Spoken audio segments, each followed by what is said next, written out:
Alright, hello everyone. Welcome back to Great Ace Attorney. Continuing game number 2. Last time we did the first case. It was pretty long. I would say it was still shorter than the last game's first case, thankfully, so we were able to finish it in one part. Where we got to see Makoto take to the stand for whatever reason, still as of yet not fully known why she had to do it. I think it was it seemed like it was a pretty important case that they want to keep under wraps. I can't remember exactly what the reason was, if there was one stated at the end. Perpetrated on the pavement along Briar Road. I think this time we're going to be going back to London. We can check in on Herlock and Naruhodo. But no sooner had my friend saved that Eastern Exchange student from his harrowing plight than in the dim, flickering shadows of gaslight did a second bizarre crime rend the stillness of that very night. I dare say most can still recall the sensational headlines of the day. Haunted apartment of death, the condemned criminal's curse, the dread demon of coal gas. Coal gas. I don't know why that's funny to me. Yet, though the great detective had at once discerned the truth upon his arrival at the scene, it only proved to be the overture that announced the rising of the curtain on a most tragic play. Wait, are we gonna see that that guy we saw for like all of 30 seconds in that case from the last game? Is he gonna be involved in this one? Because I was wondering what happened to him. We saw him in like one scene, he had one interaction with some people on the street, and then he was just gone for like the rest of the game. It was so weird. Not something that Phoenix Wright normally does, but I guess that's what you get when you make a two-part story like this. The gay one? What makes this one? What do you mean by that? My name is Inosuke Naruhodo. I'm a fledgling lawyer, just starting out on my journey. 6 months ago, I arrived as a visiting student of law, having made the long voyage across the sea from the Empire of Japan to here, London, England. And on the way, in quite an extraordinary circumstances, I made the acquaintance of a world-famous detective. Use the gate? What? Oh, because he hangs out with Herlock and he lives in his house? That could mean anything, okay? Currently, I reside in the attic of the detective's own lodgings, from where I run my legal consultancy of sorts. I've successfully defended a number of clients in Britain's highest court, the Old Bailey. But since a particularly grueling and unforgettable legal battle 4 months ago now, I haven't returned to the courtroom. In truth, I lost my right to return. But that epic trial was just one small part of an epic tale. A tale which was now about to awaken from slumber. Thanks to a letter that arrived this morning from my homeland. Wait, is this why Mikotoba had to take to the stand last game? Because her dad knew he got disbarred? And now she has to now come over here and take over the business?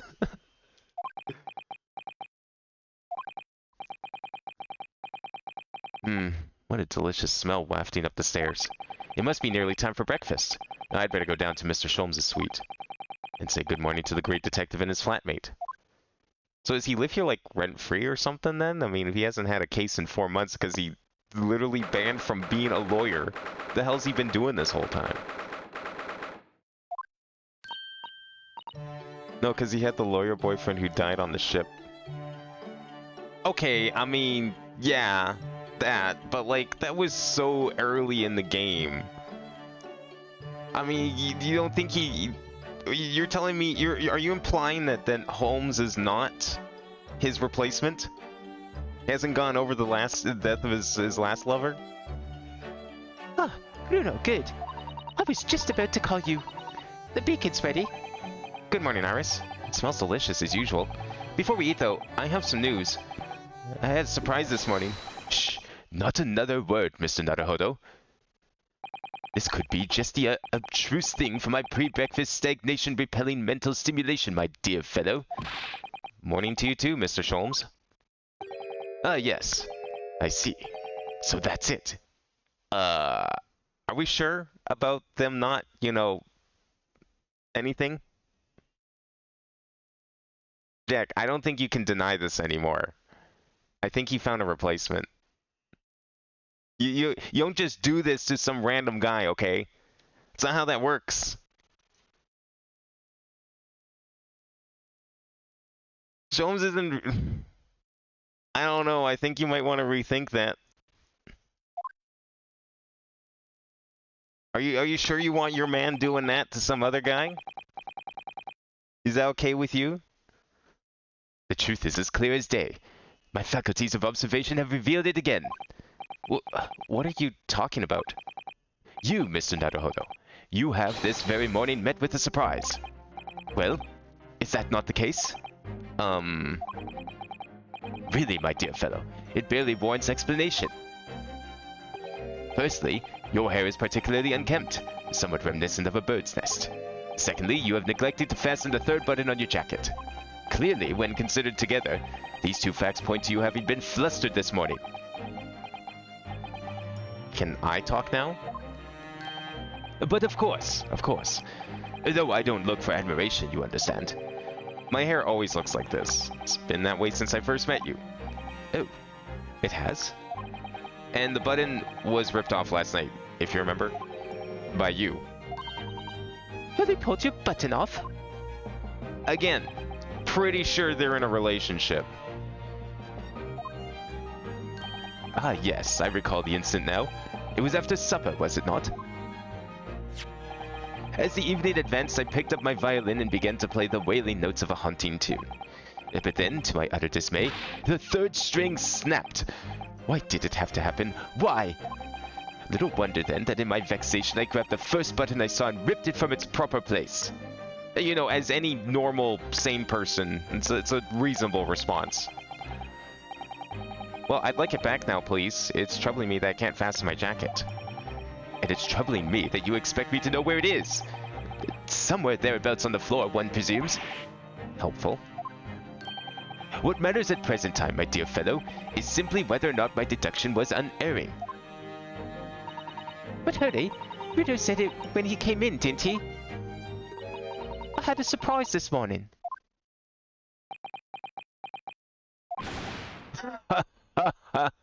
Well, that really is a surprise.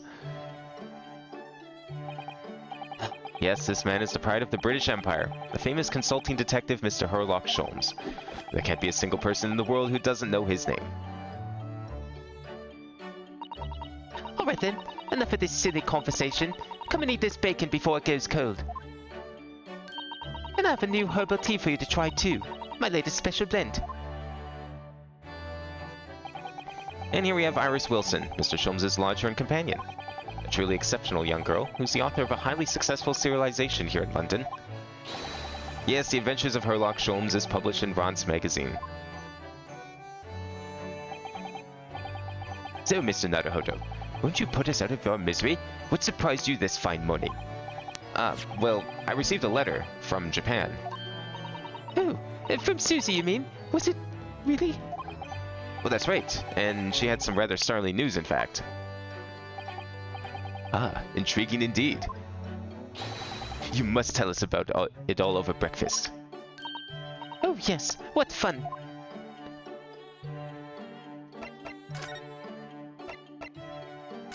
I feel like these are one and the same, but I will start from the top. She isn't coming back yet? No, she was stuck in Japan doing like, remember she was turned into a lawyer. Fucking cross-dressed and then turned into a lawyer. I don't remember the reason. Did they mention why it was at the end? I mean, I think the most I gathered was that it was a pretty high-profile case. Because it had to do with, like, international relations. And there was something more to it, too. There was the Morse code thing. No, well, it had to do with the Morse code, I think, a little bit from last time, too. From the end of the last game.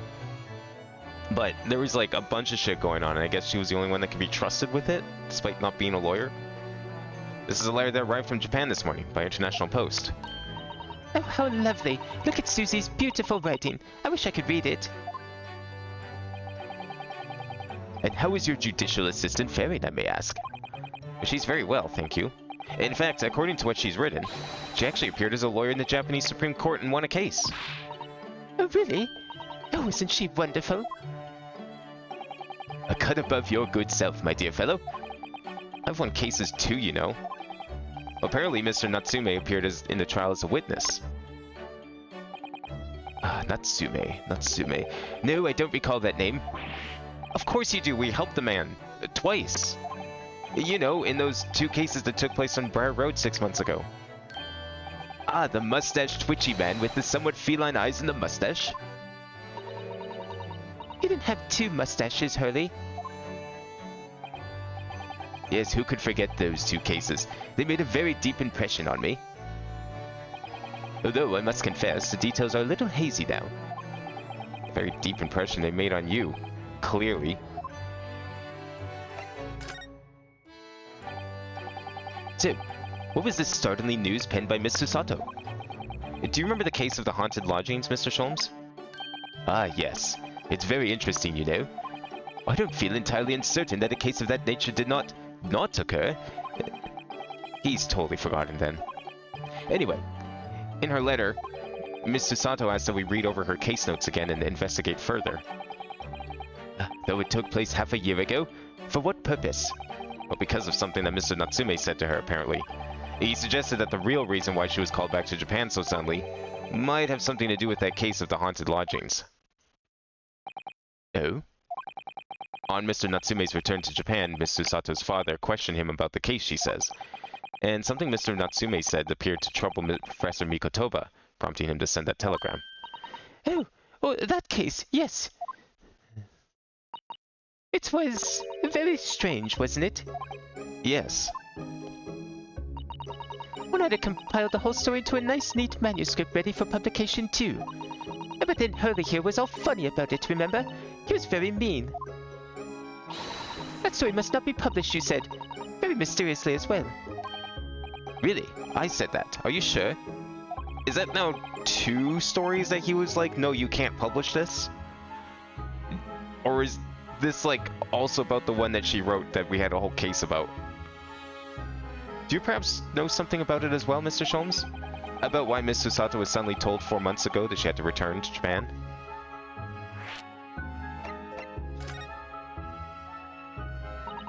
Two cases, we only had one, I thought. Well, apparently there was another one in there that they just glossed over for the time being.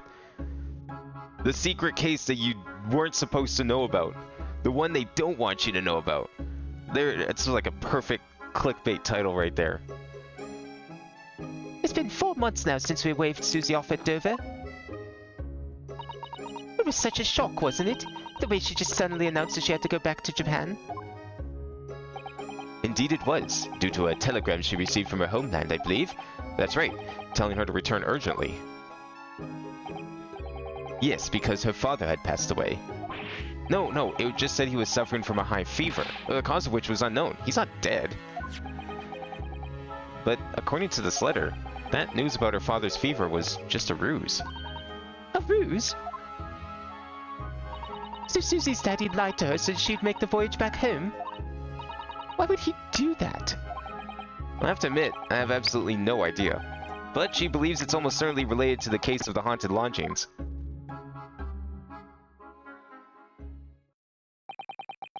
Sending her back to Japan so suddenly like that. I wonder what Miss Susato's father is hiding. Hurley, do you know what it's all about?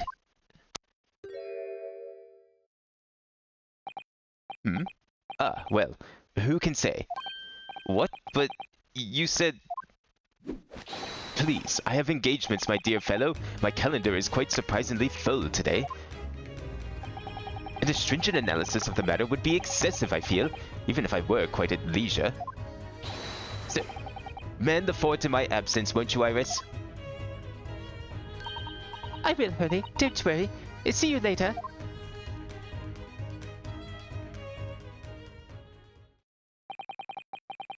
He scuttled off rather quick there. So it's just going to be me and Iris reminiscing over old times. I think perhaps Professor Mikotoba isn't the only person hiding something here. Soseki-san was involved in 2 cases, but only one of them was forbidden from being published. By, of all people, Mr. Sholmes.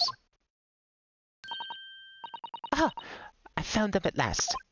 Iris, are they... The notes about the case? That's right. Susie and I compiled them together. The case of the haunted lodgings. Do you want to read them, Bruno? Absolutely.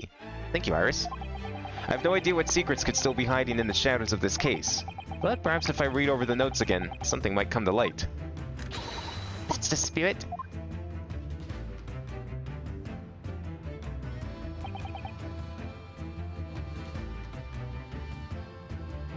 Shomi's outfit gets me violently down bad.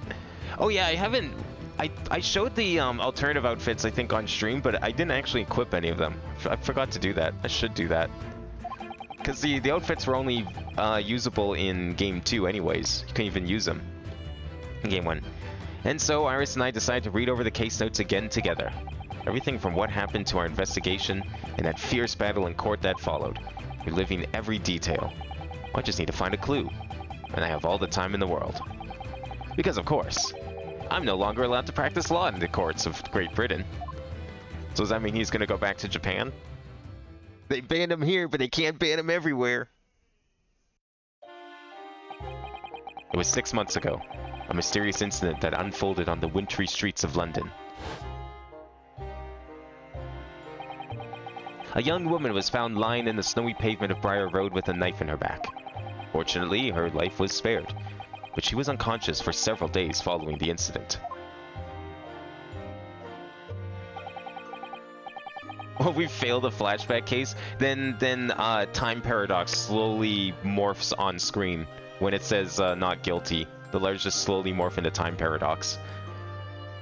The fog was thick and nobody saw her attack her, but by a cruel twist of fate, a visiting Japanese student was walking behind her at the time and was duly arrested. That man was Soseki-san, and the man who effected his arrest was Mr. Sholmes. Believing in our compatriot's innocence, Susato and I decided to represent Soseki-san in court.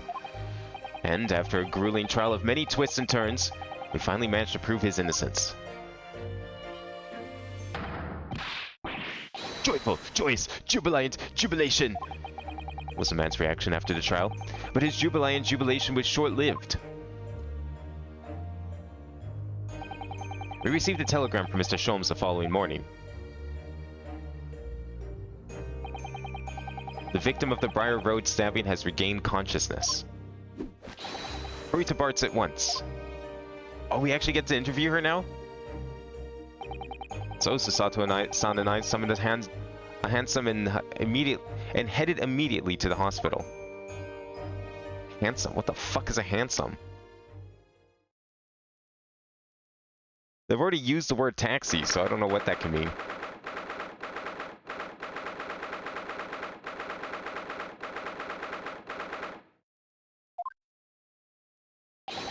There you are at last. Good morning, Mr. Sholmes. I think not. Oh. You're late! What on earth took you so long? Your telegram only arrived at 5 o'clock, Mr. Sholmes, and it's a 20-minute ride to the hospital.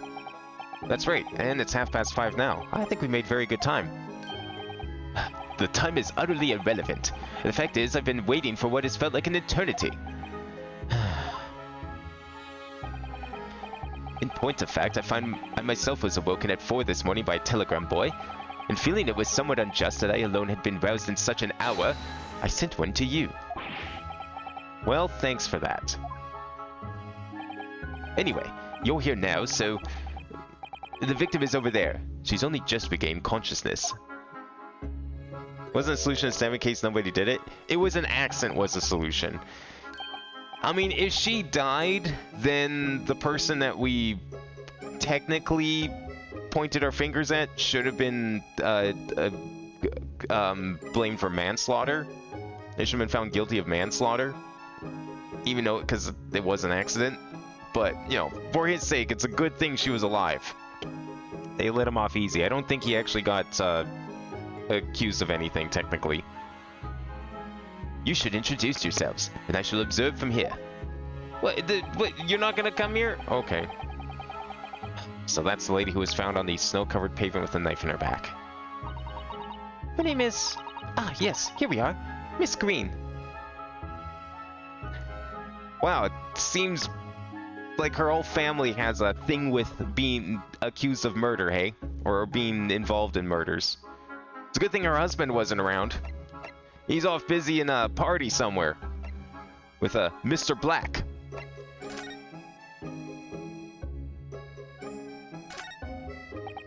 Or depending on the timeline, he also works for the Secret Service.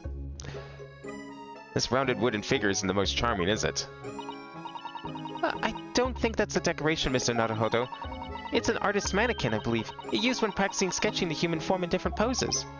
Really? It's not exactly what you'd call a typical figure for that purpose, though, is it? No, I suppose not. I confess I've never seen one quite so full-figured before.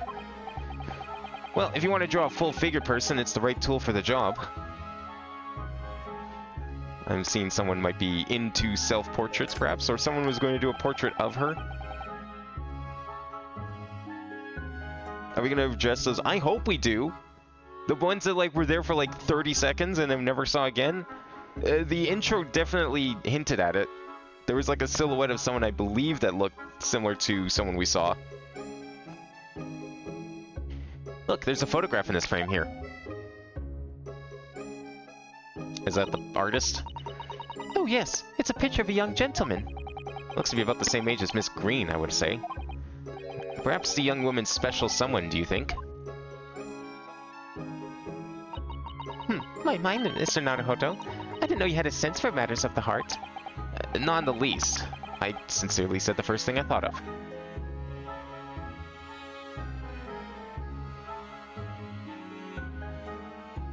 I'm clicking on her last. There's lots of bottles in that cabinet, aren't there? Do you think it's safe to keep them like that?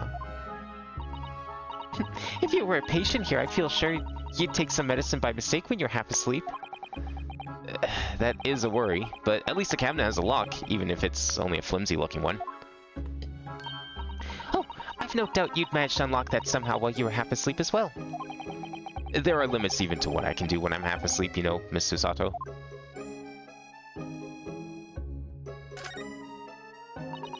That must be a bag of Miss Green's personal belongings.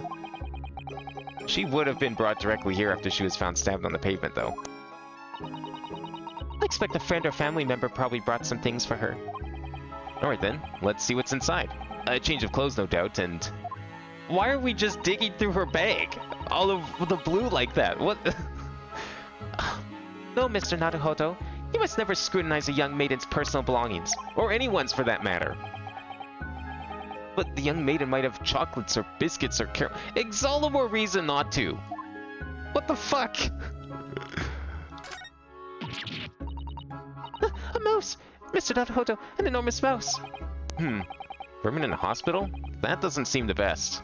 It's the 19th century. We haven't, invented hygiene yet. But it looks like a very healthy specimen, doesn't it? It's very plump. I'm not sure we can say that's down to the excellence of this facility, if that's what you were thinking. It's okay, mice were allowed in hospitals back in the 1800s. We didn't, discriminate against them. It's a very forward-thinking society. Who knows what happened in the time between. Ah, this looks like the treatment notes for whoever's occupying this bed. Let's see. Do not permit to run around the hospital. Patient doesn't seem to be here at the moment, so... He or she's probably running around the hospital then. Oh dear, how worrying.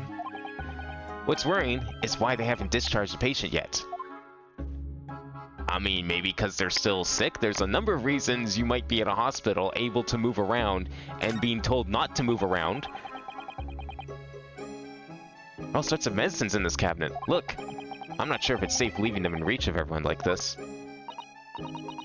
Yes, you're right. I can't imagine if you're peckish, you might try a whole bottle or two. Well, at least there seems to be a little lock to secure the cabinet doors.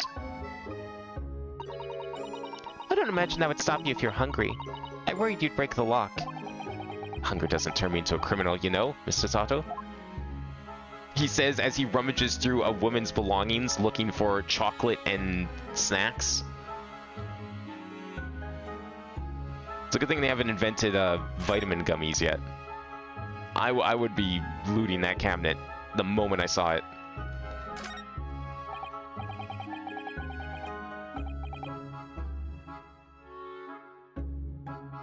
You finished all your chemistry work, Chris? Nice! You just have the final left? Hell yeah. That's the nice thing about post-secondaries. It ends pretty early. You get like a whole extra month compared to like normal school. Wasn't someone can move around but can't leave the plot of a Rhythm Doctor character? Yeah, I was thinking that too. I'm trying to remember which one it was, but yeah, there was like...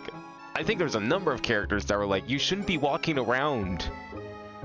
You're not fit to be walking around. I was thinking more someone like Delirious. That would be another reason you'd probably want someone to stay in bed, despite them maybe looking healthy. But yeah, there's definitely some characters in Rhythm Doctor. Ah, this looks like the patient's treatment notes. Let's see. Do not feed. What is this place, a zoo? You know, I seem to remember seeing an almost identical sign in our local park. For the pigeons, yes. This is a person. Poor woman. Hope she hasn't read this. It's okay, it's in Doctor's handwriting. She wouldn't be able to read it anyways. Alright, if this whole case is not full of Clue references, I'm gonna be very upset. I don't know how popular Clue is in Japan, but you don't make a name like Miss Green and not expect people to want Clue. Good morning. I thought she was older. The few pictures we saw of this person, I kept thinking she was older or something. Hello, I'm Ryunosuke Naruhodo from the Empire of Japan. Oh no. What is it, your knife that... Are you the man who... No, I'm a lawyer.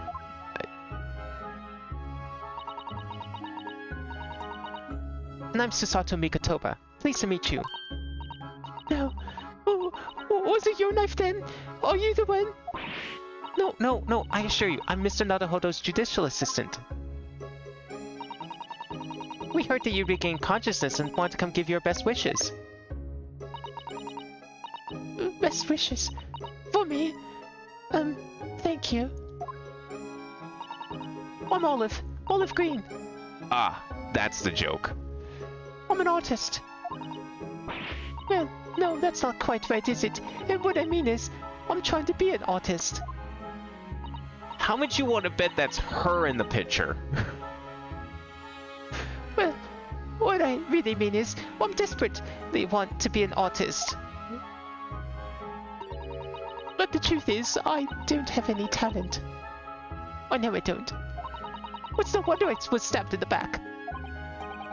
I don't think that's related, actually. Gosh, this young woman seems to bend over backwards to put herself down. Seeing as we're here, we should ask her about what happened from her perspective, I suppose. Let me guess what it's gonna be. She was walking down the street, and then suddenly she was looking at the ground. Because we know how this happened. The knife comes falling out of the sky, and she just goes kersplat on the ground. It'd suddenly be struck in the back by a blade as you were walking along the pavement. What a terrible experience you had, Miss Green. I don't want to make the joke, but I think the game was making it for me anyways. The reason she's called Olive should be pretty obvious if you look at her. It was so cold that day, and the fog was so thick, well, I couldn't see a thing. That was 4 days ago now, I think. Is that right? Yes, that's right. I'm afraid you've been comatose all that time. But the case has been solved, hasn't it? Well, I've been here in the hospital, I mean. Indeed it has, my dear madame. Spectacularly by none other than I, Herlock Sholmes.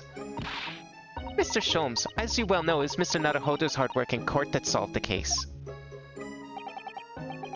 Are you yet to hear what happened, Miss Green? Yes, I'm afraid so. A gentleman from the police force is supposed to be coming to fill me in shortly.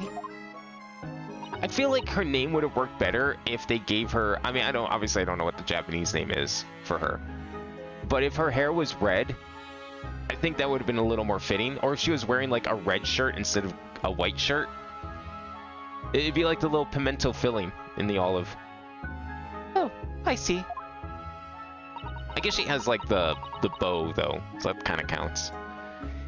Me coming around seems to have made everyone frantically busy. I'm so sorry. I should have never regained consciousness. It was selfish of me. Man, I think you and that pawnbroker would get along real well. Oh no, we're also relieved that you're on the mend, Miss Green. Really, we are. With that kind of attitude, maybe her surname should be Blue, not Green.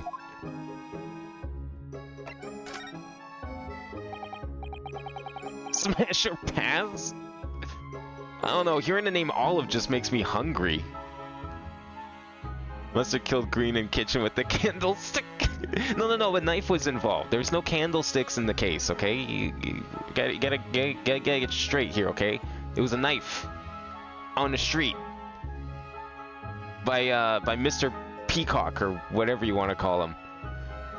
So you're an artist, are you, Miss Green? Oh no, I couldn't possibly claim that. I'm a fledgling artist at best. I mean, I'm a student of art, really, at the Thorndyke Academy of Fine Arts. Oh my, an Academy of Fine Arts. Great Britain is such a wonderful country. Tell me, Miss Green, do you live hereabouts? Oh no, actually, I don't deserve it, but I have a little flat on Brixton Road. I see. How very interesting. Oh no, is it? Brixton is some 10 stops away on the underground from here. And Thorndyke Academy is a mere 3-minute walk from Brixton town centre. Does that matter, Mr. Sholmes? Perhaps not, but Briar Road is a far less lubrous part of town by comparison, dwelt in by those of inferior means, including the maleficent Mr. Mustache. Inferior means? I suppose Soseki-san does fit the bill. It struck me as somewhat out of the ordinary for a young fine art student to be walking in such a district. That's all. Yeah, it's kind of far from home, it sounds like. What's this? She suddenly clammed up. Mr. Sholmes, you should be ashamed of yourself prying into a young maiden's private affairs. Oh dear me, do forgive me. If you don't mind. I'm being discharged shortly, so I need to pack up my things. Oh, yes, of course. We won't keep you. Thank you so much, Mr. Green.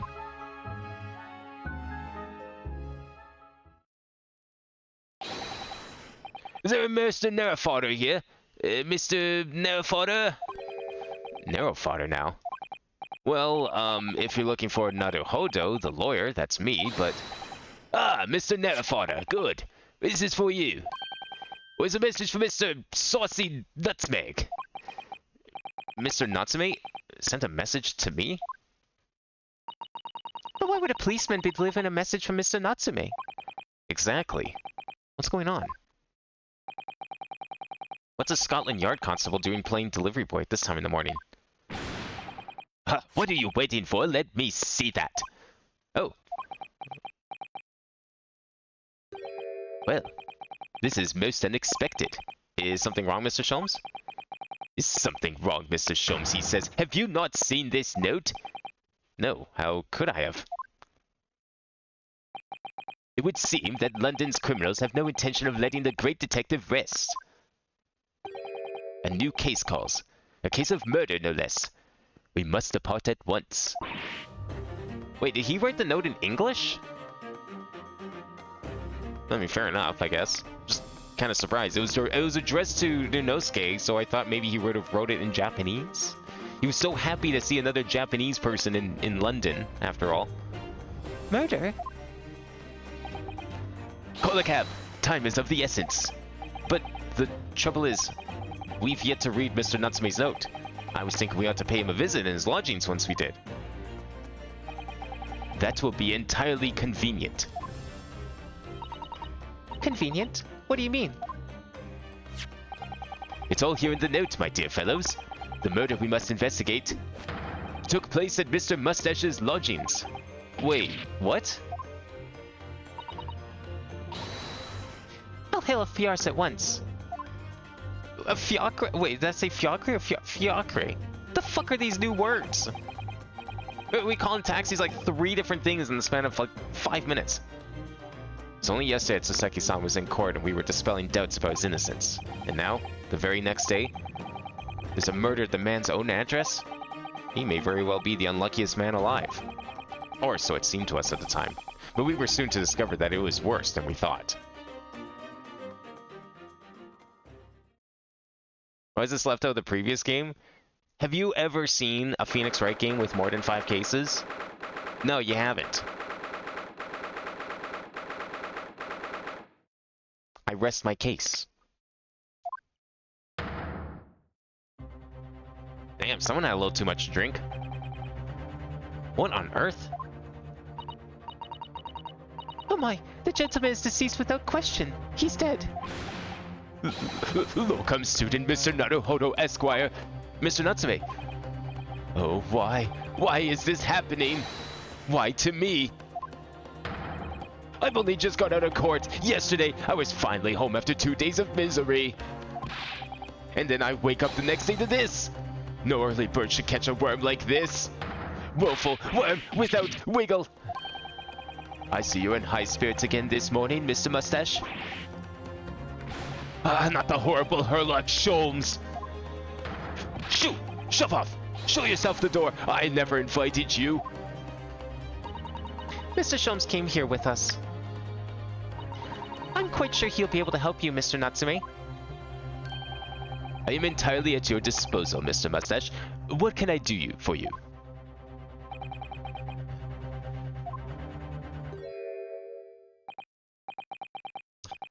Here they are, already. The busybodies.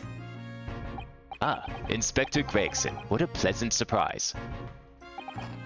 Pleasant, is it? Gives me heartburn every time I see your face at the crime scene, Sholmes. Ah, I deduce, Inspector, that your heartburn is a result of your excessive consumption of fried food. Good morning, Inspector. Was it a crime scene? Don't you go touching anything. Or good morning to you too, Miss Sunshine. Alright, what do we have here? So I'm guessing this was the... Because there was 3 people that were living in that building, right? There was the couple upstairs with the war vet. There was Natsume on the bottom. And then I guess this guy was... Or was he in the middle? And then this guy was on the bottom. Yeah, either way, this is the 3rd tenant of this building that we were told about. Oi! I said hands off! You're gonna mess up my crime scene! Oh, no, I just want to look, that's all. No chance! I know you're kind. You'll mess it up just by looking at it.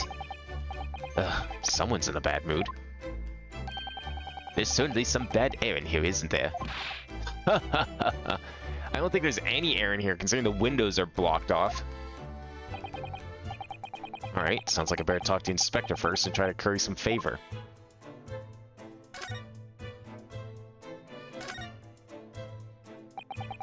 So, Inspector, what was the victim's name? Who was he? Mr. William Shamspeare. He was a lodger here. As you can probably tell, he was an actor. Bit of a dead loss, as it happens. Or just dead. Mr. Shamspeare. It was the landlord, old Mr. Garridib, and the other lodger, Mr. Natsume, who found him. Fella didn't rise at his usual hour, so Garridib got worried and kicked our door down. But doesn't Mr. Garridib have a bad leg? Oh yeah, you're right there. It was jittery Japanese hunchback over here who actually did the kicking. Really? Saseki-san? Victor was pretty hard up, it seems, even though some time inside for petty crimes. He had no money, no place to go, and no friends. His only acquaintances were the people in this house. Miserable life and a miserable end to it. So, what exactly is Mr. Natsume still doing here? He's not involved in the investigation, so shouldn't you have sent him away from the crime scene? I mean, he's kind of a witness, I guess? Well, I'm not saying it's because the fellow looks old or anything, or that he acts suspicious. But I thought it'd be prudent to take a statement from the cohabiter. You nearly said culprit there, didn't you? Oh dear. Mr. Natsume appears to be under suspicion again. It certainly seems that way. He does just come across as such an odd fellow, doesn't he?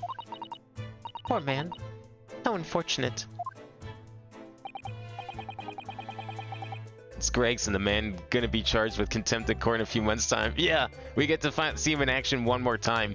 This is just their excuse to make Gregson part of the case without having to question why he's there because of the events. Anyway, I can't say much until the coroner gets here. But I don't think the fella's been a goner that long. The body's still warm. Even if the inspector would allow it, I don't think I could bring myself to touch a dead body. Well, we're gonna do it anyway. Oh, we already clicked on everything. Yeah, okay.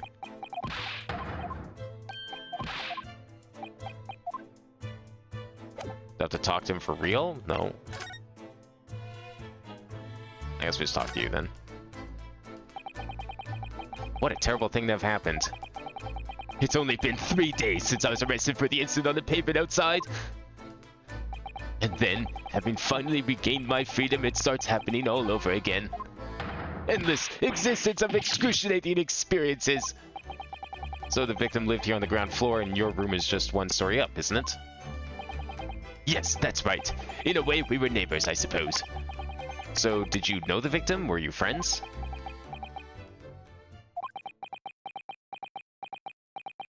Got a little quiet there all of a sudden.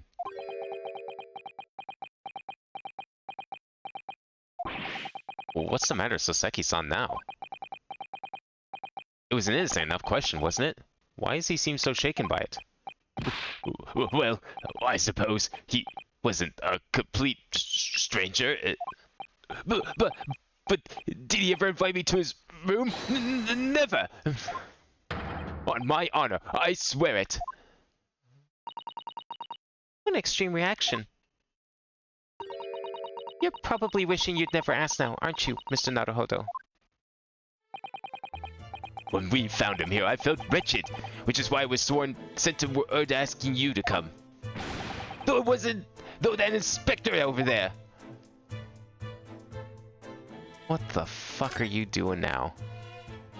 Oh, so you're allowed to touch the crime scene? Mr. Sholmes, what are you doing? Huh. You need only to observe to know it, my dear fellow. Investigating, naturally. There's nothing natural about that pose. Mr. Sholmes, have you made some miraculous discovery? Patience, my dear madame, patience. We've not been here in this room 5 minutes. So far, all I've managed to deduce is what actually happened. Oh, that's it? That's all you've managed to do? Oh, okay. I guess that's nothing then. My goodness. But isn't that everything we need to know, Mr. Sholmes? Well, now that you propose the idea, I believe one could indeed see it that way. At the present time, I've managed to draw 2 incontrovertible conclusions.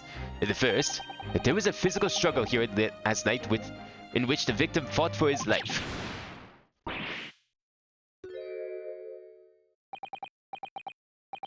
Mr. Natsume, what's wrong? Is something that Mr. Sholmes said significant somehow? No, don't mind me. Forget I was here. And my second conclusion is that there was a poison lingering in the air here last night that passed the victim's lips. Nonsense! Alright, Mr. Natsume. Why are you reacting so extremely to Mr. Sholmes' deductions? No, please, pretend I'm not here. Invisible, ineffable, inscrutable, insignificant. Impossible to ignore.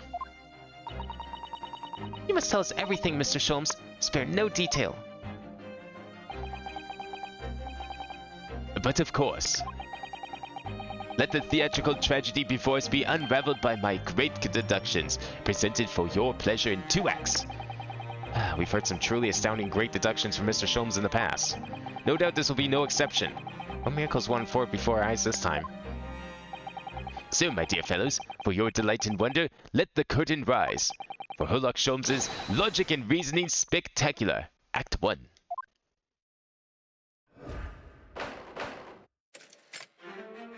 I love some racism. Where was the racism?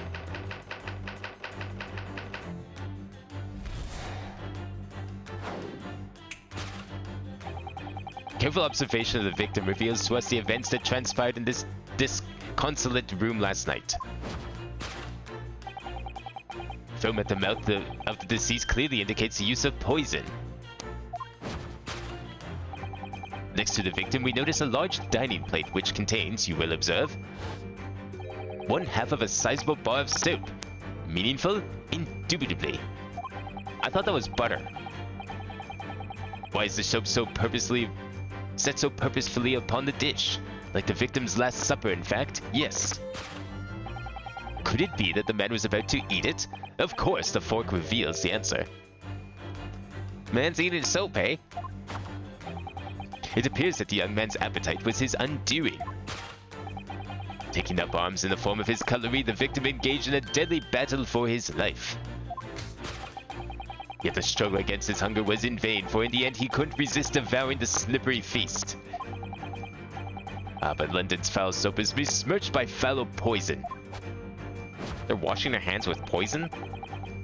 Yes, the victim's life was claimed by poison that tainted the contents of the plate. The soap and the lather about the young man's mouth are too perfectly matched to ignore. The cause of death was clearly intoxication due to excessive ingestion of foul soap. Though personally, I have a greater interest in the taste of foul candle wax, of course. What? Why are we eating soap? I get this is him, but even for him, does he not realize how insane that sounds? He says that like it's normal to eat soap. The cause of death identified, we proceed to Act 2, where we ponder the next question. Was this suicide or murder? Will the audience will recall that the death occurred during the victim's last supper? Did the man dine and die alone? This single teacup suggests the answer. To draw a conclusion on such meager evidence would be foolish, however, certainly. The careful criminal could have absconded with his own cup to cover his tracks. Well, allow me to lift the veil of doubt, my dear fellow. Indeed, what reveals the answer, of course, is the broken lock. That wouldn't have been from when they kicked the door in? Though forced open now, at the time of the incident, the door was locked. And the sole key was in the victim's pocket. In other words, when the victim consumed the poison, he must have been alone. Alone with his inferior soap, from whence wafted an inferior scent. And with that acrid aroma lingering in the air, the victim met his end in tragic solitude. We can take comfort in the fact that his soul was well cleansed on its way to the hereafter. So then why are we here? If it was suicide, we can all just go home then, right?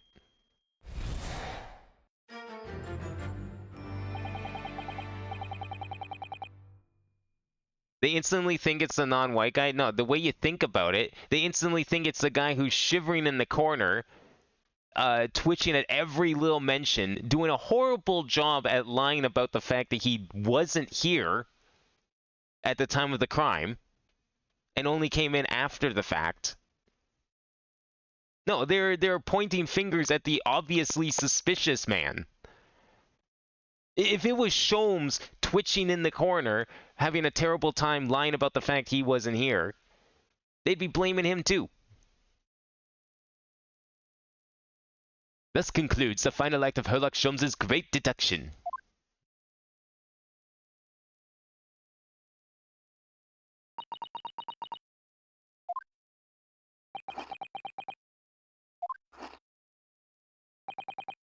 There's just one thing, Mr. Sholmes. You're disposed to identifying just one thing, aren't you, Mr. Naruhodo? Pray, what concerns you? Well, no matter how hungry he was, do you really think the man would have eaten soap? It is quite apparent that this man had barely a penny to his name. It is a curious thing, but to one so destitute, soap can suddenly appear quite irresistibly appetizing. How extraordinary. In truth, I've tried a little soap myself in the past. You've eaten it, you mean? My dear fellow, it was some time ago now. My postulation was that it would cleanse my gut. And did it? As I writhed in agony on the floor and spilled the contents of my stomach? Yes, I believe it did. The experience taught me a valuable lesson. Soap is quite poisonous. It has an unpleasant taste and leads to great discomfort. In summary, I cannot recommend it. Believe me, I wouldn't eat it even if you did. There's something that troubles me as well, actually. Oh? What's that? It's Mr. Natsume. I couldn't help noticing him shuddering and quivering out of the corner of my eye. Almost as if Mr. Sholmes' deductions touched a nerve somehow. Nonsense! Well, that clenched teeth episode didn't last. I think judging by Mr. Natsume's reaction, the great detective's deductions may need some gentle corrections in order to reach the actual truth. Yes, Mr. Sholmes' observations and deductions are sometimes a little too sharp. He has a tendency to hit the nail on the side of the head and drive it at an obtuse angle. When he does that, it falls to us to straighten things out. Alright then, let's see what we can do. Yes, we must pick out the key words in Mr. Sholmes' quite brilliant deductions, and discreetly exchange them for something that makes a little more sense. If we can do that, I'm sure we'll arrive at what Mr. Sholmes meant to say in the first place. In that case, are you ready for the second performance of the day? Once again, my dear fellows, for your continued delight and wonder, let the curtain rise for Herlock Sholmes' Logic and Reasoning Spectacular, Act 1.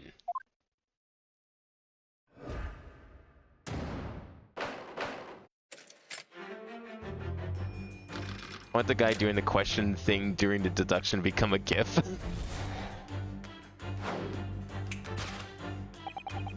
And take my ants pills and end up throwing up everything in my stomach, including the phlegm and realize what's in my stomach. Like, why would anyone even consider eating soap? I don't know, maybe soap was poisonous back then. I feel like it's not poisonous now, right? Like, in case, you know, for the very purpose in case someone does ingest soap. I would imagine they use safer chemicals now. Careful observation, the victim reveals to us the events that transpired in this disconsolate room last night. Foam at the mouth of the deceased clearly indicates the use of poison. See, look at that. He didn't even mention him, and he's already twitching. You telling me that's racism? This guy's clearly guilty. Next to the victim, we notice a large dining plate, which contains, you will observe, 1/2 of a sizable bar of soap. Meaningful? Indubitably. Wait. He said half of a bar of soap on there. That looks like 3 bars of soap to me. You telling me that's only half a bar of soap? How big was this soap? Why is the soap set so purposefully upon the dish? Like the victim's last supper, in fact. Yes. Could it be that the man was about to eat it? Of course, the fork reveals the answer. Well, you can't deny that a fork implies the man was eating something, or about to eat something. Yes, that's true. If I were to decide to eat some soap, I should prefer to use a fork than attempt it with chopsticks. I would probably also recommend a knife, but I don't know if we saw a knife around here. I don't think a butter knife's gonna cut it either. And of course, only half the bar of soap is left on the plate. But might there not be some other explanation? Something material that proves whether or not the man really ate some soap? Are we sure this is soap? Like, is there a reason to believe this is not soap? Victim really eats some soap. I think we can safely assume he did not use the fork to eat soap because it looks kind of clean. I suppose you'd eat soap with a fork, wouldn't you? I don't think it's a question of which implement you'd use. You shouldn't eat soap, full stop. But then why? Why does the man have a fork in his hand? Oh dear. I understand your frustration, Mr. Naruhodo, but please don't take it out on me. The point is, if we decide the man used this fork to eat the soap, we wouldn't be changing Mr. Sholmes' deduction. So we really ought to consider some other clues. Well, I'm thinking it's the fork because we don't see any signs of him using the fork to pick anything up. Can't even click on the so-called soap. Okay, how about the teacup? I mean, obviously he was drinking something too, but the fork's there for a reason. I think it's the fork. Do you think he was drinking tea with his soap? The cup's empty, so there's no way of knowing.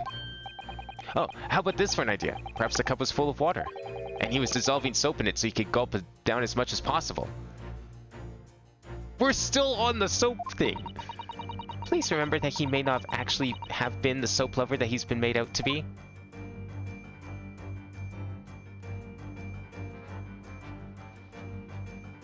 Maybe it was clean because it was in the soap shit. You're right. I'm picking it anyway. Take that! Wait, did I just correct fork with fork? Oh, right. Duh. I guess that doesn't make sense. I thought we were going to change, like, how we talked about the fork, to be fair. I think that's a reasonable thing to have thought. You're right, though. It doesn't actually change the statement at all. But, okay, but think about it for a second, though. Does it not make sense that the fork was clean and therefore could not have touched the soap? Yes, it's soap. But if there's no water, there's residue. If you were to stick a fork into a bar of soap, there would be residue on the fork. It would be dirty. I know how weird that sounds. I understand the irony. But it would be dirty with soap. Because you haven't had time to scrub it. Soap doesn't just magically clean things.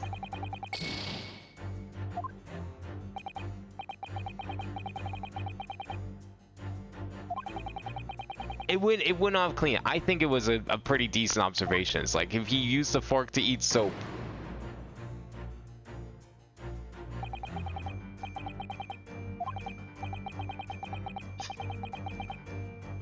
So you surely wouldn't try to eat soap no matter how hungry you were. That's what must determine, was the victim eating soap when he died or not? Until we can establish that with some certainty, we shan't make any progress. There's not really a whole lot of things to click on here. There's the fork and there was the teacup. I didn't see anything else. I can't click on the soap. That's nothing. Teacup. Fork. I mean, I guess it's obviously the teacup. Take that! It's not the teacup. So please explain to me what else I can click on. If it's not the teacup and it's not the fork, and there's nothing else on screen, what did I miss here? Oh, the game said picking the fork isn't a good idea and I picked the fork. Did it say that? Shit. Okay, well, you went fair. Yeah, it's not the teacup either, right? Well, okay, I didn't think it was the teacup because that doesn't make sense. Why? You're holding the fork. Your hands are full. You can't hold the teacup and the fork. So I thought it was the fork. There was only the two things on screen. I couldn't click the soap. Here we have an empty teacup within arm's reach of the victim. Clearly, if poison was the cause of death, the possibility that it was administered in his drink can't be overlooked. My dear fellow, possibilities are endless. The question we are currently pondering is whether or not this vivacious-looking victim ate the soap. Because that's such an important part of this. It actually is, but I love the absurdity of the fact that we're arguing over whether or not a man ate soap. To leave established that, I suggest you keep your possibilities to yourself. You saw something sus on the floor? I saw that too, like when it was over on the far right. I couldn't click on that, unless you're talking about something else. It was this thing over here, right? Oh, we have to go through all this again.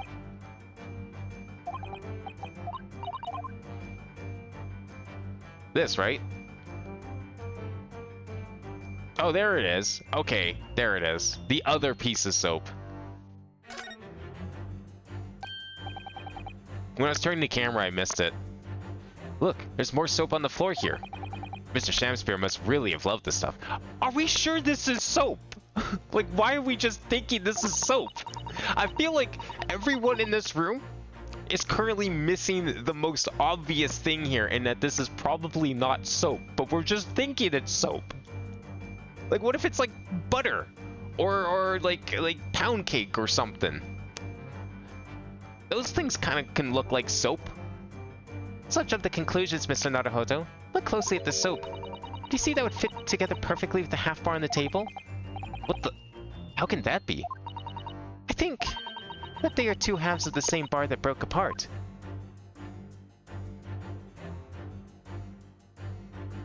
There we go. There's our answer to our soap.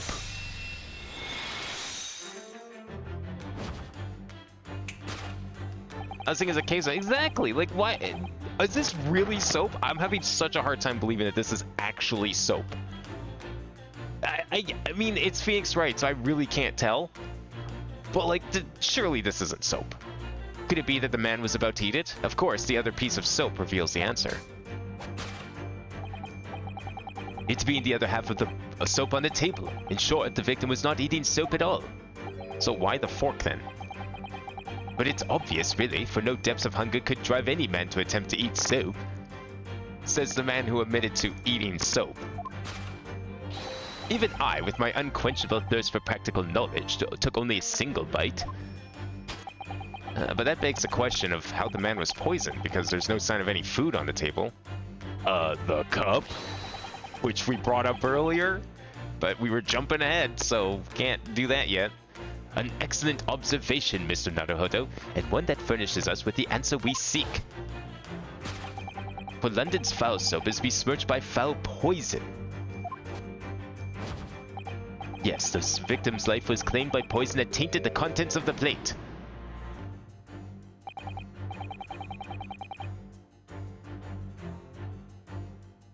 Mr. Sholmes is still pushing the soap argument then.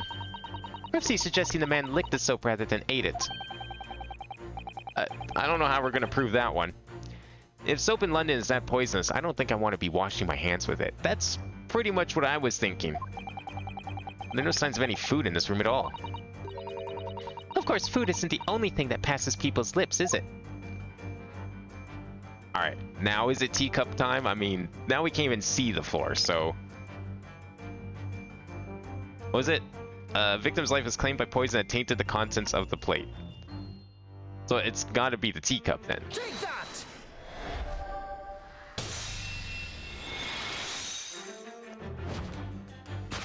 It's interesting that there wasn't even like a tutorial for this. Like, they just assumed that you read the tutorial in the previous game. I mean, it's not like, you know, it's some crazy mechanic that needs explaining in the first place, this whole sequence, but I just remember there being a tutorial in the first game and how in-depth they went over, like, correcting everything, and then this game's just like, no, here's another one. And I doubt they removed it for the collection. That would be kind of weird. Don't remove stuff like that. But the fact it wasn't even like an optional tutorial, it's like they just assumed that you've played the first game and remembered how things worked. But according to the creator, these two games were never meant to be one game. They were always meant to be two different games. I've never seen a sequel to a game like that where it just like assumes you played the first one and doesn't even bother like tutorializing anything again. Yes, the victim's life was claimed by poison that tainted the teacup. Indeed, cups have been the vessel of choice for practicing poisoners over the centuries. And it would appear that this victim drank every last drop. There's no sign of food anywhere in the room.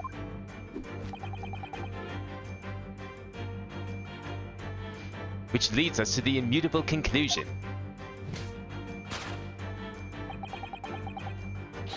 This game isn't playable without the other one? Yeah, it is. Back in the day on the 3DS, yeah, 100% was. I could have totally put in this game and never have touched the first one because they were two separate games. That's what happens. They wouldn't have removed a tutorial thing like that, especially when you consider the fact that there were tutorials for the courtroom sections. They did tutorialize that a bit. They weren't as heavy-handed as the first game, but they still existed. But I also felt like the difficulty was a step up over the first game's tutorial, so it's like they still expected you to play the first one. It's just interesting, because like, usually most sequels don't assume you've played the prequel. I kind of like that in a way. Cause of death was clearly intoxication due to the ingestion of poison contained in this teacup.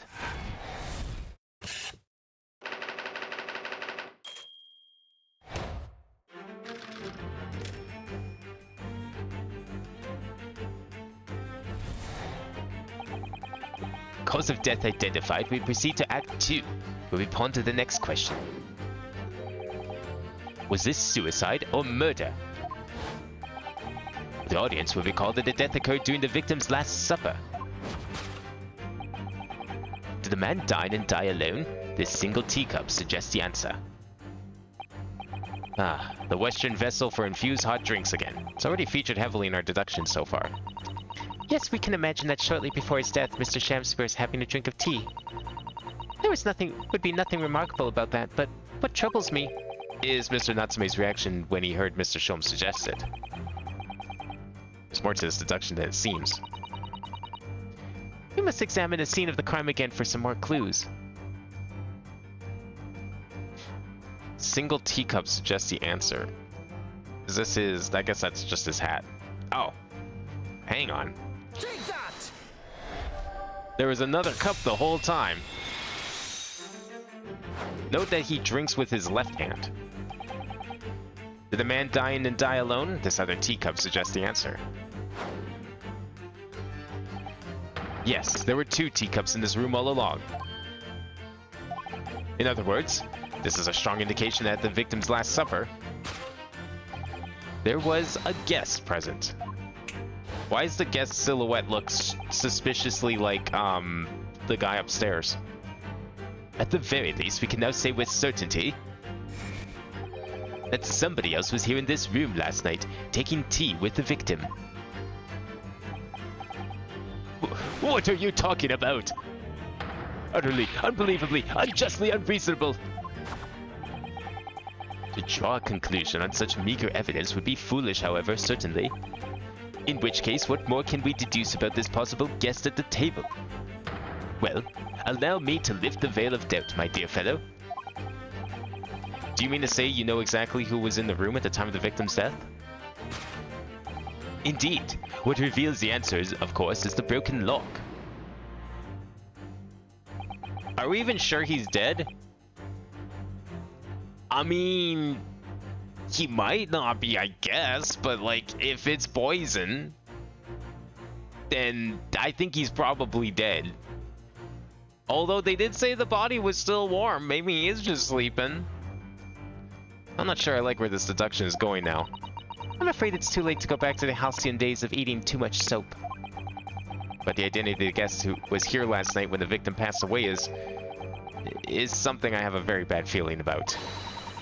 Well, you can try ignore your feelings, but we can't ignore the truth, Mr. Naruhodo. No, I suppose not. Time to look around again.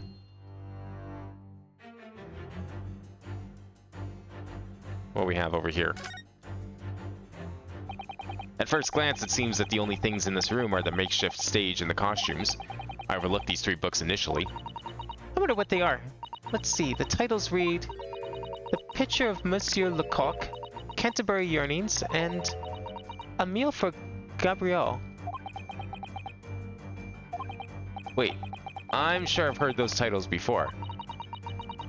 It could just be an incredible coincidence, but they're the exact same 3 books that Mr. Natsume purchased the other day. What? Yes, on the day of the unfortunate incident when Miss Green was stabbed. Sasuke and Sanan had just been to a bookshop and brought them. That's right. And now those 3 titles are here in the room with the victim. Yet Mr. Natsume claims to have never been here before.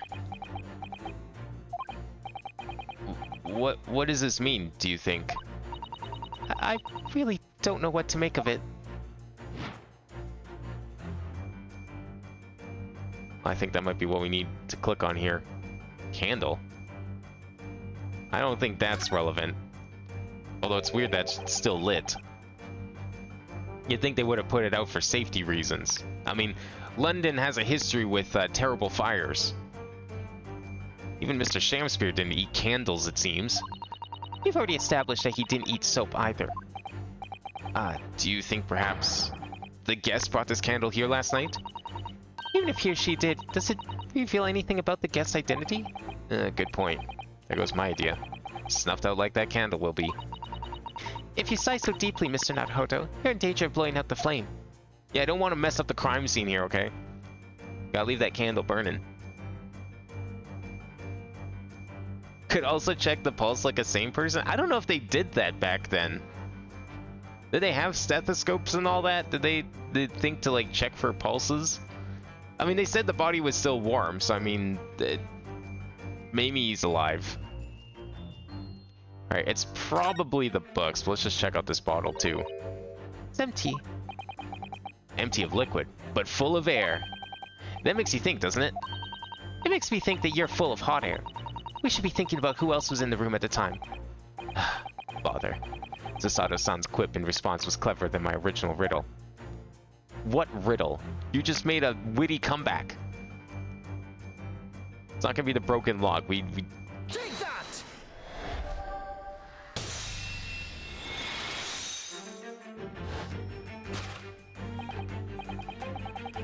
Indeed. What reveals the answer, of course, is the pile of familiar books. Quite so. It's no more mere coincidence that these 3 titles are here in this room. It's the link to the truth.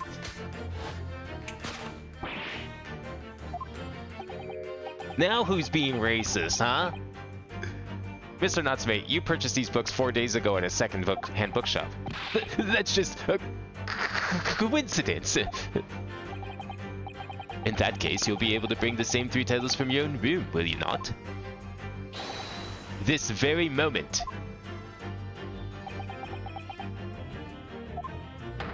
No, never, non-negotiable. If you can't bring your own copies here, it proves that these 3 books are in fact yours.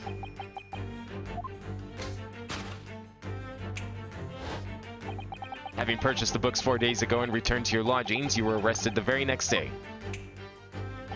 So you could conceivably have brought the books here on that evening, but you never mentioned that. In other words, you could have only have brought those 3 books here to the victim's room.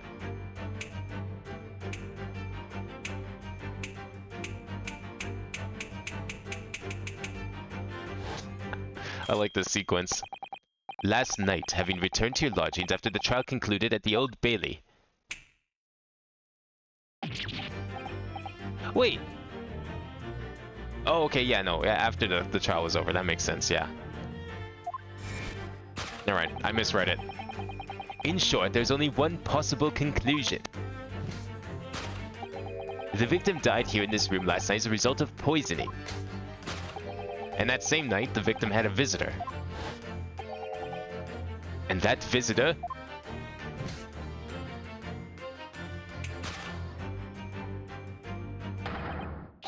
was you, Mr. Sasuke Natsume.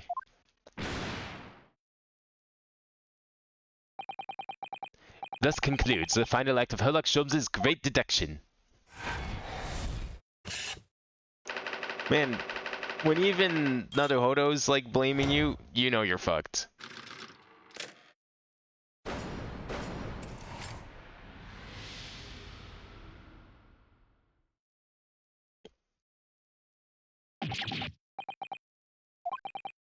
Not again, not again, not again! Not again! Well then, Mr. Natsume, it would appear you're going to have to accompany me back down to the yard. Again. But wait! Hold your horses! Yeah? Door, key, locked! Entry, exit, entirely impossible! He's so flustered, he's being even stranger than normal. What? You think that's an alibi? You could have just made a copy. What? You live in the same building after all. You'd have had plenty of opportunity, I'm sure. But... Misery me. Sorry, sir. You'll get your chance to give your side of the story later. The facts speak for themselves, Mr. Mustache. You horrible Herlock Sholmes! He really has found himself an arch rival now, hasn't he? Come on now, no dilly-dallying. Outside, there's a carriage waiting. Welcome, student Mr. Naruhodo Esquire. I never imagined I'd be in this position again, but you have to help me, please, please. I'm innocent. All right, I understand. We'll come to your cell later and talk about it. And one more thing. Oh, yes? My poor little kitty cat. Please give him breakfast for me. So this is how the cat got to their house. Because, like, we just had that time jump, if you recall, and the cat was just suddenly now living with Sholmes. And so, his evil curse still apparently unbroken. Sosuke San found himself once again the prime suspect in a case of murder. Thanks to the incriminating deduction of the great detective. My dear fellow, that honor belongs to you. Yeah, it was kind of his fault too. Well, at least that means Inspector Gregson's no longer here. We can examine the crime scene in more detail now. Yes, that's right. Oh, and of course. What? Have you forgotten what the inspector mentioned before? It was the landlord, Mr. Geradip, who discovered Mr. Shamspear. Oh, Mr. John Geradip, yes. I expect we can find him in his sitting room on the top floor as usual. Right, we must remember to go and talk to him later then. Let's see what we have in this room finally.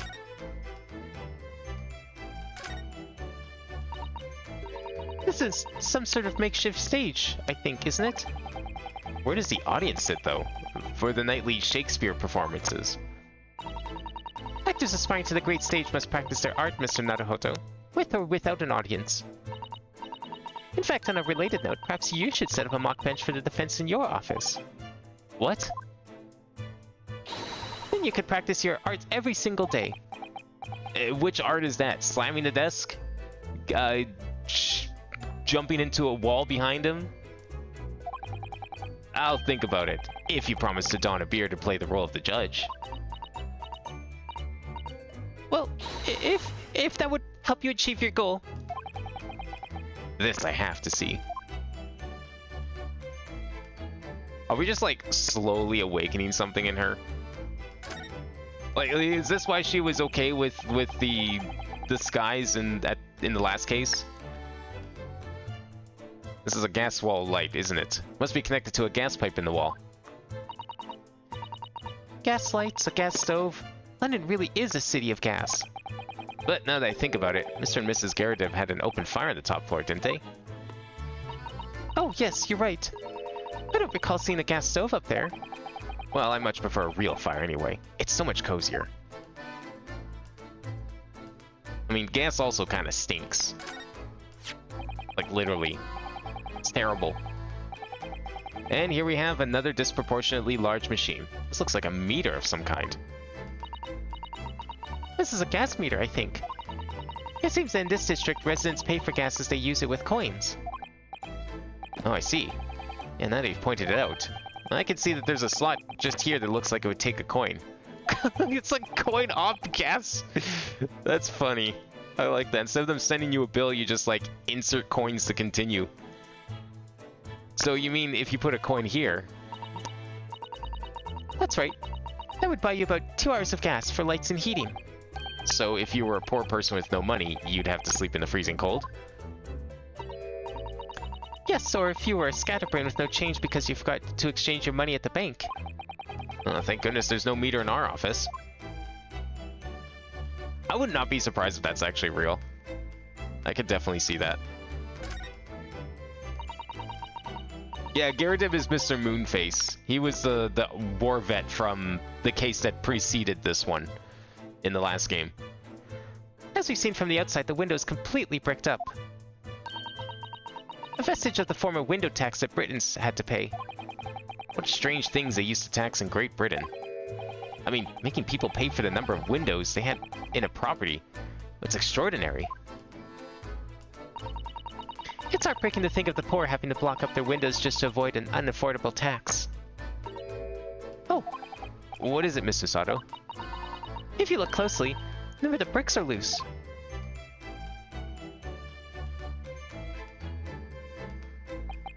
What? Oh yeah, looks as though an amateur has broken out a few of them just here. We got more bars of soap on the window. Was it Mr. Shamspear who did it, I wonder?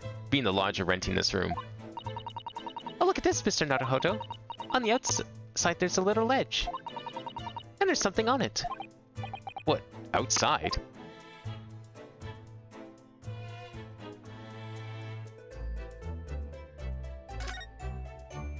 Is the big twist of this case gonna be that this is not soap and it's something else?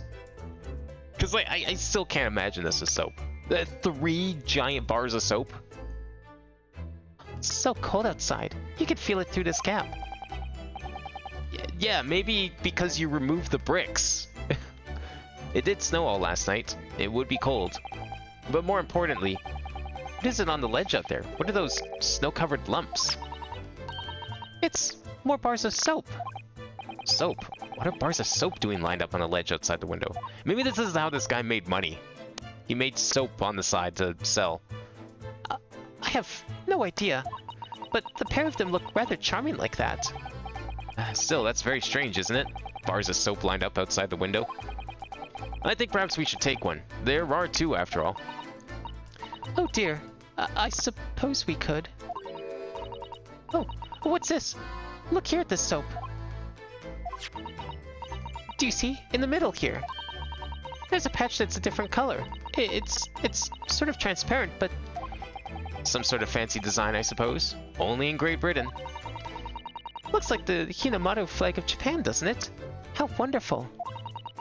It's probably a very expensive brand. It's a circle, a red circle on a bar of soap. You could be seeing the Japanese flag like in pretty much anything. It's such a simplistic design. Expensive. And what's it doing in this ramshackle old room?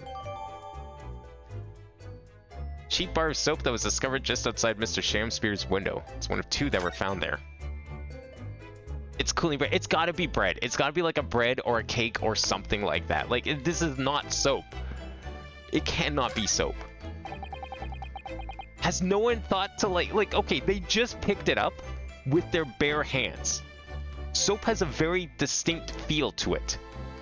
If it is not soap, if it was like butter, you know, similar color, or bread, or cake, you would know right away that it is not soap. So the fact that they picked it up and said nothing is making me start to think that it actually is soap. I don't know, what else like would feel like soap? What yellow brick-like object could you pick up that would feel like soap? Not butter. That's definitely not going to feel like soap. Look at these extravagant bright costumes. Somehow they look out of place in this room with its grim, shady goings-on. Yes, butter would be slippery, and if it's in the cold, it might be solid enough to kind of have the same consistency. It would still not feel like soap. This one looks like a king's attire. A king? I've always dreamt of being a king. No, I think you'd be more suited to be a feudal lord. A daimyo or such like. With a chonmage top knot? Every Japanese man wishes he had a chonmage. Oh, you'd look wonderful with one. And you already have the sword. Can you imagine what would happen if I walked around the streets of London with a chonmage and a sword? I wonder if that was like a considered design for him. To be like more samurai in the courtroom. I mean, he already has the sword after all. There's not much on these shelves, is there? Just this wine glass and bottle. And both of them are cracked. Yes, not much use, are they? Well, what's the matter? Oh, I was just reminded of the Reaper, that's all. Prosecutor Lorne Van Zeeks? Yeah, he's so reckless with his wine glasses. I was thinking it's a waste and that he should donate some to the needy. What do you mean a waste? The man throws them and they break. What would he be donating them for? You can suggest it next time we meet. Well, there's nothing left to donate. He throws them and you hear them smash. What's this? Looks like part of an envelope, I think. Yes, I think you might be right. Perhaps it was torn off the letter when it was open. Is that significant? Well, it's a little out of place, perhaps, when you look around the room. There's no sign of a letter, or the rest of the envelope, in fact, is there? She's right. And yet here we have this torn off end of an envelope. Which just strikes me as unusual. I agree. Well, we better take this just in case.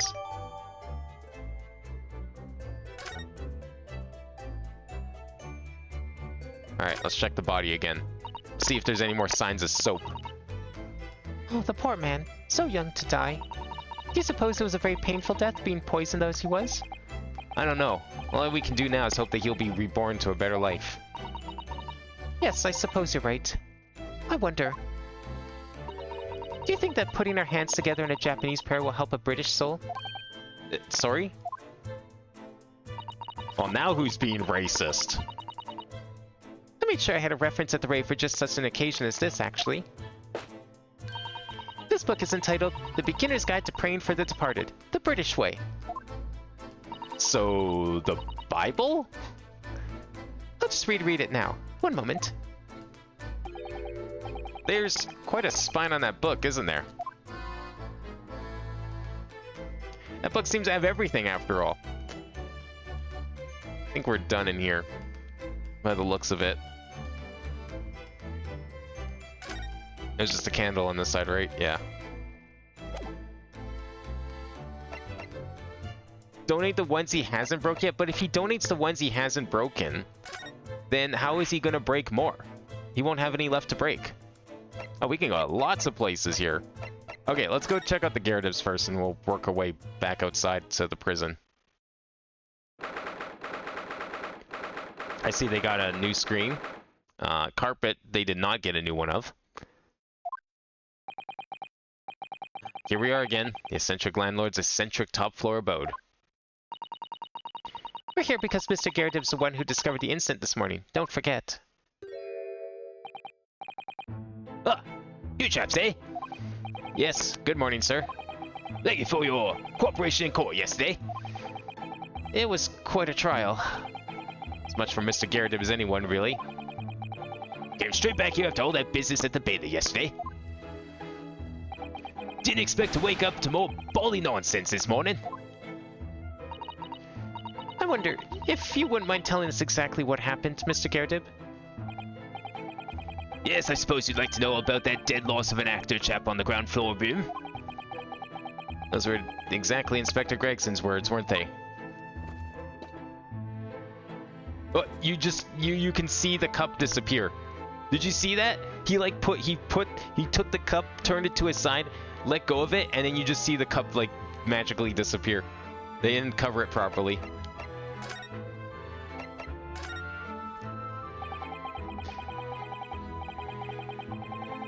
Must have been a real shock for you this morning. I hear you discovered what happened. Ah, well, that hopeless actor chap rises at 5 o'clock and sharp every morning without fail.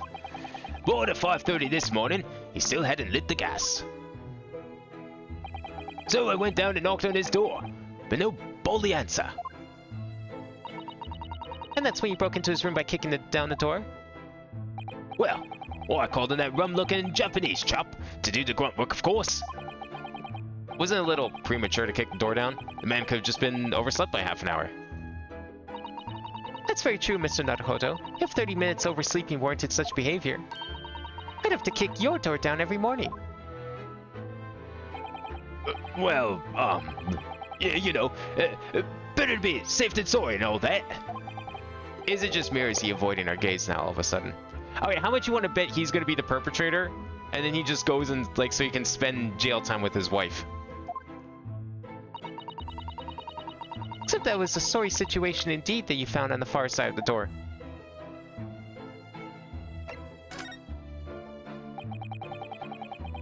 The victim's name is Mr. Shamspear, I believe. Is that right? Yes, William Shamspear. Took the ground floor room 3 months ago now. And how would you describe him? In a word, destitute. Destitute? Well, Let's face it. The only redeeming feature of that room is the cheap rent. Anyone wanting to live in a place like that is either broke or has a bally screw loose. So hard to choose which category Sosuke-san would fall into. Mr. Naruhodo, that's a little rude. He was doing research as well. Research? Into what? Well, Shakespeare, of course. Shakespeare. Read a few plays of the old bar myself, you know. Romeo and Hamlet and all that. Yes, William Shakespeare is England's most highly regarded classical playwright and author. He's known as Sao in Japanese, as you know, and many of his works have already been translated. Sao? He was given a pen name? Seems incredible that Shakespeare was shortened to Sao, though. Someone was too heavy-handed there. I mean, Shakespeare would be a pretty hard word to pronounce for them, I guess. There were a lot of costumes in the victim's room, actually, weren't there? Of course, Mr. Natsume is a scholar of English literature as well. I imagine he and Mr. Shamspear would have had much in common. Shakespeare interpretation disagreement leads to shocking murder. Let's hope it's not that. Mr. Naruhodo, really? How rude.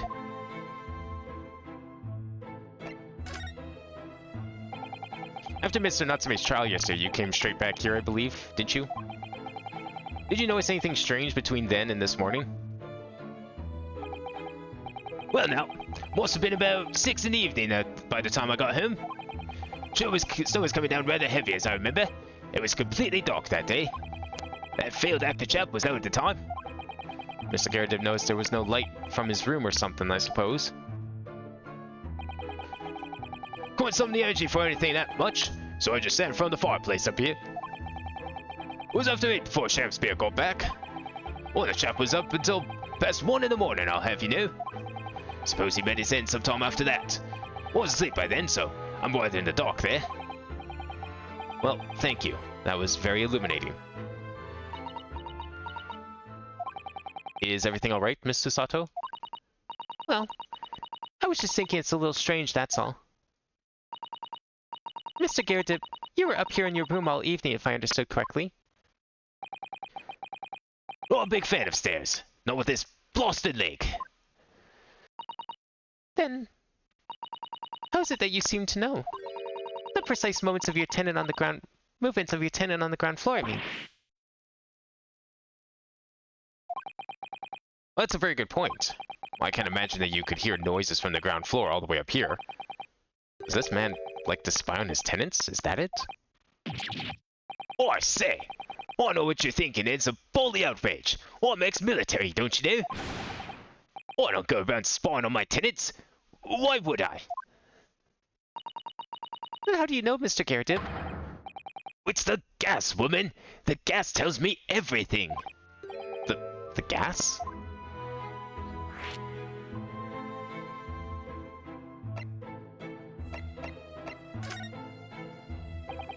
What on earth do you mean, sir? How can the gas tell you anything, let alone everything? Well, as you're probably aware, the gas is supplied to the building by pipes. Yes, I'd more or less worked that out. Every room in the building is connected by a single pipe to the gas main outside, and the gas company supplies gas to properties via the main. Yes, I understand that too. Let me see if I can explain. Let's say I was to light the gas lamps up here. What do you suppose would happen? Well, obviously the room would get brighter. Exactly. And at the same time, the lights in all the other rooms of the house would dim for a moment. What? They dim? Why? Perhaps it's because when you light a gas lamp, it briefly uses more gas than usual. And that reduces the amount of gas in the pipe for the other lamps that are connected to it. It kind of works the same way with electricity, at least in our house. That may explain why the other lamps dim momentarily, might it? Yeah, of course. Because everything's connected to a single supply pipe. Is that supposed to happen, though? Sounds rather undesirable. Jolly good point. In fact is, the gas company's pipes in these parts are pretty hopeless. Long worn out. And barely got any gas in them to start with. Opposite's also true, of course. Extinguishing the lamps up here and they glow brighter than the rest of the house. Ah, right. I see. So by watching the flickering of the lamps in one room, you can determine what's happening elsewhere. You've got it. Oh, of course, because when people come back home in the evening before they go to sleep at night, what they're guaranteed to do is either light or put out the lamps and fires. Clever. In point of fact, the room on the ground floor and the one above it use slightly different amounts of gas. By watching the lights in here closely, I can work out almost exactly what's going on in the whole house. Gosh, that's fascinating, Mr. Garrett. Absolutely fascinating. Oh well, nothing to it really. And I can't really see that's going to help us with the case either. Oh, you know it will. It's going to totally help. That's going to be like the fucking apex of this case in court tomorrow. Is we're going to have to point out the fact that the gas is not even. What I'd like to know is why is Mr. Garrett so interested in what his tenants are up to in the first place? I feel like there's more to it than idle curiosity.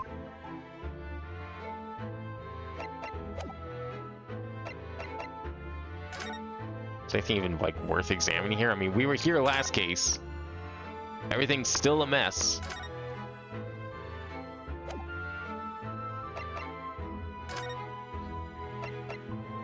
I don't have anything to present to him, do I? Let's check out some of this stuff. Oh, this is the receipt from the last case, okay. And then the streets from last case as well. The soap. I mean, it does look like soap. This part's a different color. It's an exquisite design, isn't it? Trust the British to turn a boring bar of soap into something special. I quite like it. Reminds me of the Hinomaru design of the Japanese flag. I expect this is a rather expensive soap. That doesn't seem likely, given who it belongs to.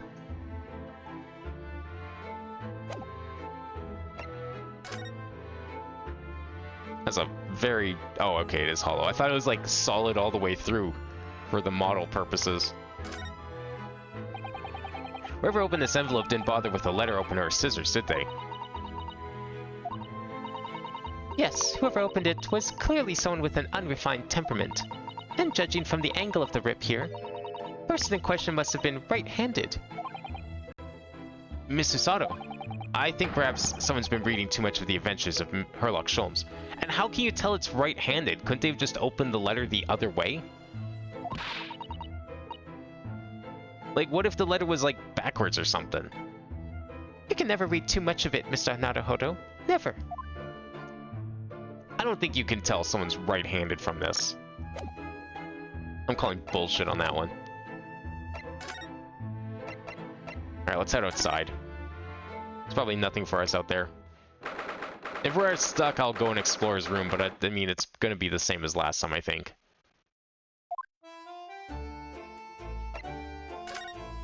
Is there anything new to explore here? I mean, obviously the police aren't here from yesterday. There's a soap again.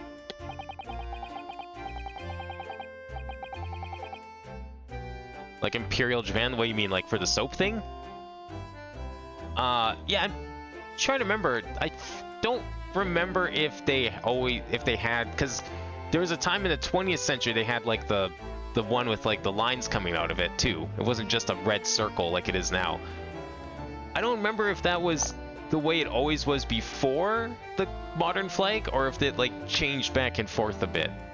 I'm not sure what the flag would have looked like during this game.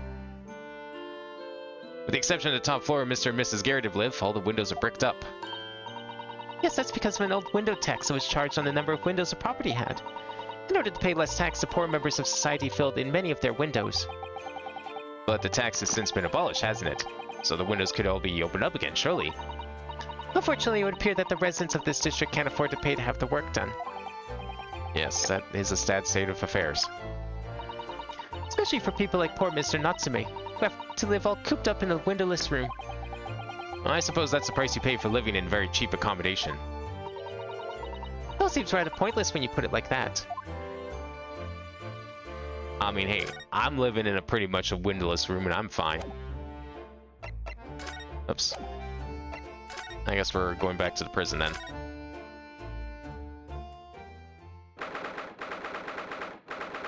I mean, yeah, basically. I technically have windows, but they're all covered up 24/7. I never open them.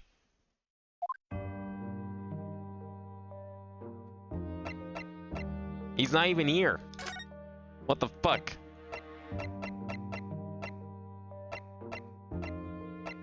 We could go back to Sholmes' place. I don't think it's gonna be the hospital then.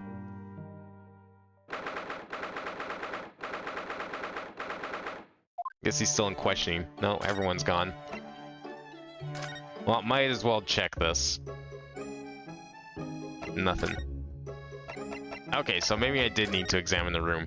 It doesn't look any different from the crime scene from before, so... Unless I need to give him some. Oh, you know what? Maybe we'll ask him about the soap. No, guess not. This is the only person we have left to talk to. Everyone else, like, fucked off to who knows where.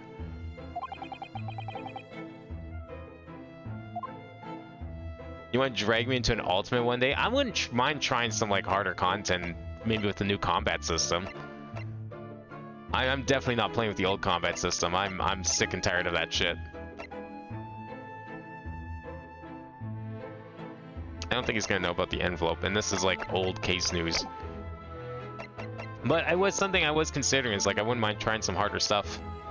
Maybe if there's the ability to like easily play the new like raid difficulty when those start coming out, I might do that on stream instead of the normal stuff. All right, let's examine this room because I mean clearly we have nothing else to examine here. Oh, a copy of Rand's magazine. The Adventures of Herlock Sholmes is being read all over London. Isn't it wonderful? Naturally, one asks oneself if such a singular detective could really exist. But having met the chap, it's undeniable. He's most certainly singular. Singularly dangerous. That's genuine public opinion for you, Mr. Sato. Perhaps it should be reflected in the stories. Make no mistake, Mr. Naruhodo. I intend to snuff out the sort of public opinion we just heard, personally. I'm starting to see where Mr. Sholmes' untainted reputation comes from now. There's a single apron drying on the enormous cannon-shaped clothes horse. Look. No, Mr. Naruhodo, that's a real cannon. I knew that. I was just testing you. Piece of history, that is. Seen plenty of action on the battlefield, I can tell you. Now the old girl and I just joined a piece of quite a retirement together. And of course, she'll come in handy if the enemy decide to launch an attack again. Is there a war going on that I don't know about? Give it 10 years.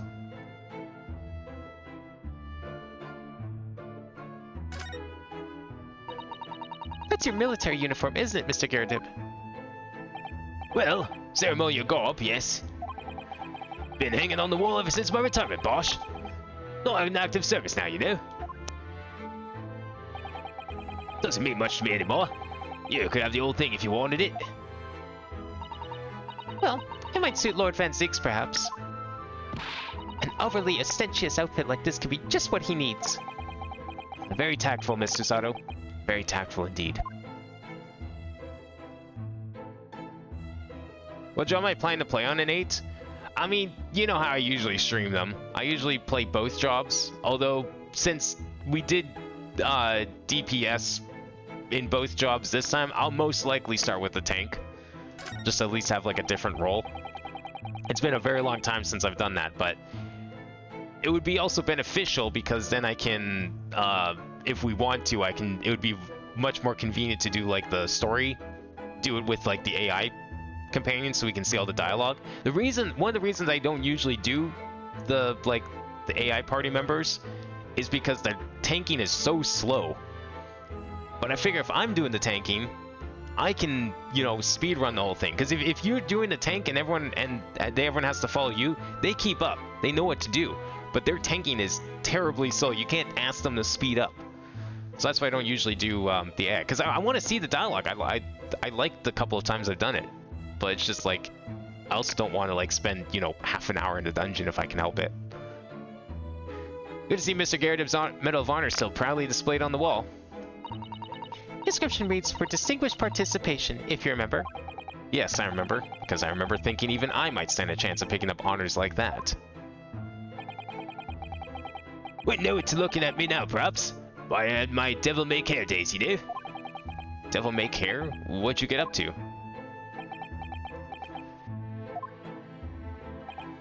Well, all in the past now, of course. And best left there. Best not. I want to know now. In other words, nothing. You look very dashing in your uniform there, Mr. Garrett. Oh, that old portrait, eh? Drawn by an art student who used to rent the room downstairs. Oh, you look so wonderfully young and courageous and strong. Yes, well, the shop presented to me one day and asked if I'd lay him off the month's rent in return. Oh, I see. So, you did, presumably. I fully well did not. Oh. A portrait is a portrait, but rent is rent, eh? And yet it's still there proudly on the wall.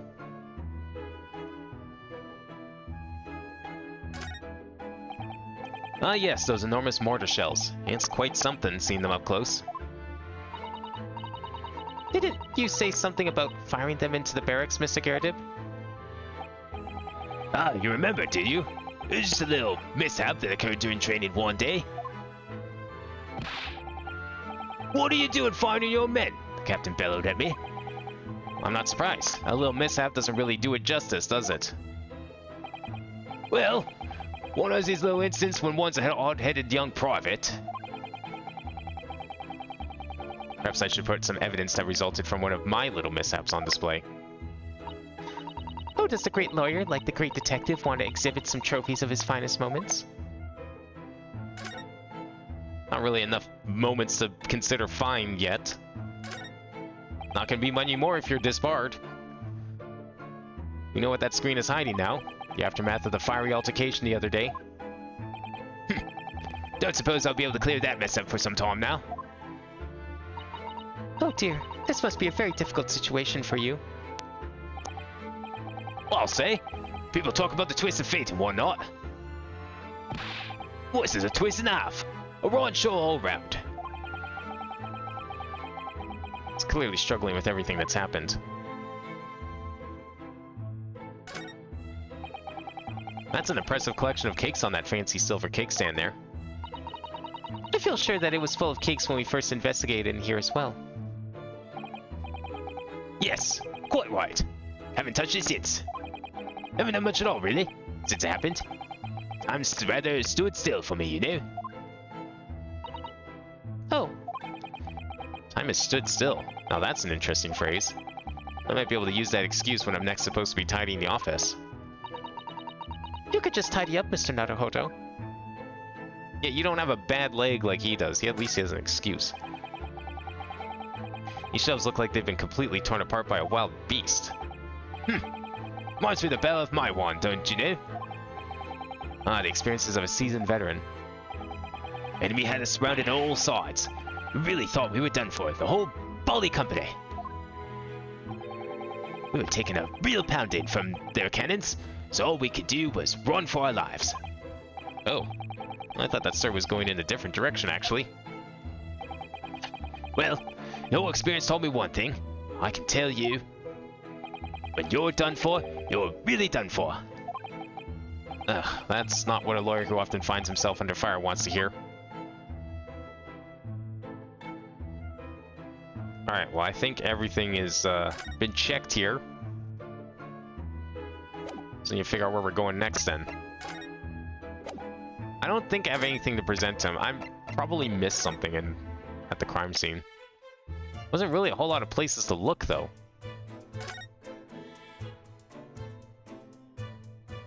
Oh, I didn't check the teacup. Wow, okay. Never mind. Huh, one of the teacups that Mr. Shamspear and his guests drank from last night. But don't go drinking from them, Mr. Naruhodo. There's bitter poison inside. I'm not planning on drinking any, don't worry. Anyway, the cups are both empty. That's true. So, one was Mr. Shamspear's, and the other must have been the cup that Mr. Natsume was drinking from. But Sosuke-san wasn't poisoned, of course. Perhaps we should take these so we can examine them in more detail later. Oh, can't believe that's what I missed. Oh well, whatever. Uh-oh. Inspector Gregson, but back so soon? Once I threw that little Japanese fella in the clink, well, I went and reported this to the investigation division. In 5 minutes' time, this place will be cordoned off by the yard. Oh, I see. Well, we'd better be leaving then. Poor Mr. Natsume must be feeling very low, being back in the cell again so soon. I'm sure. We should probably go and... Oh shit, it's a zombie. I thought London was known for werewolves, though. What's wrong, Mr. Naruhodo?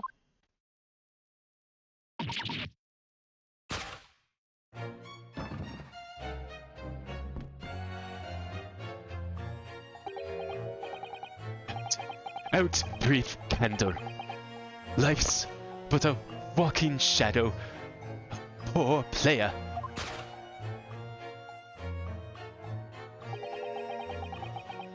Struts and frets his hour upon the stage, and then is heard no more.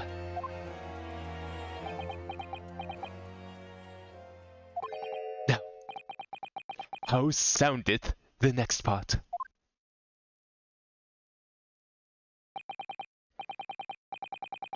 It is a tale told by an idiot full of sound and fury, signifying nothing. Indeed! Oh, happy day! What? Walking Dead! It's okay, you can call them zombies. It's a perfectly fine word to use. Never mind the fact that it wasn't invented yet. Philo isn't dead at all? What was that nonsense he was saying, though?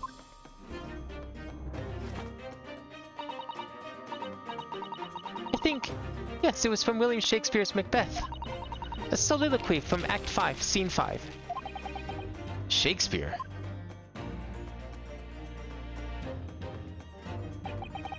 So it was that the victim, Mr. William Shamspear, came back to life. If the man had indeed been poisoned, it transpired that it hadn't killed him. He was taken by emergency carriage to a nearby hospital for treatment. And Inspector Gregson evicted us from the scene of the crime. Whatever that was now.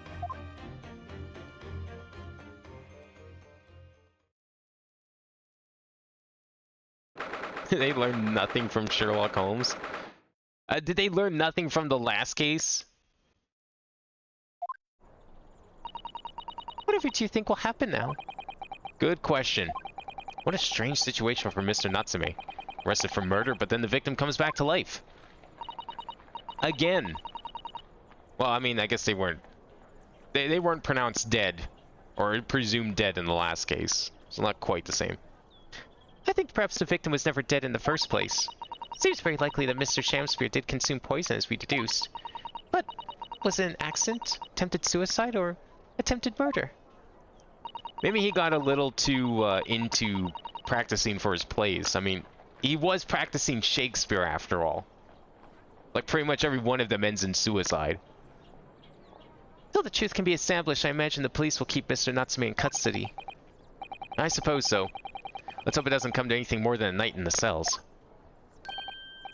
Oh, what's this? What's that man doing over there? Looks like he's trying to see into Saseki-san's lodgings. Well, he's having a hell of a time trying to stare through a brick wall. Something wrong, Mr. Naruhodo? Excuse me. Could we have a word? Oh god. No, no, mistakes were made. The way he, like, turned and looked, it was like a fucking re-dead in Zelda. He just ran off. I feel sure that I've seen that man somewhere before. Where was it? I do too, but I don't remember. Well, we've done as much investigating here as we can, I think. Perhaps we ought to go to the prison and speak with Mr. Natsume again. I don't know who that was. Did we see him in, like, the other case? I can't remember.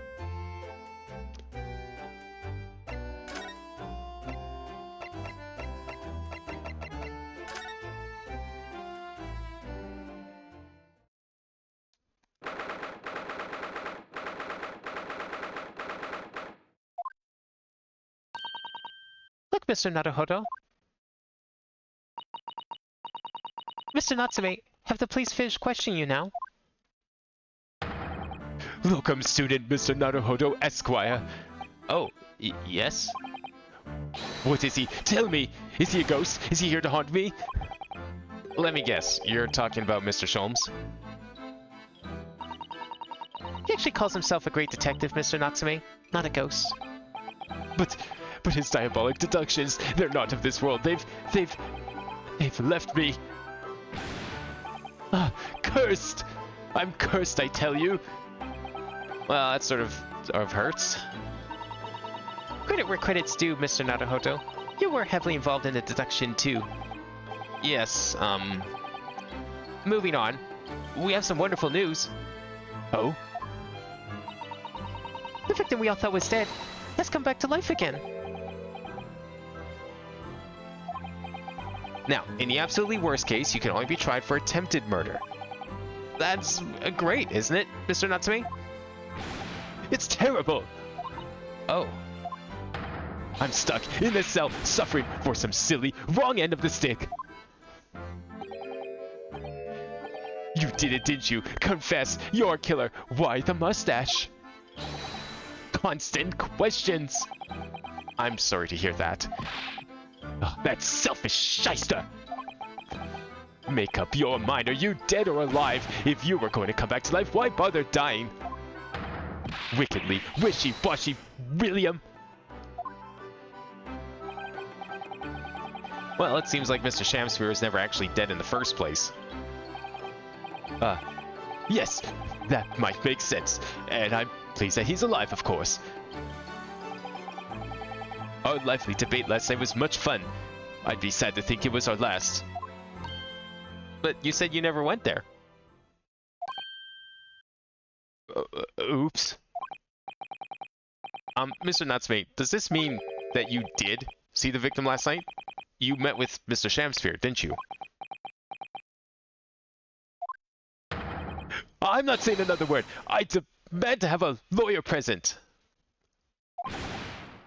Who do you think I am?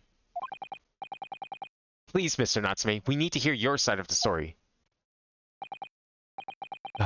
Why am I cursed like this?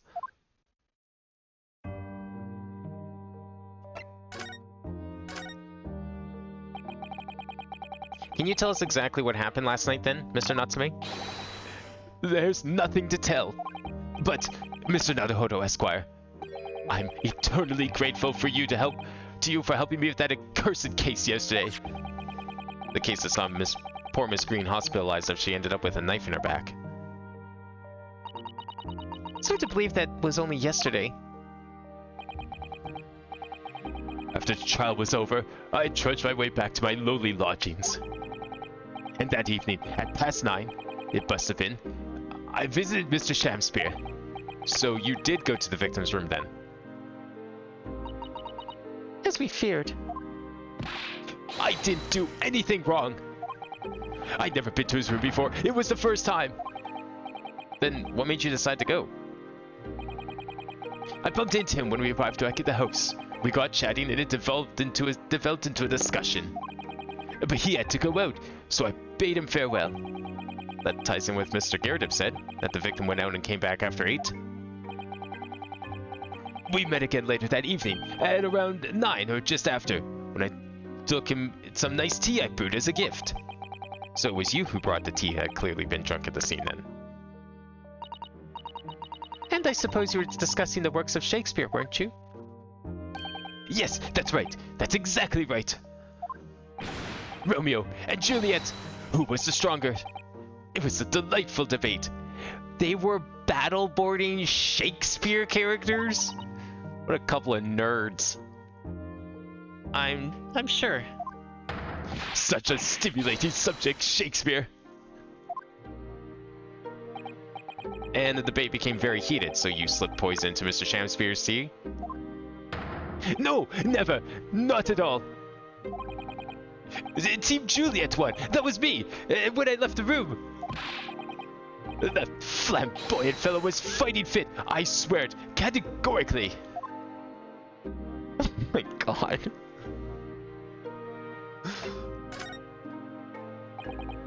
Mr. Natsume, you often say the same thing about yourself, I've noticed. That you have a cursed existence. I'm sure I've mentioned this to you before, but I've been here in Great Britain for a year now. And in that time, I've learned that it's no place for me. It can be very trying to live in a foreign land and adapt to the way of another culture. There are foreigners everywhere I look, and they all stare at me. They all laugh. That's the impression I get whenever I go out. It makes me scared to leave my room. Now see, that's racism. Which is why I've become a recluse. But in my room I find no respite for my fears. I've moved more times than I can remember. And then 1 week ago I moved into Briar Road. But why? I mean, why'd you choose that place? It doesn't seem very comfortable. Because the rent is cheap. I have so little money it spoke to me. The rent? Obviously there's a reason why it's cheap. Because the room is cursed. Cursed? Cursed how? The previous occupant, the man who lived there before I took the room, died there. Oh no. He was only a young man, but one morning he was found dead and no one could explain why. Surely no one would want to live in a room with a history like that. I wonder who that man could be. It didn't. When the letting agent recommended the place, I wavered. But I want books, and books cost money. A horrible history is a small price to pay. This guy really is a nerd. Collecting books, talking about Shakespeare characters who would win in a fight. When I realized that would mean I could buy more books, I signed a lease like lightning. Brave or blinkered? But after I moved in, I soon came to realize what I'd done. I realized how horrible that room's history really was.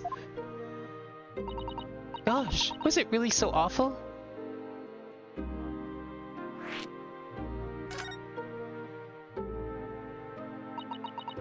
How did the room's horrible history affect you, Mr. Natsume? What happened? At first, it was just a feeling. The feeling of beady eyes boring into my back, watching me. Do you think that might have just been your mind playing tricks on you? No. My mind doesn't know any tricks. It was something else, someone else. It's been one long nightmare ever since I was given the keys to the place. A nightmare? You've been having bad dreams, you mean? Oh, all the souls who have died in that room, I lean over me in my sleep and try to strangle me. That really is horrible. And now I come to think of it, it happened again last night too. The very same night that Mr. Shamspeare's writhing in agony from the poison in his body. I was on the verge of being suffocated silently by those miserable spirits in my room. You simply must move out of that room as soon as possible. Yes, you're right. I know it. That's why. I'm already searching for the next room with a history to call home. I think perhaps you should try to avoid combination with any kind of history at all. Otherwise, I'm scared that you yourself might become history. Susato-san sure knows how to make the man listen. It took a week before he was accused of murder twice. I mean, that's... I don't blame the guy for thinking he's cursed. With that kind of luck. Of course. Mr. Lord of the Manor is worried about the curse on my room as well. You mean Mr. Garradib? Yes. He knows that if people keep dying there, he'll never be able to rent it out again. Well, that's true. I, for one, wouldn't go near that place. Yeah, people actually dying in there just sound dangerous. Oh, perhaps. That may explain why the landlord pays so much attention to the gas lamps in his tense movements. You mean because he's worried about their well-being? In a roundabout way, sure, we can call it that. He does seem to have an unusually keen interest in the amount of gas in the pipes. Well, there must be a reason why he keeps such close tabs on the occupants of his let rooms. What do you mean he pays so much attention to the gas lamps? Oh dear, no, it's nothing to do with you, Mr. Natsume. Please, forget I said anything. Oh, now you're talking about me behind my back as well. What's important is that Mr. Shamspear isn't, in fact, dead at all. Once he's come around and he's able to tell us what happened, we'll be able to get you released. Yes, please. Oh, I do hope you're right.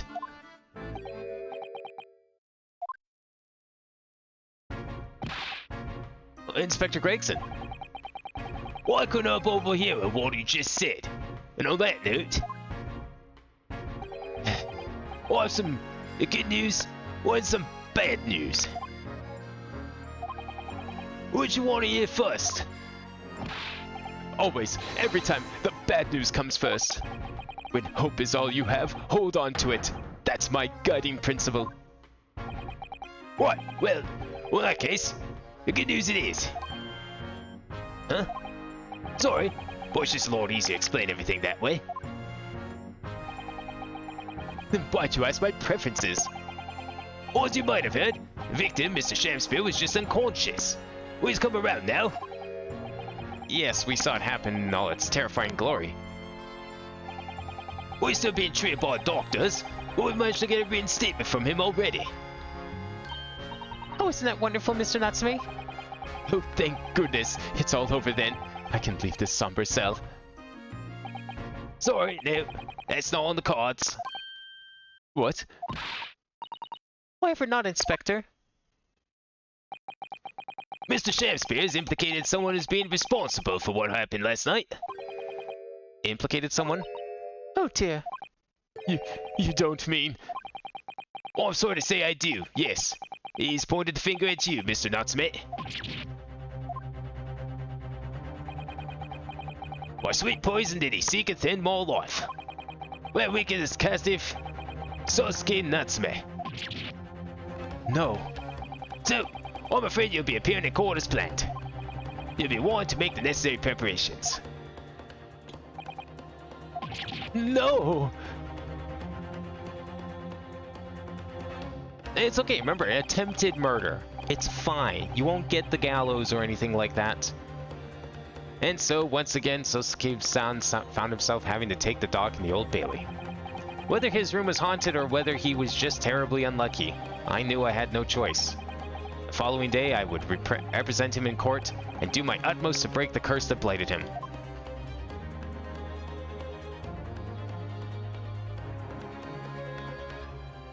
Oh, is that the entire investigation? That's it? I feel like we barely investigate anything, but okay.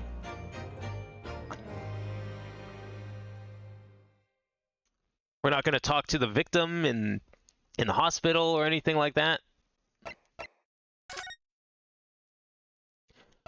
I mean, I guess there's a chance that we do a 2-day trial. We haven't... Have we had a 2-day trial yet? No. No, we haven't. Trial part 1. It's not even, it doesn't even say trial day 1. It's just trial, yeah. I don't think this game has 2-day trials. That was a very short investigation. Holy shit. Maybe this is just a short case. Or maybe like 80% of it is this. The Old Bailey. This place always makes me feel strange. I seem to get chills down my spine and break out in a nervous sweat all at the same time. Well, I didn't think I'd be back here so soon. That's my line! Good morning! Good morning, Mr. Natsume. It was only 2 days ago that I was declared not guilty here. Yes, we somehow managed to prove he didn't stab Miss Green in the back. But now this! Another morning, another murder, and here I am again in this hellhole! Can't keep coming to court! I'm beginning to think he's right. It really does seem as though he's cursed. Mr. Naruhodo, I'm afraid I have bad news. Oh. Mr. Natsume, good morning. Yes, morning! So, here we are again. Yes, again.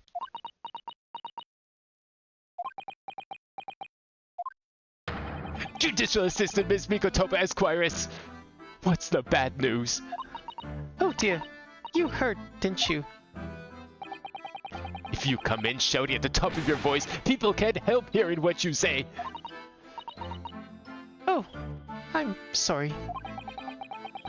You've done nothing wrong, Mr. Sato. Now, what is it? Well, it seems that the prosecution in today's trial will be led by Lord Beric von Zieks. Von Zieks? Oh no, oh no, no, no! So I guess we're not getting a new prosecutor. Really is just one big game then at that point. So-called Reaper of the Bailey, the most legendary prosecutor in the land. In the trial 2 days ago, he pursued Sosuke-san and I relentlessly. Of course, by the skin of our teeth. We managed to pull through, but still. Perhaps Mr. Natsume's acquittal in the last trial wasn't the end of the matter. After all... Yes, I know what you're thinking. The legend of the Reaper that says, nothing can save a person in the dock when Lord Van Zieks is the prosecutor. But as we learned in Case 5, that's not really how it goes. Of course, that hasn't happened yet. Even if the person is found not guilty, the accused will meet a mysterious end one way or another. And we've experienced it firsthand. Again, wasn't quite how it went. The man we've successfully defended met in the most terrifying end after his acquittal, right here in the Old Bailey.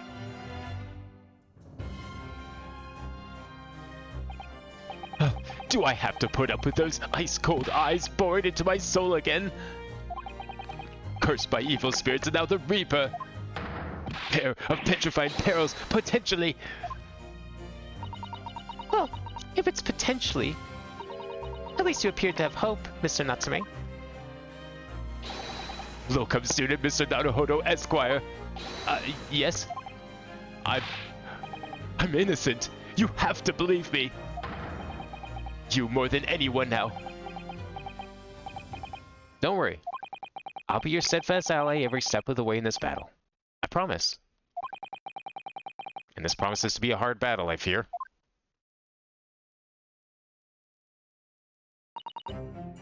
Well, the trial is scheduled to begin shortly. We should move into the courtroom. Let's go. Oh, yes, I forgot to say. I'm afraid he won't be able to make it. Mr. Sholmes, I mean. That's probably for the best. Oh. If he were here, I might be tempted to rely on his help. And that could be seen as a weakness. If Lord Van Zieks were to notice, he'd prey on it mercilessly. At least, that's my gut feeling. Mr. Naruhodo. You're right. Yes, you are so right. Oh, well said, locum student Mr. Naruhodo Esquire. Well said. I swear on the sword at my side, and on the spirit of Kazuma that it harbors. I'll show him what a Japanese lawyer can do. I'll set you free, with honor. Oh, yes. Wait, okay, what happened? So, nobody's dead. That's pretty much sums it up. Nobody died. So at worst, we are defending this guy for attempted murder. You know, I always said in the past that it would be so cool if there was a case where the victim, like, was able to tell who did it. Yeah, that happened.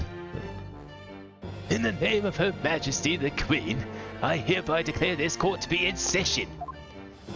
I now call upon the counsels for the prosecution and the defense to declare their willingness to proceed. The prosecution is ready. The defense is ready, my lord. Readiness for the trial, my learned Nipponese friend, is not what the defense needs. What you need is readiness for your inevitable defeat. It's not just my imagination. It's really there. Lord Van Zieks has such an animosity towards us Japanese for some reason. It was some time ago now that he first became known as the Reaper of the Bailey, I believe. These past few years he hasn't appeared in court at all. And now he's back in the courtroom. Though for some reason, only when I'm defending. This Reaper, with his curious disdain for us Japanese, is a prosecutor shrouded in mystery. Still, this isn't the time to be pondering that. I have to concentrate on Sasuke-san's trial. Furthermore, I now call upon the 6 ladies and gentlemen of the jury. You have been chosen at random to represent the will of the people in this trial. Are you ready to fulfill your duty? Yes, at random. You know, because there's like only 12 people in the entire city of London that are able to attend these trials. So, unfortunately, they just so happen to always have some connection to them. Absolutely. I have a feeling this larrikin wasn't innocent before. I must say that I feel especially with this on days when my hat refuses to sit right. Oh, well, I'd rather like how you're wearing your hat. I think the ruthless look is very fetching, actually. I guess the man hasn't quite has an obsession with 3D imagery yet at this point. I need to be somewhere at 10 o'clock. I have a very important meeting. Let's make this quick. I could agree more. Wanting to take home 5 bob tonight and missus will go through the roof. Oh, may the Lord show us all the light here, and lead his flock to a righteous verdict. British jury system is very different to our own, isn't it? It's quite extraordinary to think the power of the judgment is in the hands of 6 members of the public, and that the judge can only pass sentence when all jurors are in agreement about the defendant's guilt. It's also very interesting how it's always like 4 out of 5, 6 of them are like the same person from a previous case. 6 citizens of London, chosen at random. Or at least, that's the idea. As the prosecution will draw attention to the fact that the accused was on trial here but 2 days ago. Accordingly, where possible, the same jurors have been asked to return for duty today. That seems like a horrible conflict of interest, but okay. Very well. Let us commence the trial. Lord Van Zieks, your opening statement, please. Ladies and gentlemen of the jury, it is not the intent of the prosecution to cast doubt over your past decision. However, the innocent verdict afforded to this eccentric Nipponese before has had dire consequences. Did the accused repent for his wrongdoing in that affair? Far from it. Instead, he used his freedom to perpetuate a most blood-curdling crime, namely that of the attempted murder of his neighboring lodger, an innocent Englishman. To explain the circumstances of the crime, the prosecution calls its first witnesses to the stand. Yeah, the lady in the fur coat's new, but everyone else is the same. I can't remember, was the old man on the far right, was he in... He was in the previous trial with Soseki, right? I can't remember who was all in the jury for that one. The guy in the younger person in the brown coat, he's from the case 5. The one on the far left was the witness in the case 2, or 3, I guess. And then the other guy beside, and then the big guy that worked at like the warehouses or whatever, he was I think he was also case 3. I'm just thinking of like the timeline, their timelines in relative to this case. The detective responsible for investigating the scene and the accused himself.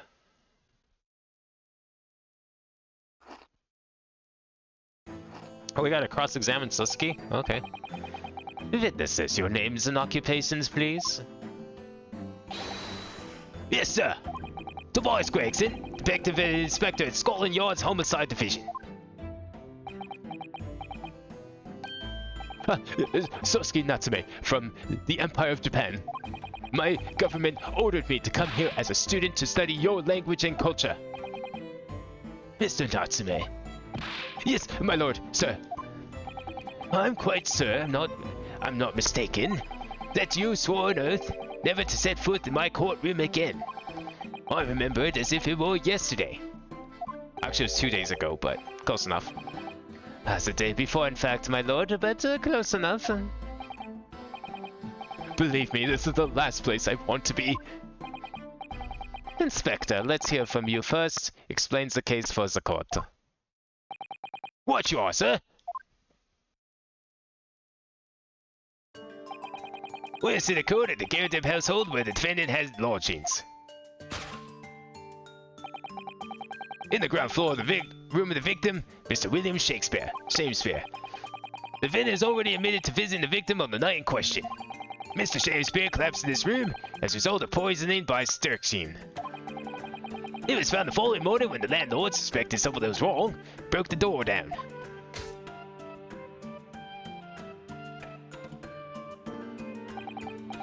This means I presume the door to the victim's room was locked at the time of the incident.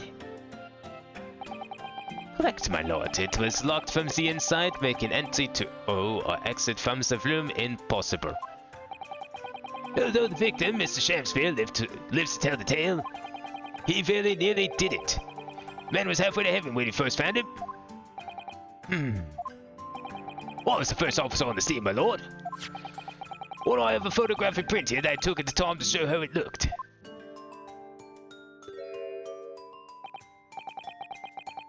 Yes, a chilling scene indeed. The man looks very much deceased.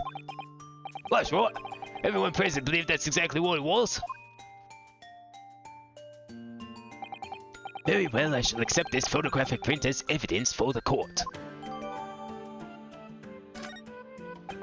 Now then, Mr. Natsume. Yes. As the defendant, do you have anything to say at this juncture? They're haunted by evil spirits. Good gracious, what's haunted? My lodgings! There's been a whole series of strange happenings in my lodgings. The tenant before me died in mysterious circumstances. A woman was stabbed by no one on the street outside. My neighbor was poisoned, and me. What about me? I've nearly been killed countless times. Killed, Mr. Natsume? How? Even on that fateful night it happened, when I returned from Mr. Shakespeare's room, I lit my gas stove and climbed into bed, but before long, the stove went out, and somebody tried to kill me. You must always extinguish all fires before retiring for the night, Mr. Natsume. But it's so cold, my runny nose would freeze. The point is, I didn't poison my neighbor. Oh, why am I being accused of this? Why is my existence so cursed? Thank you, witnesses. I believe I have a reasonably clear picture of events. If I could raise one more point, my lord. One more conclusive point. Conclusive? Go on. Fortunately, the victim, Mr. Shakespeare, has regained consciousness after his ordeal, and he has named the true culprit. The poison consumed by the victim was administered in a cup of tea that he drank on the night in question. Tea, my lord, that was brought to the victim's room by the accused. Please tell me we get to cross-examine the victim. That would be so amazing. A Phoenix Wright case where we cross-examine the victim. Order! Order! Yes, that's the crux of this whole case. If Suzuki-san was innocent, then why? Why has the victim accused him? Well, Mr. Natsume, what have you to say on this occasion? That evening, yes, I did take some freshly brewed tea with me when I visited Mr. Shamspeare's room, as a gift. The public water pump outside always freezes at night, so I brought bottled water especially to make it. And this is the result. Never will I touch tea again. Never! The public pump was frozen, you say? That's not information we've heard before. That will do, thank you. Now, according to our laws, defense must have the opportunity to cross-examine witnesses at least once. Therefore, I call upon these witnesses now to formal testimony. I presume the prosecution has no objection? None whatsoever, my lord. Good. Then you will give your account of events on the night in question to the court now. Yes, my lord.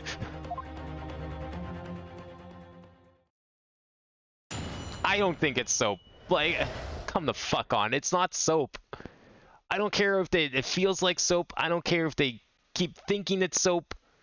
There's no way in hell anyone was eating soap. Why was there soap on a plate at dinner? It's not soap. It was around 9 o'clock that evening when I visited my neighbor and I took some tea with me as a gift. We had a heated literary debate over a nice hot drink, after which I went back to my room at around 11. My tea was completely harmless. He couldn't have locked the door behind me otherwise, could he? Certainly it takes some time to have an effect on the body. People don't kneel over immediately after taking it. And the victim would have been perfectly able to lock the door after his guest left. The argument still stands. But then why did he sit back down at the dinner table with a fork and cup in hand? Yes, I see. It all seems relatively straightforward. Excuse me, but that testimony does raise one rather crucial point, I think. Mr. Natsume claims his tea to have been harmless. Presumably, though, the teacups have been examined for traces of the poison, haven't they? Why didn't I think of that? Hopefully it's a poison that they actually have on file, unlike last time. Well, it happens to. We haven't been able to. Did I hear you correctly, Inspector? Scotland Yard has failed to examine the suspect's substance? How could you have overlooked something so important? Isn't that the first thing you should have done? I learned to nip on these friends is falsely incensed. As the inspector said, Scotland Yard was unable to examine the tea. Not that it was overlooked. Unable? Why? Well, simple enough. There was none left. Not a drop. Or someone must have been very thirsty indeed. With current scientific techniques, it is not possible to test for poison under such circumstances. We only need a drop, but that one drop does actually have to exist, funnily enough. The lack of examination notwithstanding, it appears nothing other than the tea passes the victim's lips on the night in question.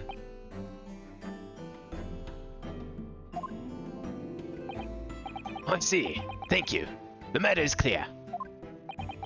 Cast your eyes over the jury, my learned friend. What? You can see it in their faces, I'm sure. The recognition of the accused's guilt. Your client's fate is all but sealed. In mere moments from now, you will lose, and your compatriot will be damned for all eternity. He's right. I can feel all 6 of the jurors looking daggers at me. I can't let them beat me down. I won't. Counsel for the defense, proceed with your cross-examination. Yes, my lord. What about the bar of stuff? What, you mean the other soap that was on the windowsill? It looked just like the stuff that was on the plate, as far as we can tell. Hold it! Were you and your neighbor good friends then? No, we weren't friends. Not at all. Not at all. Never, ever. A simple no would have sufficed. Then, why did you decide to pay him a visit? Mr. Shamsphere fancies himself as a great literary knowledge. As a fellow scholar of English literature, we find much to talk about together. Come now, no Japanese could understand the finer points of English literature. And on the night in question, that was the topic of conversation as well, I presume? It was the day of my last trial. When I was acquitted, I just arrived back at my lodgings when I ran into Mr. Shamspeare outside on the street. That was around 6 o'clock. We exchanged one or two pleasantries, but it soon turned into a heated discussion. He was on his way out at the time, though, so I promised to visit his room that evening at 9 to continue our debate. But did I have ill intentions? No! Not one, not two, not any! Not at all! Never, ever! A simple no would have sufficed, I feel. Then tell the court what happened when you visited the victim's room.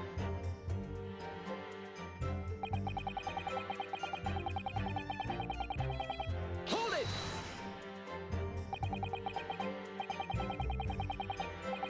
A literary debate about Shakespeare's works, I think you said, didn't you? Shakespeare? Ah, very worthy talk of conversation, I must say. Oh yes, my lord. Romeo and Juliet, who was stronger? It was a profoundly pleasurable parley. Romeo and Juliet? Who was stronger? I know I'm going to regret asking this, but how did the debate go? Well, we both agreed that we would reach a conclusion more quickly with a reenactment. So we battled it out in a Greco-Roman style, naturally. What?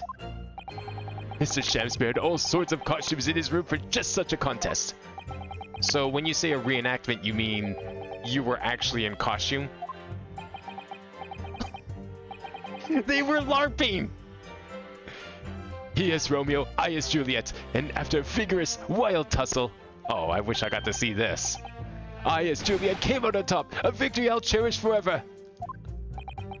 I dare not imagine the terrible scene of carnage. The fact remains that it was you who prepared the tea and took it to the victim, correct? I boiled the water in my room and made a pot to take with me. I'd heard that he was too poor to have tea himself, you see. I thought British love tea. You'd think it would be, like, super cheap. That's true. There's no sign of any tea leaves in the man's room. I wanted to do something nice, to be friendly. So why is everyone looking at me with suspicion? My tea was harmless, of course it was. And do you have any basis for that statement, witness?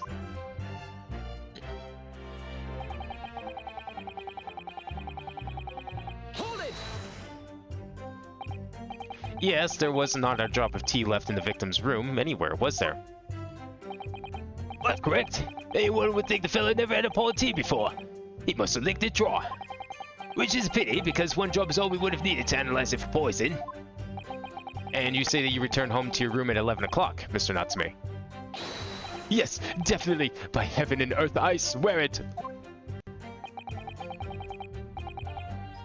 They were accurate to RNJ, one faked being poisoned. That's true. Although there was that foam in his mouth, so I think he might have actually been poisoned. Who knows? But who knows? Maybe this is a non-crime and we're just like accusing this poor man for nothing. That could be it. Landlord was ready to verify that it happens. He confirmed the defendant went back to his room at 11 that night. And how was the landlord able to attest to this? He, said it was lamps, I believe. The lamps, Inspector? When tenants return to their rooms and start using gas, the lamps in other parts of the house flicker. Yes, Mr. Garrett seems to pay a lot of attention to the comings and goings of his tenants. There's only one key to Mr. Shamspeare's room. I know that for certain. So he must have locked the door himself from inside his room. The victim has confirmed that to be the case, yes? So I'm right. My tea was harmless. Completely harmless. If you take poison, you die. Everyone knows that. Well, it's not that simple, I'm afraid. What do you mean?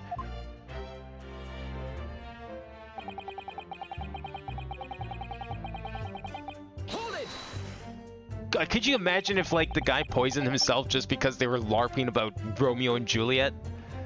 Oh, man. What a twist that would be in this. How long does it take for symptoms to appear, then?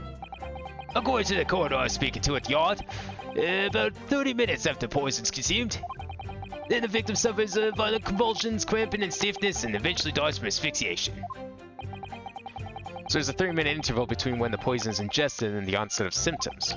There seem to be a lot of different types of poison in the world, that's for sure. But the guy didn't die, so did he really ingest poison? Oh dear. Death by poisoning again. It's always so awful. Maybe it wasn't this kind of deadly poison. Maybe it was a different kind of poison. 30 minutes is a long time. Certainly long enough for the victim to have locked the door behind the accused after he left. Can't deny that. And it further degrades Satsuki-san's alibi. While the medical report from the doctor examined the victim here, my lord. Who's first up, really? The accused is the only person who could have done it. Very well. The court will add this report to the court record as evidence.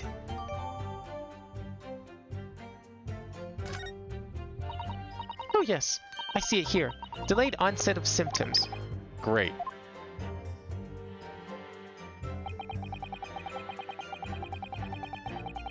Hold it! I have a feeling this is going to be our statement. The argument still stands, you say? Well, this is what Mr. Natsume's been saying, isn't it? The pair of them had drank tea together that night, so if there was poison in it, the victim wouldn't have been able to lock the door after the accused left later on. Exactly. Me and my tea are innocent. Sweet and innocent, I tell you. I'm afraid, sir, that doesn't follow. You see, strychnine is a slow-acting poison. In other words, it takes time for symptoms to appear. So you could have left the room up to 30 minutes after the victim drank the tea. But as long as you did that, Mr. Shamspeare could have walked the door after you're gone. But no. We drank the tea straight away. The battle over whether Romeo and Juliet was stronger, that came after the tea. Do you have any evidence to support that statement?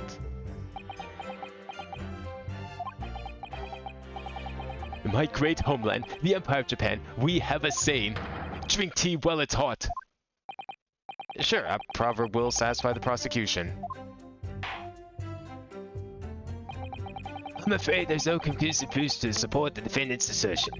On the contrary, there is sufficient grounds to infer his guilt in the matter. No. That's the extent of the testimony, isn't it? I could voice a personal opinion, Mr. Naruhodo. Of course. Go ahead. Mr. Natsume is arguing for his innocence so adamantly and so persistently. Yet Inspector Gregson just brushes what he says aside. It's really quite infuriating. I agree. So we need to find an inconsistency in what the inspector is saying, I think. I'm afraid so. As things stand, the jurors are sure to find Mr. Natsume guilty. As I see it, what we need to focus on is the poison in the tea.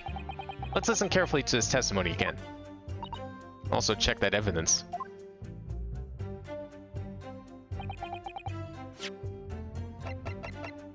Okay, we got a couple of things here we can now examine. William Shamspeare, 31. Ingestion of a small quantity of strychnine. Toxic effects present 30 minutes after ingestion. High likelihood of the substance having been mixed with the tea the victim was drinking, but no sample could be obtained for testing. But it didn't kill him, so it must have been like too small of a dose, I guess? Poisoning incident occurred at around 1:30 a.m. on 21st of February. Wait, hang on. How do they know what kind of poison it was? I guess they tested his blood or something? Poisoning incident occurred at around 1:30 a.m. on 21st of February. Assessed from the victim's pocket watch that appears to have been broken when the man collapsed after delay onset of symptoms. Ah, how convenient. How many times have we had like a broken clock or something just inexplicably appear? Just so that they could like pinpoint the time of death or whatever in Phoenix Wright? Like, I feel like that happens, that's happened a not insignificant amount of times. No container for the poison was found at the scene. I have a hard time believing that. Not really anything weird here. I have a feeling the fact that we can clearly see the bricks in the wall up there is going to be important. There are teacups. This is the teacup which Mr. Natsume is drinking. Yes, unlike the other one, the inside of the cup is completely clean. I suppose he must have drunk the contents before the tea had a chance to leave a mark. I always gulp it down too. Sorry, Mr. Naruhodo? Well, if you just sip it little by little, it goes cold.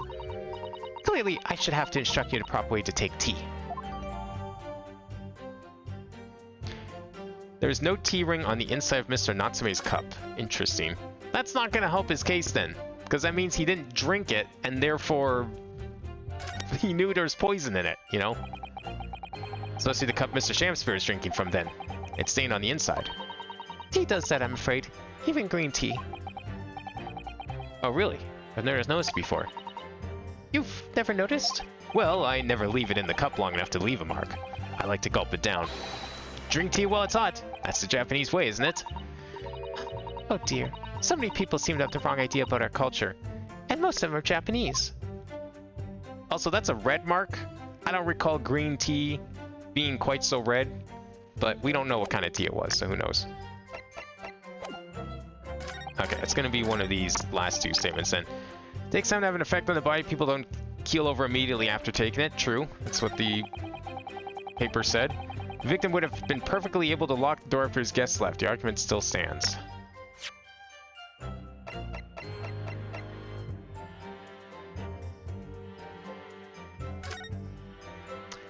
See, the only thing weird about that is that would imply that he got up, locked the door, and then sat back down at the table?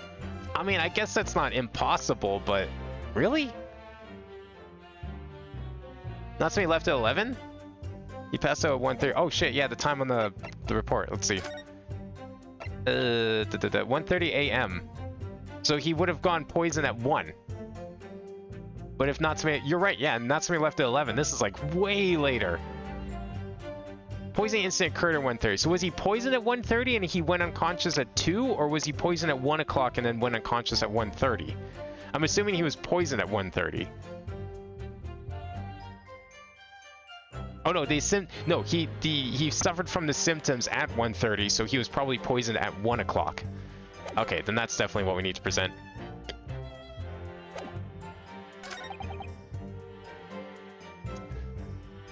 Now, do we present it on this statement because it was longer than half an hour and it's not stretching then? Or do we present on this one because he was able to... No, it's got to be this one then, right? I don't think it's going to be any of his statements.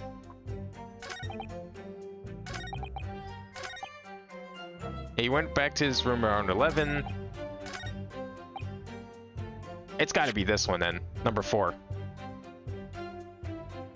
Yeah, he left long before this time frame, that's right, because he said multiple times you've left at 11, so...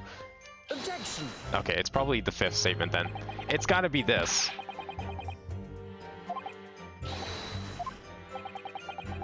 Because the time frame not matching up is... Oh wait, maybe I do need to...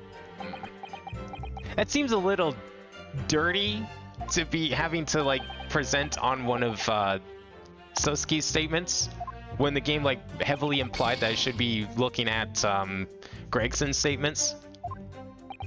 But if we're going for the whole time thing, it makes perfect sense to like present on the one that specifically mentions time. Although that would imply that means we're basically accusing him of poisoning and then lying. Like this would be the obvious statement because it's 11, but he was poisoned at like 1:30. Right? Guess it's worth a try. I don't like this. Objection! Okay, it was this, yeah. It's a little dirty by the game to be like, oh, we should be focusing on Gregson's statements. And then the answer is actually presenting on Sosuke instead. Mr. Natsume, you said it was 11 p.m. when you left to return to your room, correct? Yes. And Inspector Gregson, can we rely on the information in the medical report unconditionally?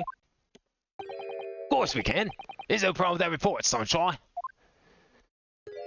Actually, I think there's a very big problem. Because there's a chronological inconsistency between it and the defendant's testimony. A chrono... What? What are you on about? According to this report, the victim must have consumed the poison at around 1:30 in the morning. And yet, the defendant, Mr. Natsume, left the victim's room at 11. Yes, that's right. There's more than 2 hours of missing time there.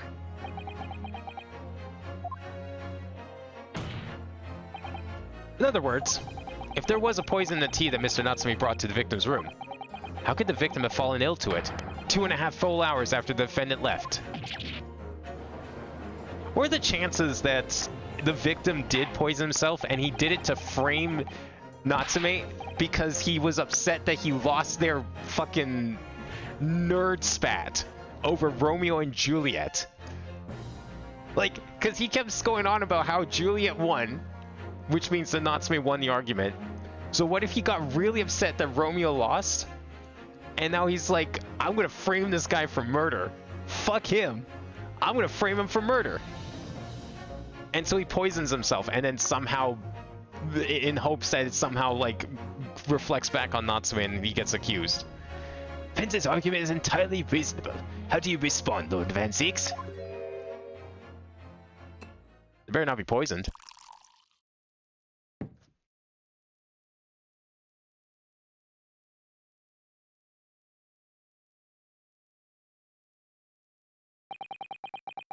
So think it's random third party did the poison on the food that William consumed at about 1?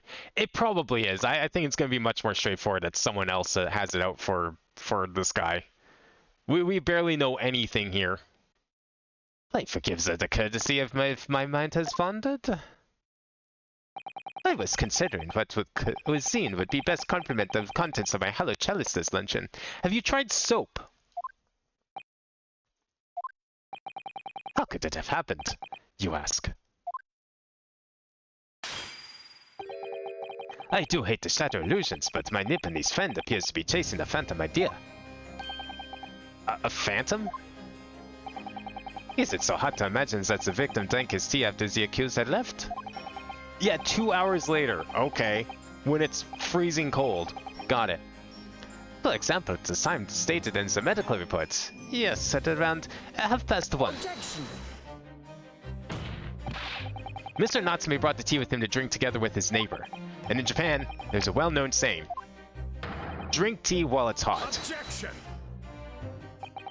And in my country, there is an even more apt saying.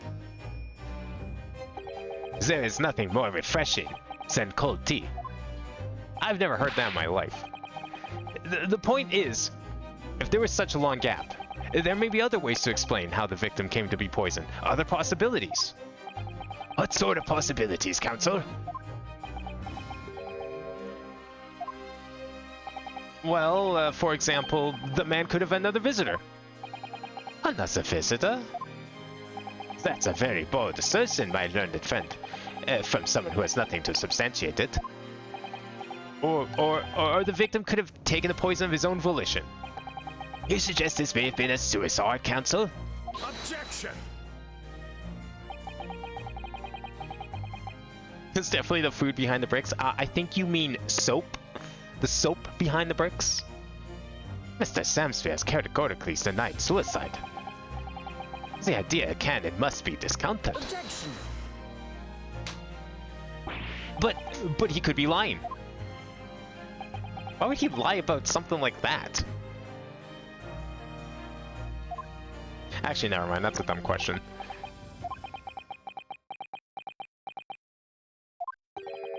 Is something wrong, Lord Van Zieks? I was listening to the sound of the carriage pulling up outside the courtroom.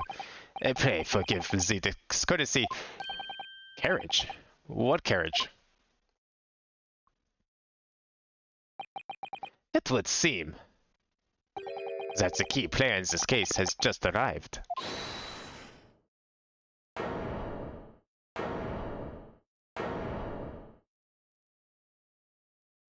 And who could that be?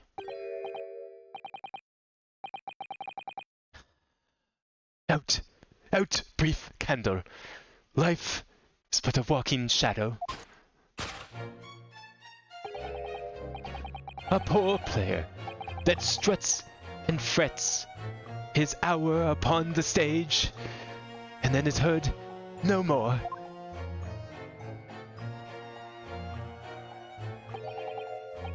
It is a tale told by an idiot, full of sound and fury, signifying nothing.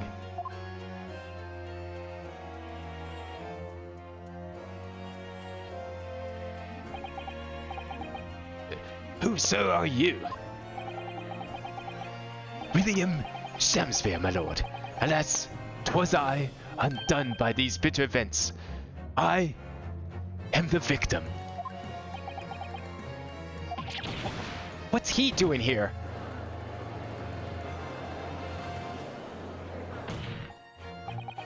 The prosecution seeks to call this gentleman to the stand. With his testimony, my learned friend's futile resistance will be utterly crushed. Suicide, the only crime you can be punished for if you fail at it. Wait, can you actually? Can you go to jail for failing to kill yourself? That seems a little silly. Like who are you? Are you making a crime against here? Like the only person you're harming is yourself here. Like what? Maybe not jail. I guess they'd probably just put you in an institution to try and help you or something. But like, that's insane if you can actually be accused of failing to kill yourself. You're calling him as a witness? I mean, what better witness than the victim themselves? If only we could do this with every case. Very well, counsel. I will grant your request with interest. I'm curious to discover what the court shall hear from the victim himself.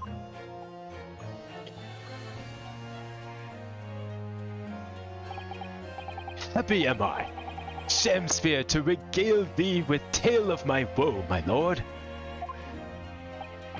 But I still have my own tale to tell, my own tale of worse woe. I can regale the court with the tale of my perfect innocence in perfect English. That will do, Mr. Natsume. Let the court now hear from the victim.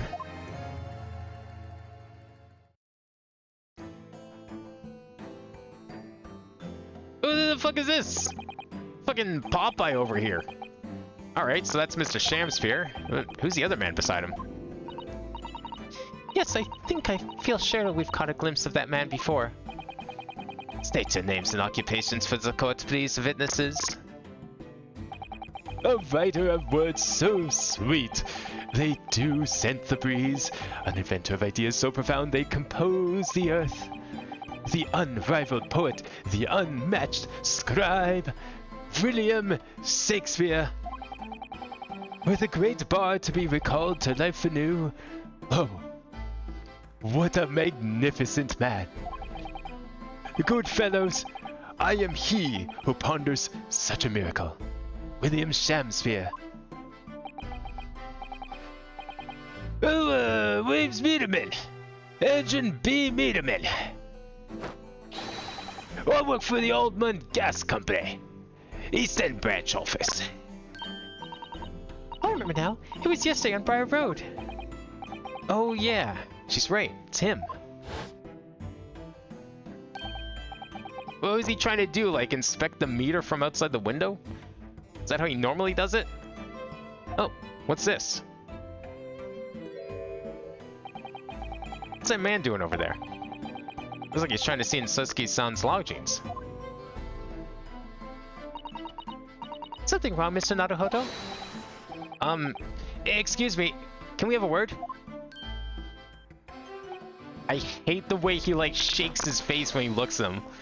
Like, it looks like he's just gonna like run over to them and slit their throats.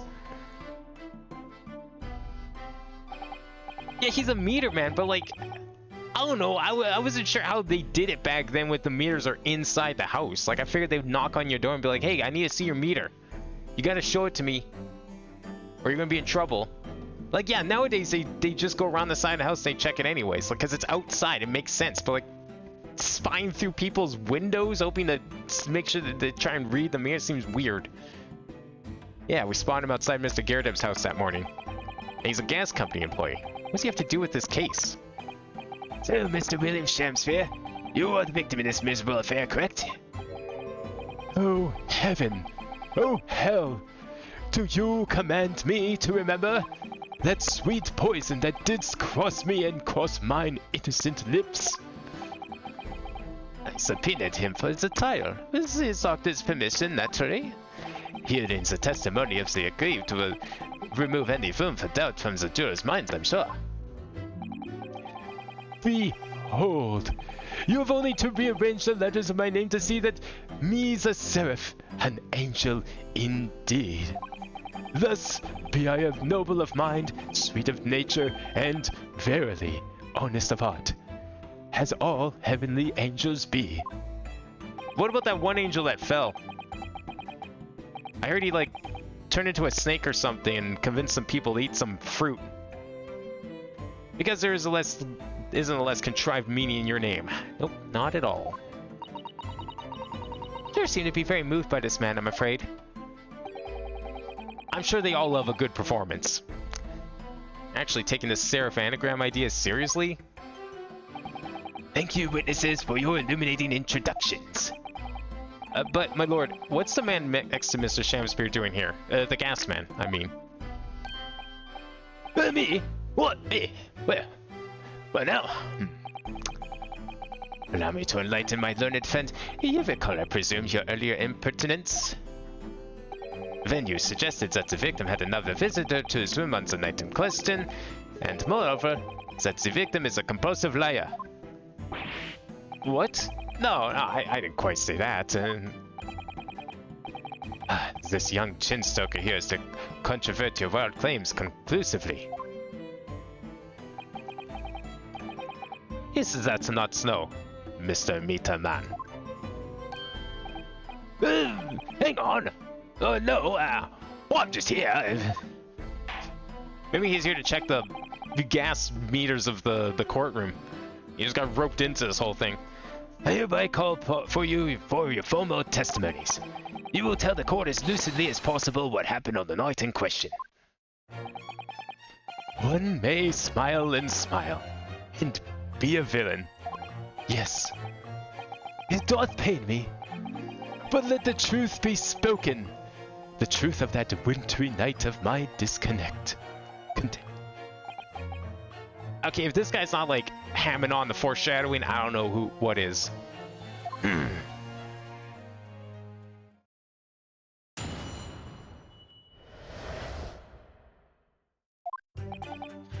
The snow lay about.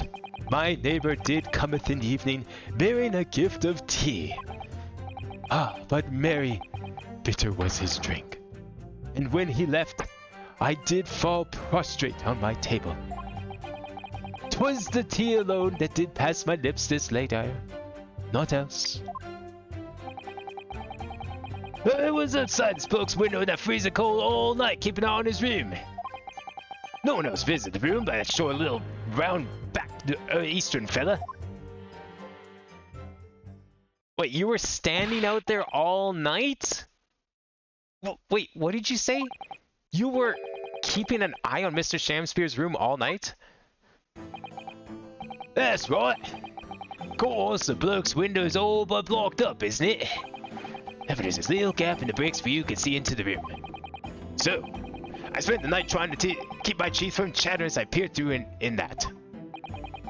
The question is, sir, why?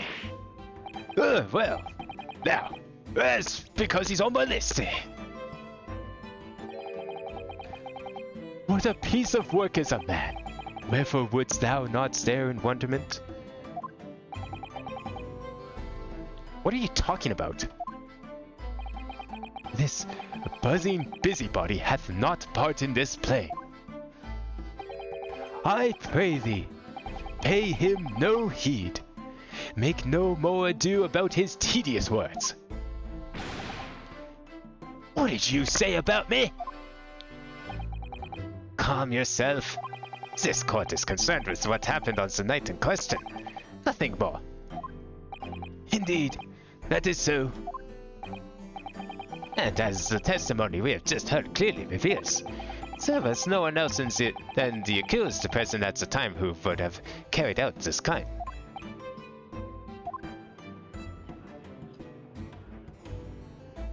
You watched him pass out. Why are you not the first report? Exactly. Guy was like witness to the whole thing. If he was acting as like security camera, he should have like said something. Helped him up or something. Well, I believe this may be the final testimony of the trial. Now, counsel, the defense may proceed with the cross-examination. Yes, my lord.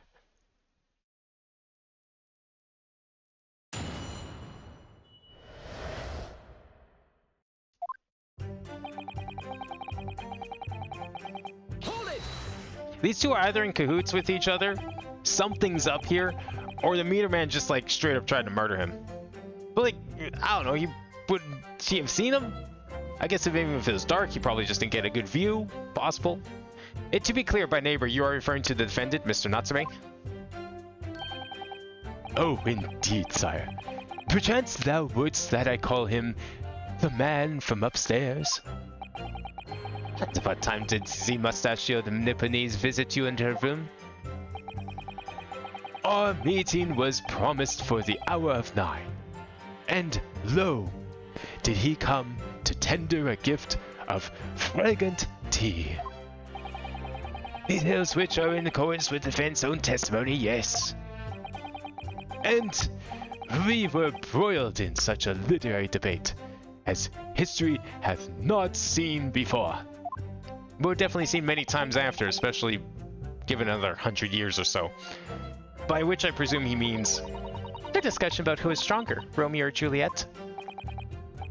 I, Shamsphere, did play the part of young Romeo, whilst my neighbor played the fair Juliet. Each of us dressed as we would our characters be, to bring weight upon our merry experiment. Dare not imagine the scene. Frailty, thy name is woman. Canst thou imagine how dismayed I was? Yes, I had heard of the Eastern art of jujitsu, but ne'er did I dream 'twould be a skill practiced by the comely maiden. So wait, you're telling me this guy won the argument on a lie? You just made up some bullshit? Why would someone do that when they're battleboarding? How dare they? Can't believe people have no honor when they're pitting two fictional characters against each other. Juliet beat up Romeo? This is not helping our case. I believe the court has heard enough about your Earth-Saturn literary debate. Perhaps you would reiterate your statement about the teas that the accuser brought to your room? My liege, I am thy servant. Gladly, I would do thy bidding.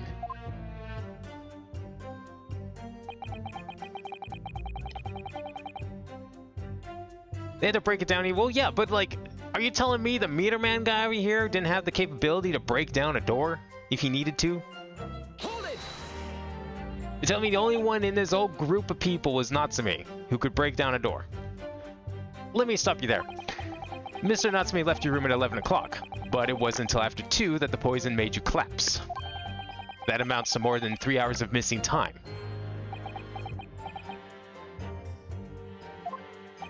If the defendant had really put the poison into your tea, that 3-hour window of time is something you're going to have to explain. Gladly. 'Tis an easy task. What? I did drink of the tea, not while my guest did tarry, but after he took leave of me. Faith, 'twas stone cold, but at 1 hour past midnight, verily were my lips parched. Objection! That doesn't sound normal. Nay, 'tis quite ordinary, sire. After all, thou wouldst recall our fiery debate. Amidst such an argument, there'd be no time for fiery tea. Romeo and Juliet again, and who was stronger? Mr. Shamsphere, somebody allow me to confirm.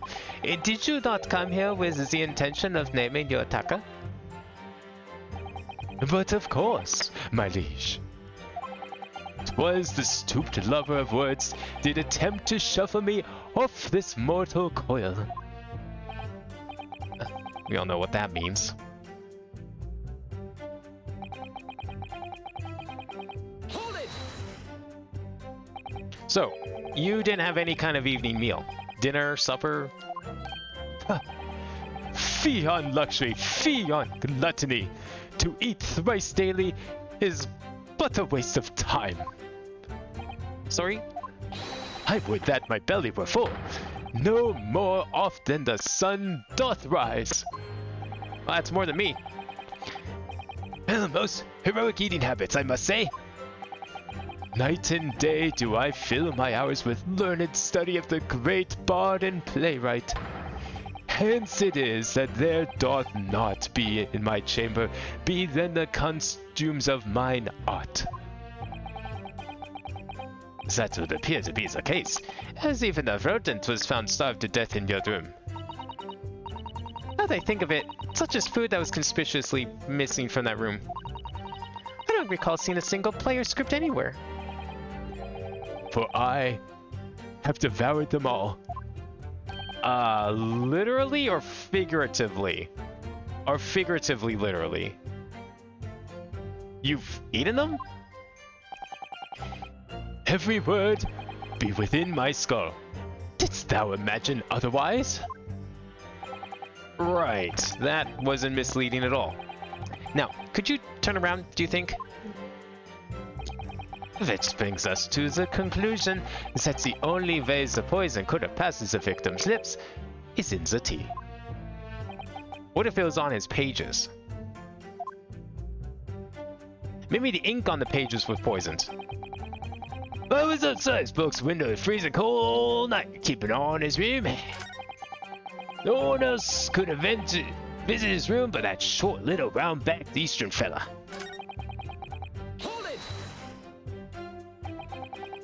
But the windows of the house have all been filled in. Historical artifact of the now defunct window tax. Yeah, you're right there. All bricked up horribly. But as it happens, there's a little part of brickwork at the bottom corner that's been opened up. I was looking in through that gap. Yes, there were a few bricks loose, weren't there?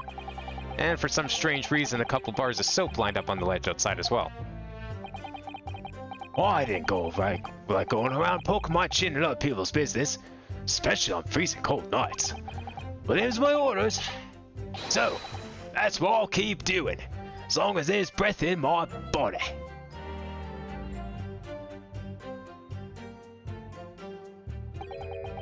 What's with all the theatricals today? Out of interest, Mr. Ritterman, after the accused had left and returned to his own lodgings, did you see the victim leave the room at all? No!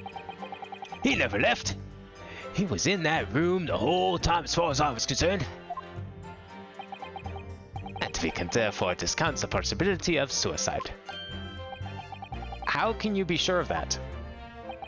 The police carried out a thorough investigation of the scene and found no receptacle for the poison. And since we know the victim didn't leave his room, and hence didn't disperse of the poison's container be himself, it's clear that this was no attempted suicide. Only the culprit could have removed the receptacle. Ah, yes. Lucidly explained, Counsel. Thank you. It really was. You can't argue with the logic.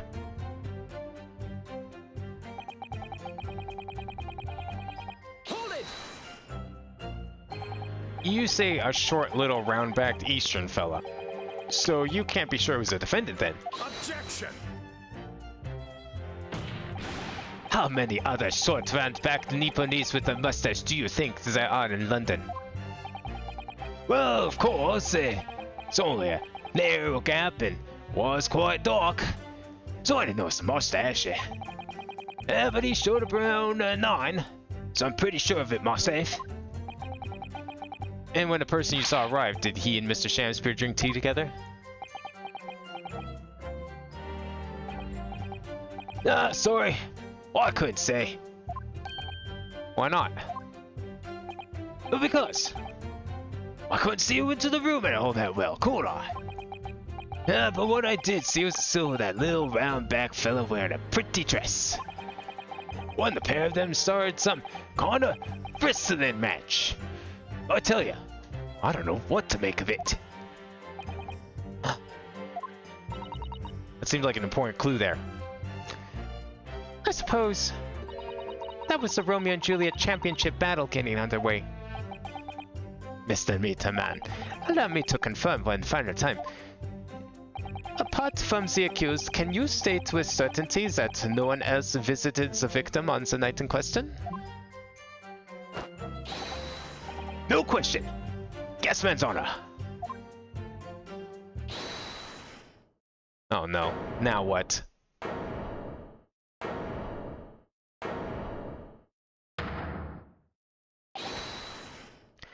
My lord! Goodness me. Yes, Mr. Foreman. I've kept my mouth shut and listened up to now, but this has gone on long enough. Are you all with me? Are we to understand that you ladies and gentlemen of the jury are in agreement with one another? That you've reached a unanimous decision? Too right we have. Are you all with me? Wait, no. The defense is in the middle of a cross-examination. To be honest, I was holding a bit of hope for you, young man. Especially you after you identified a few hours that followed that accusing leaving the victim's room. Yes, the 3 missing hours as you put it. But in the end, what difference do they make? None as far as I can see. And since that's now apparent, there's really no reason to delay our decision any longer. What I was saying before, if I didn't take 5 ball home with me tonight, Mrs. Blow it up. What's that? So I didn't quite catch what you said. Very well, let the court be appraised of your decisions. Ladies and gentlemen of the jury, you will state your leanings to the defendant's culpability. Guilty! Guilty. Guilty. Guilty. Guilty. Guilty.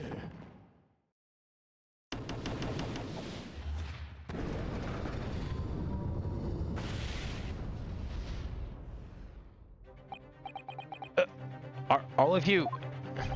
Well, it would appear that the jury is indeed unanimous.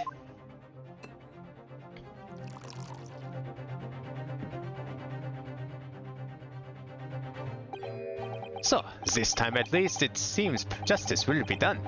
As well as that end well, as they say, and this calls for a toast, I fear.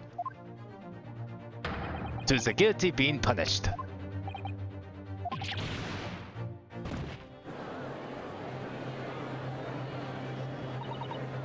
Get up, Mr. Naruhodo, please. Trial isn't over yet. What do you mean, Mr. Sato? What about the information I found in this Encyclopedia of British Law I have? That obscure right that belongs to the defense in these situations. Remember?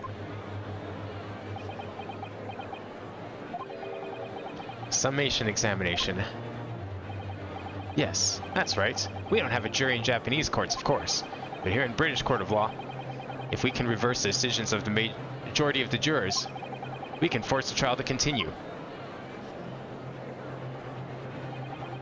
This trial can't end now. Whatever it takes, I just can't let that happen. The defense moves to invoke its right to a summation examination, my lord. Why am I not surprised at my learned Nipponese friend's inability to admit defeat?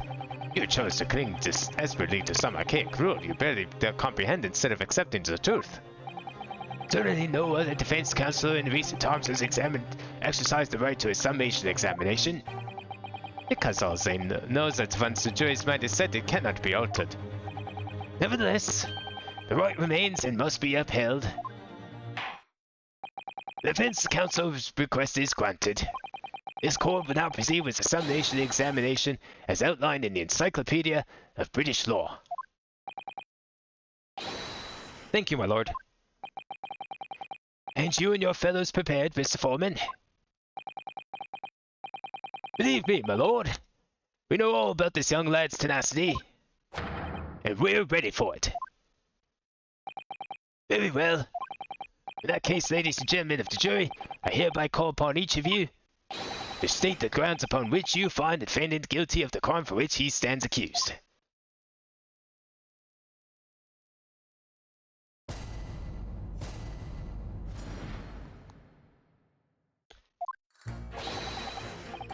Vigor may be well off, but he's a nobleman, and straight up. There's no reason to doubt the man. Well, I do declare the good gentleman has no reason to lie. In fact, I think he's rather splendid. Just look at the accused by comparison. He's Japanese, stoops all the while, and has a mustache. Very fishy. What's with having a mustache is making you suspicious? The guy next to you has a mustache. This person has a mustache. There's no evidence to suggest the gangland actor is a fraudsman. Well, now at least. We don't care, like. We just need this trial to end quickly. 3 hours of missing time is nothing when you reach my age, you know? Nothing at all. I knew it. Every single one of them seems completely convinced. It would seem that all the jurors have come to the conclusion that Mr. Shamspeare is a fine, upstanding, and honest citizen. If you ask me, they've all been bewitched by his strange theatrical movements. And sadly, nothing Mr. Natsume has said appears to have registered at all. Well, here goes. Let's not forget. I pleaded with the jury on Sosuke-san's behalf before and it worked, so you never know. Before we begin, it might be an idea to remind you exactly how a summation examination works, Mr. Naruhodo. Oh. Well, you're still very new to British law after all.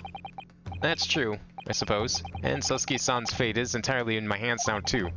There's always a chance I might have forgotten some crucial detail. Perhaps I should hear Susato-san out. I wonder, should I let her talk me through it again or bother? No need. Come on, you just did it the other day. Could you really forgotten in that time? Thank you for that kind offer, Mr. Sato. But I've been through plenty of these summation examinations already by now. I think it's important that we don't delay the start of any longer than necessary. Of course, I understand, and I'm quite sure you're right. If you're confused by anything at any point, you can turn to me for advice whenever you like. I'll be here for you. He just really is listening carefully to each juror's statement. Finding two that are contradictory and pitting the corresponding jurors against each other. Without further ado, please, counsel, proceed with the summation examination.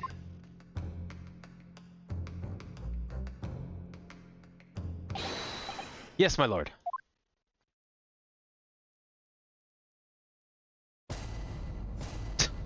Love that he's just smiling in the back, fucking knockoff Burger King over there. Can't drop the smirk.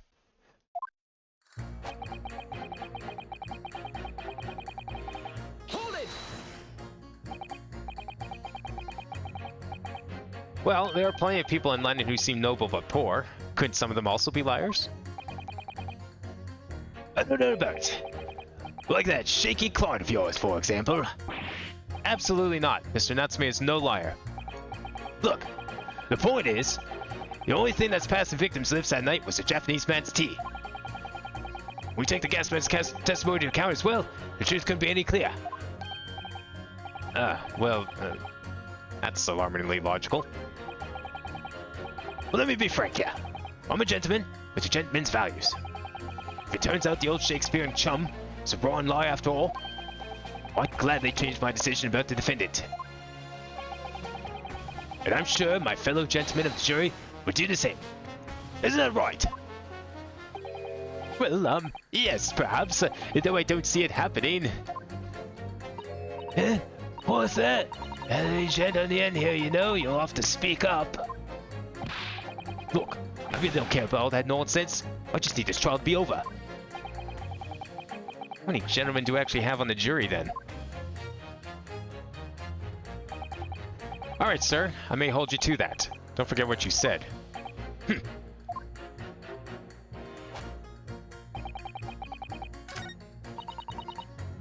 Hold it! Are you saying you believe the man to be trustworthy because he's rather splendid? No, that's not what I said. The point is, the man is a victim here. What reason would he have to lie? And yes, he is rather splendid. So you say, yet again. But meanwhile, the man who stands accused behaves so suspiciously. It's exhausting looking at him. I'm afraid he's not splendid at all. Splendid logic there, madame. Thank you so much. Hold it! No. Not one of those things is a reason to find a man guilty. But he is fishy. There's no point dancing around the fact. He's Japanese, he has a mustache, and he stoops. You see, you arrive at the conclusion in just 3 steps. 3 steps. Like a waltz, in fact. You know, the more I think about it, the more this child seems like a dance. You seem to be several steps ahead yourself, though. And you're on the wrong foot. No. There's nothing but circumstantial evidence here. There's no actual proof of the defendant's guilt. But the victim's version of events is backed up by what the big chin man next to him says, isn't it? 1, he saw the Japanese man there. 2, he saw no one else. And 3, he saw the Japanese man there. Oh, what's another 3 steps? All of this really does seem more and more like a waltz, doesn't it? Right, and the prosecution will waltz its way to victory if I let you speak much more. Hold it! A fraudsman? What do you mean by that, madame?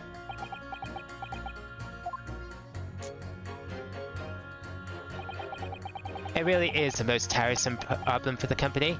Most irritating. We can be absolutely certain that customers are stealing from us, but without hard evidence. We can't even threaten to take action for fear of being sued. I'm sorry, you've lost me a little bit there. Who are you?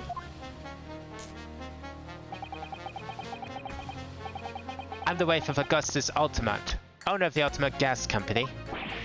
Good gracious, ultimate gas, you say? Gas is the future of energy in this country and around the globe.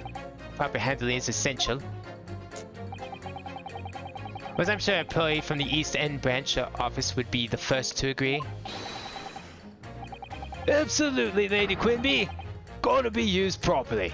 Ultimate gas is the best in the world, of course.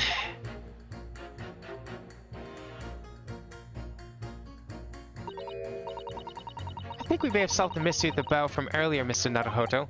Right, he bowed in deference to his employer's wife, did he?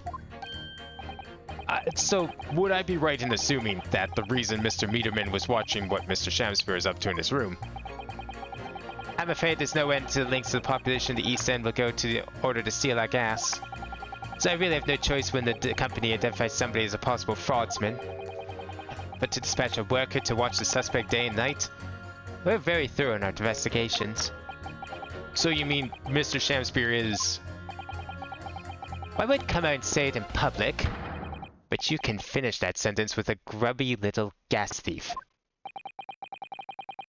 You have noticed a public gallery in here, have you? The eye of man hath not heard, the ear of man hath not seen. Faith, wouldst thou wound me with thy words, were I to let them penetrate the skin?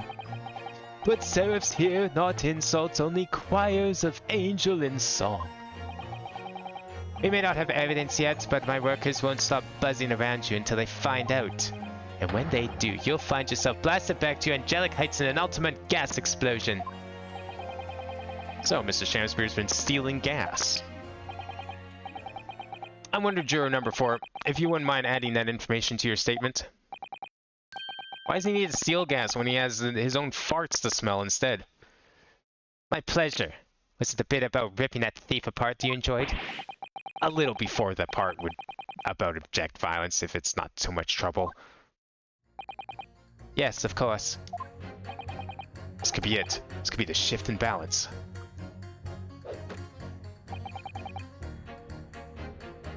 Victim points on a fine performance, but in reality he's a common thief of my company's gas. That's a bold claim. How can you be so sure? It's really very simple. Noble lady of gas, I pray thee, hold thy tongue. I beg your pardon? Hath that rank-odored air that doth our darkens illuminate any place in this assembly?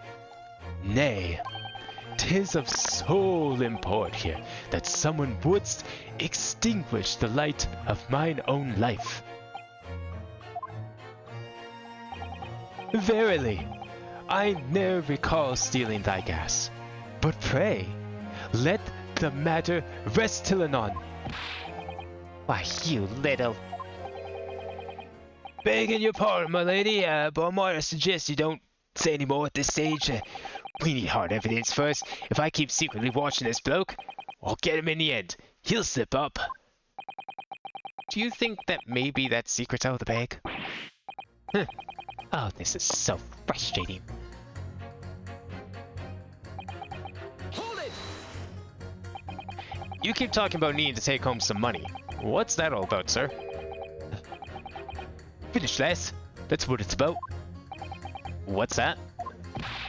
Talk about the derby here at Hart Park, aren't I? It was the Queen's Cup last week, wasn't it? Derby? It was a dead cert. That's the thing. I couldn't lose. So I took my wife's secret savings, like. But then, that hopeless old bear went and did the unthinkable. Oh, that stupid Finnish lass. Oh dear. I think it's clear what happened, isn't it? This is the day the missus used her savings for a trip down to the pub. So come on, let the business lie now. Just give it up. No, that's not gonna happen.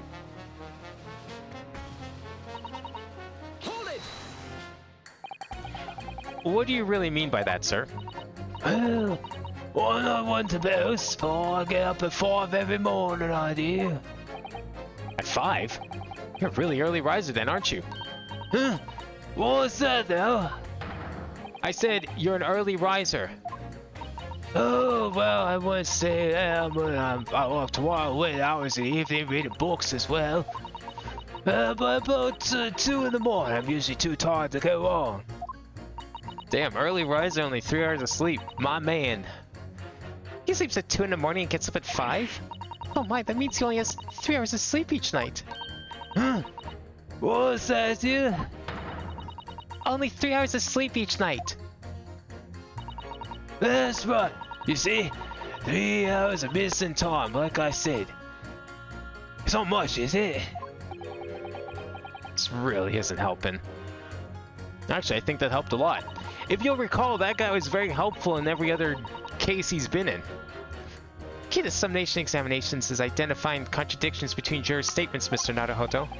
Right, and once I found 2 jurors whose statements can't coexist, I need to pit those jurors against each other. And hopefully, when they see that what they're saying doesn't make sense, they'll change their leaning. Yes, and if you're able to change the minds of a majority of the jurors, the trial will continue. But conversely, if you're unable to do that, the judge will declare the trial over and move to adjudication. I can't let that happen. Somehow or other, I have to turn this trial around. Alright. Sure, the victim's a liar, I'll reconsider my position. I think we have one right here. Objection! Those 2 statements clearly contradict each other. Good gracious! Whose 2 statements do you refer, counsel? Juror number 1. What are you yelling about, lad? I presume you've heard juror number 4's statement, made by the wife of the owner of the Altamont Gas Company. Well, yes. The victim, who you claim to be a noble, straight-up man, in fact, turns out to be a common thief. So the lady says. But there's no evidence, is there? You and I both heard them say as much. It's true. We don't have evidence as such, just yet. But the claims aren't baseless, you know. What? You heard me. Seeing as his operation has already been compromised. I would suggest that the court hears testimony from our East End branch office employee over there. I'll do whatever you say, my lady. Gasman's honor.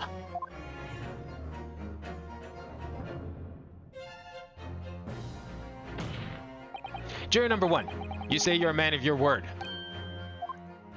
If I could show that Mr. Shamspeare was a liar, you assured me that you would reconsider your decision about the defendant's guilt. Yes, I did say that. As a man of my honor, I hold to it, as I'm sure the other gentlemen of the jury will. Me? Oh, well, yes. Now that we've found out the man's a liar, perhaps we ought to consider the matter further. Well, if I'm perfectly honest, I haven't heard half what you've all been saying. So if this means you'll reap a few points, that would suit me down to the ground. Oh no, I'm having my part of this. I want this trial over and done with. In that case, I shall change my leaning. So, Mr. William Shakespeare, if that is your real name, we of the jury demand to know exactly what kind of man you really are.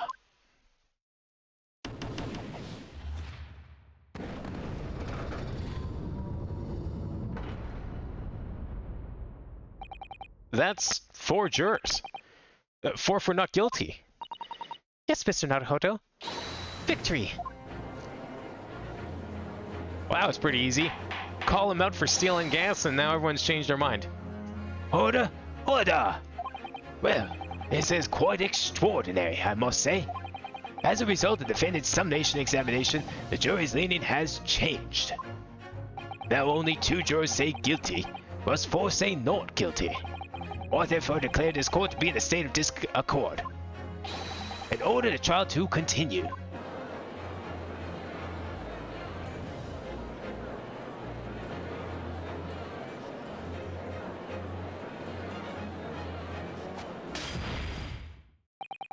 You have spoiled the bouquet, Mr. Samsphere.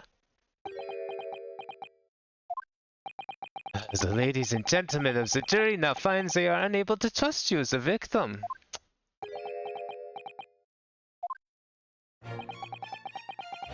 But you gods will give us some faults to make us men. So God, mend me. I do swear. This gasman speaketh that which concerns him most, not but gas, not but thin air. Aye, it burneth bright a while, but it hath no substance, and it doth reek foul. Or, what did you say? Do I take it, Mr. Shamsford, that you deny the allegations of gas thievery? Most heartedly, my lord. Hast thou forgot? I am a seraph, an angel. Noble of mind, sweet of nature, and verily honest of heart. Oh, you flowery-mouthed, pompous beanpole! Just 'cause I haven't gone the evidence yet. Mr. Shamspeare, if in fact you are not of noble mind, sweet of nature, or honest of heart, if you are a liar, then your testimony should have no sway in this courtroom.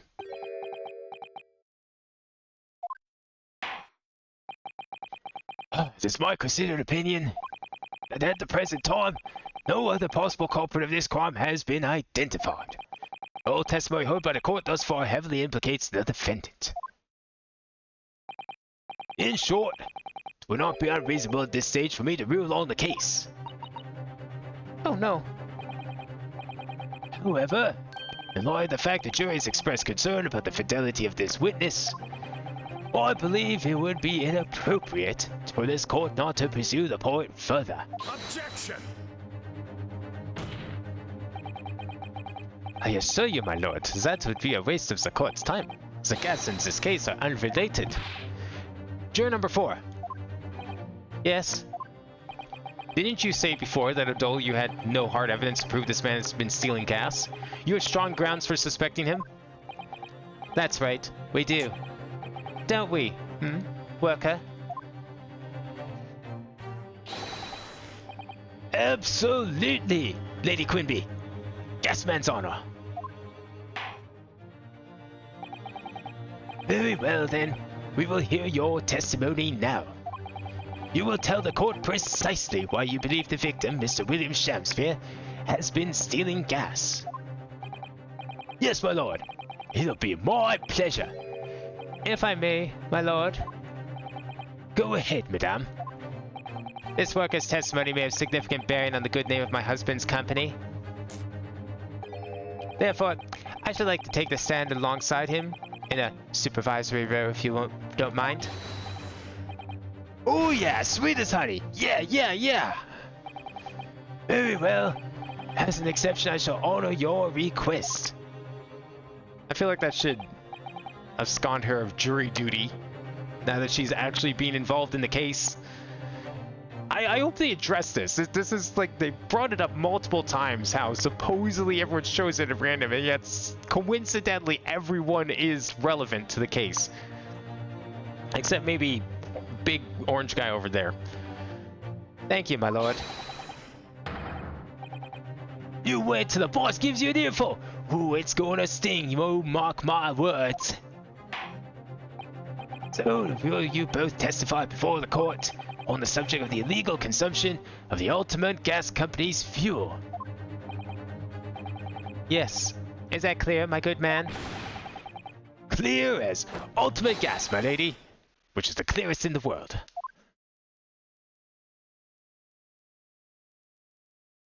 You think, how much do you think Zeke spends on those cups? It's probably like a business write-off for him. He's got like a whole truck out back just full of crates of the things that he brings in for every trial. Do you think the gas has gone to his head, Mr. Sato? I think the man is just a very dedicated employee, Mr. Naruhodo.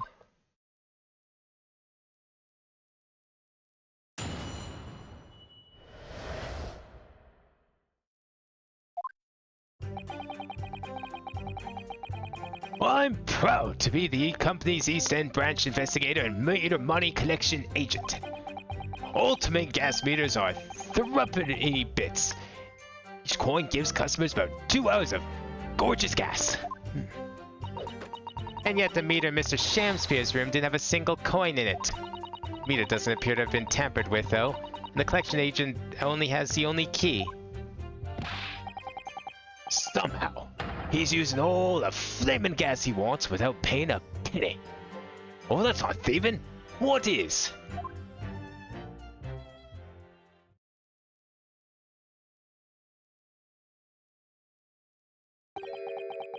Please forgive the discourtesy. The irrelevance of this testimony caused me to turn my hallowed chalice. What do you mean by that remark, Lord Van Zix?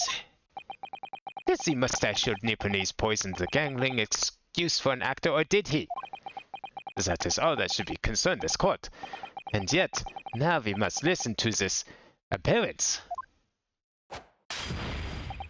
Clearly, what separates the vast British Empire and your Eastern Island nation is more than geographic distance.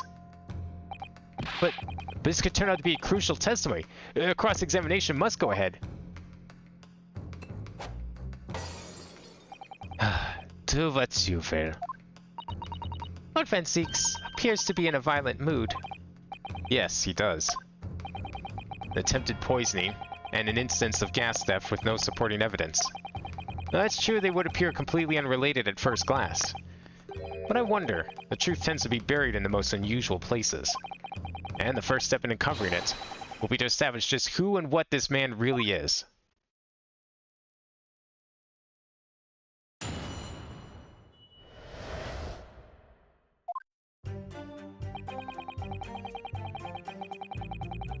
Hold it! So, does that mean you enter people's houses in order to empty their gas meters? That I do. Have to try to catch people when they're in. Then ask permission to come inside and do my business. Does that mean you've been into Mr. Natsume's room before, as well as that of Mr. Shamsphere? Well now, interesting you should bring that up. Because I couldn't believe how little money was in his meter. I mean, how the pair of them survive in the winter is beyond me. Really is. Knowing Mr. Natsume, he probably spends all his gas money on books. And then when he's finished reading them, he probably burns them for warmth. You will kindly reiterate your statement about the gas meters themselves, Mr. Meterman.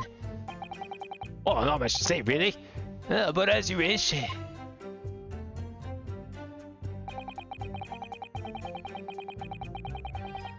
Hold it!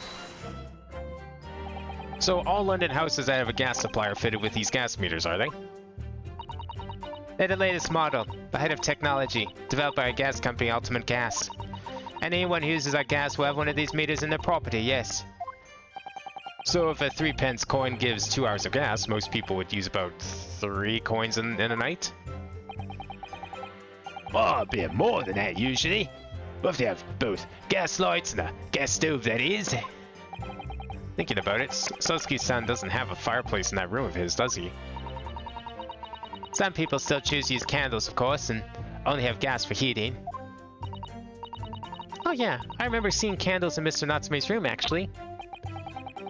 And how does the money in the meter get back to you at the gas company?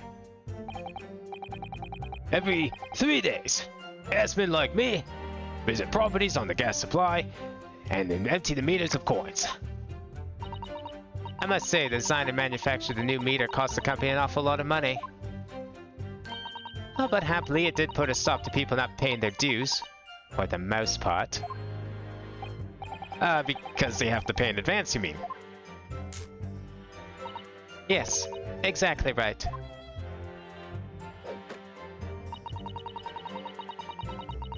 Hold it! Out of interest, how long has this been going on? Weeks and weeks. He's been pinching gas off us for ages. And you've examined the meter in Mr. Shamspeare's room, I take it? Naturally, we took it off the wall and went over it with a fine-tooth comb. And found nothing suspicious at all, I presume? No, I'm afraid we didn't. Which is exactly why I demanded a new type of meter to be produced. One with an indestructible lock. The Shamspeare Special. That sounds like it would have cost an awful lot of 3-penny pieces. But even after all that, the Rascal's meter was still empty. I'll never forget the humiliation. When I opened up that money box and found it bare, you what, I say? You what? And the look on his face, that smarmy smile of his. I pulled the meter straight off the wall and took it back to the office. But you know what? Nothing. Not a trace of it being jimmied open anywhere. Not a single sign. And what's happened to my salary as a result? Down by 3 shillings a day. That's what. A life-threatening situation in a number of ways. Incidentally, what became of that meter? Nothing became of it. I still got it. Oh. Right here. No wonder they call you Meter Man. I think it would be prudent for the court to sequester this item while the trial is ongoing. Meter dispenses gas for a set time after a coin is inserted. It sports a very strong lock, developed especially with Mr. Shamspeare in mind. Definitely. Although at first glance, there doesn't appear to be anything unusual about it. Looks just like the one in his room right now. Let's move this along, shall we? Continue with your testimony. So I would say it has much value as the contents of that meter.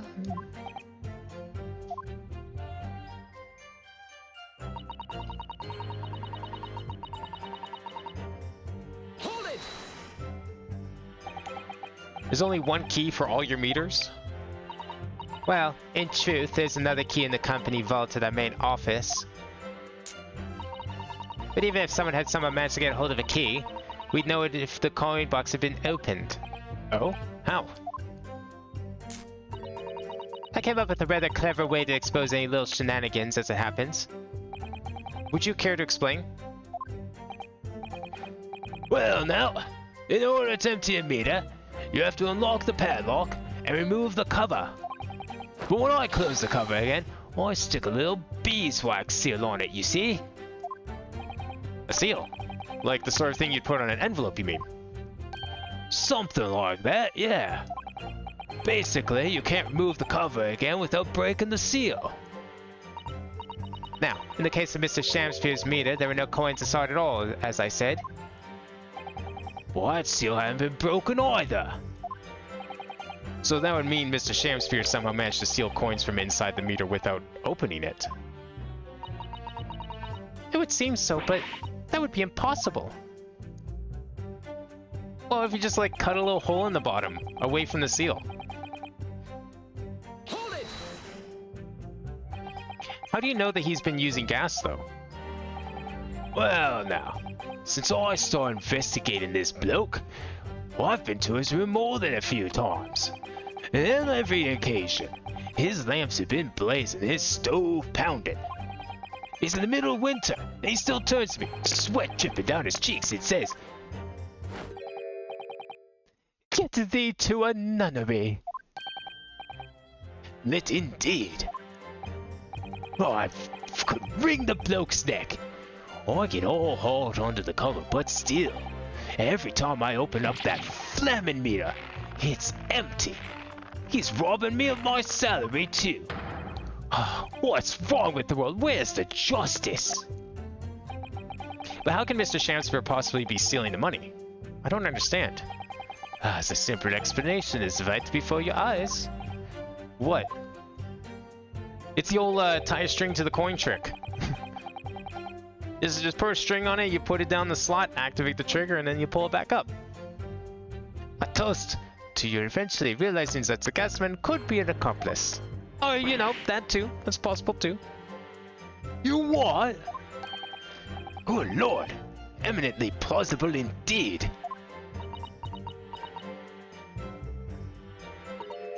Well, what do you have to say for yourself? Oh, please, Lady Quimby, I'm a faithful worker. And besides, if the money us gasmen collect doesn't tally with how much gas has been used, you dock our pay by the same amount. Yeah, what would he gain out of this if he was stealing the money? So you'd be stealing money only to have the same amount taken from your wages. Clearly that makes no sense. Perhaps it's a case of losing the battle to win the war?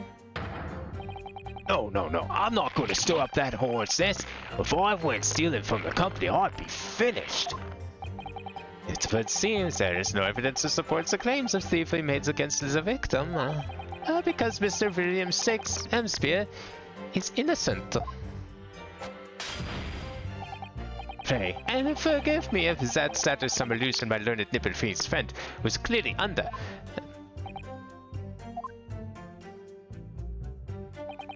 I certainly didn't expect to uncover another crime that looks like it's been taking place in the very same room. According to the testimony, it's only the meter in Mr. Shamsphere's room that's under suspicion. It does seem as though perhaps it has nothing to do with the incident involving Mr. Natsume. I know, it does seem that way. But the fact is, since I've been practicing law in England, I feel like I've encountered this at least once already. Cases are interlinked. Oh, It might seem like two cases have nothing to do with one another at first, but in fact they were intimately connected. yes, we have experienced that before, haven't we? I wonder if this is another instance. Perhaps, but we can't be sure of that yet. If the Ultimate Gas Company has been investigating Mr. Shamsphere so earnestly, well, there must be something to it. But then, how has he been managing to steal their gas? Okay, let's examine the gas meter.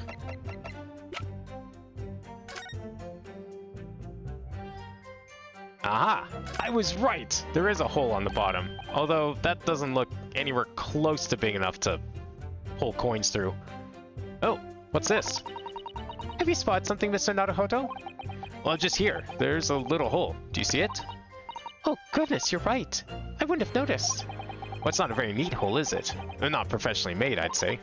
So, you think it might have been opened up by Mr. Shamsphere? Possibly. It seems that people at Ultimate Gas have missed it. Well, it certainly seems to go all the way through to the inside. Yeah, but there's no way a coin could fit through there. That's true. But even so, it seems more than a little suspicious.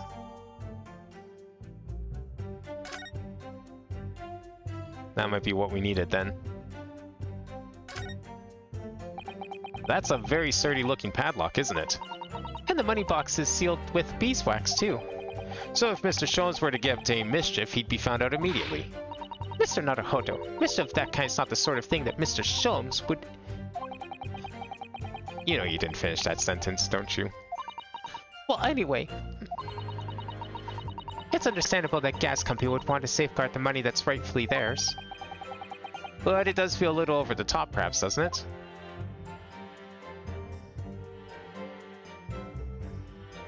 Alright, it's probably the bit we were missing here. Okay. I'm gonna guess coming through Punny. Okay. Yet the mirror Mr. Chancery didn't have a single coin in it. Mirror doesn't appear to have been tampered with, though, and the collection agent has the only key. Well, unfortunately, I think you're wrong about part of that statement. Lady Ultimate, I'm afraid to say that this meter clearly does show signs of having been tampered with. Get away, I've been over and over that thing. I'm telling you, there's nothing wrong with it. Well, in that case, what do we have to say about the small hole that's been made at the base of the coin box? Oh, what? You're right. You're quite right. There is a little hole here. The meters aren't supposed to have that. None of the others do. In other words, we can assume that Mr. Shamspear secretly opened up this hole himself. Yes, I wouldn't be at all surprised. But why? Yeah, why? I mean, it was tiny. You couldn't get a farthing through that. Lady Ultimate, I wonder if you could give the court some more details about your meter design. What sort of details? Well, what I'd specifically like to know is... dismantled?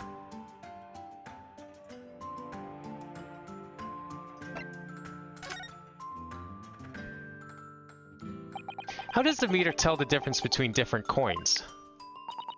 What do you mean? Well, for example, if someone were to put in a 1 penny coin, that wouldn't work presumably, would it? No, of course not. So, well, how does the meter know that the coin it's been fed is a 3 penny bit? Ah, I see what you're getting at now. The meter tells coins apart by their shape and size, which includes their thickness. A threepenny bit is about 3/4 of an inch in diameter, you see. Other coins just won't fit. Ah, I see. So it's clearly been very well thought out.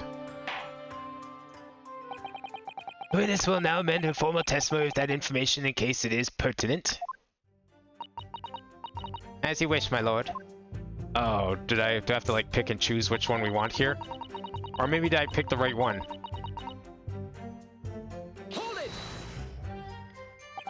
But conversely then, it would seem that anything matching a 3-pence coin exactly in terms of diameter and thickness could equally well be used. Would that be true? Well, yes, in a way. The weight comes into it in a certain extent as well. We thought that through anyway. If I find fake coins inside the box when I empty the meter, a contract says the customer has to pay 100 times the amount they diddled as a fine. We live for moments like that, us guest men do. Live for them. It would seem the gas company has thought of everything. Oh, hooray for gas! Hooray for cash! Ultimate all the way! That's quite enough of that. Remind me, how big are threepenny bits? About 3/4 of an inch across. What do you think, Mr. Naruhodo? Is this 2 centimeters measurement significant? Or perhaps there's some other aspect of the meter's construction that we should be focusing on? Yes, you may be right. Perhaps I should try a different tack here. Like asking about whether the meter can be dismantled, for example. Oh, nice. I don't have to like go through the whole thing again. Just lets me swap it. Hell yeah. How can a meter be dismantled? Dismantled? Yes, given that there are no signs of it having been forced. I'm wondering if perhaps rather than being broken open, it might have been taken apart. But then why is there a hole at the bottom? Well, yes, that does make some sense. The padlocks are made by a first-class locksmith from the finest quality steel, and the meter box itself is made from plate steel as well, welded shut to ensure it can't be opened again. I can assure you it's quite impossible to dismantle it. Woohoo! Yeah! Nothing leaks from an ultimate meter. No coins, no gas, nothing. I see. Witness will amend her formal testimony with that information in case it is pertinent. As you wish, my lord.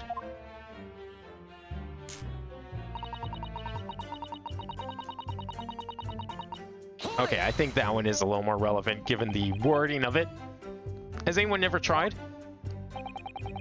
Oh yeah, they've tried. We all given up before long. After all, if they actually broke the meter, the company would be able to take legal action. Yes, that makes sense. What do you think, Mr. Naruhodo? Is its welded steel construction significant? Or perhaps there's some other aspect of the meter's construction we should be focusing on? Yes, you may be right. Perhaps I should try a different tack here. No, I think this one's better than the coin thing, but I don't know. I have theories about both here. I'm gonna see where this one goes though. I think this one's a little more straightforward and obvious.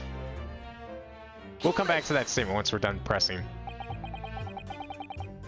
How do you know he's been using gas though? Or did we go over this one? I just forgot.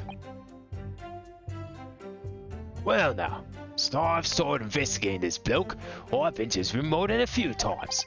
On every single occasion his lamps have been blazing and still pounding. Yeah, we went over this one. We did do everything. Okay, so she mentions the lock. So there's two things here. The coin size I find suspicious because of what we found in that soap. I'm just gonna keep calling it soap. And the lock being made of steel. I don't know if it actually was. It didn't look like any steel I've seen. Might take another look at it. But I think we have our statement here. It's obviously going to be one of these two statements that we're swapping back and forth. Hopefully it's this one. Okay, all joints in the meter are welded shut and the lock is made from solid steel. There's no way to dismantle it. Let's take a look at this again. Solid steel, no way to dismantle it. I see a lot of screw holes. That doesn't look like welding to me. Those are screws. I can't click on the screws specifically. Is there like a specific... Just making sure I didn't miss anything else. Okay, the lock itself. Did they say anything about the lock? I thought they mentioned the material. No? Okay, what's the script say? Special cast for set time with coins insert, attached coin box supports a very strong lock, and there's a tiny hole in its base. That's not very descriptive. Objection. No, we're not going to mention the screws at all in here. Okay. I don't know, for something that's apparently welded shut, there's a lot of screws in it. I think it would be very easy for someone to dismantle it and put it back together without any proof of the former.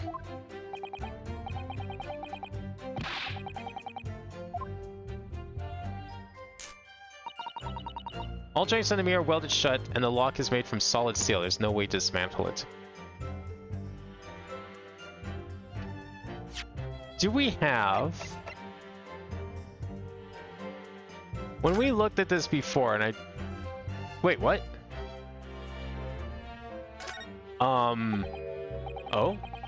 Look at this bar of soap. There's a circular depression on this side, about 2 centimeters across. Or 3/4 of an inch. Do you think... Okay, so we are talking about... There was something in here, in court. Someone stole the red thing from the soap. I swear that was here in court. I looked at it. We checked on it. It was there in our possession. When did that fall out? We did find the soap at the scene, didn't we? Yes. Yes, there were 2 bars on that little ledge just outside the window. So we took this one. But I'm sure that when we first found it, there was some sort of reddish medallion in the middle there. I remember it clearly. Yeah, but there's no sign of it now. Where could it have gone? Okay, that's when we need to update. I didn't click on this again because I already examined it earlier and nothing happened with it. So I thought it'd just be useful later. Alright, then it definitely is my first theory, which was... we have to do this and then it'll go through and then it'll ask again.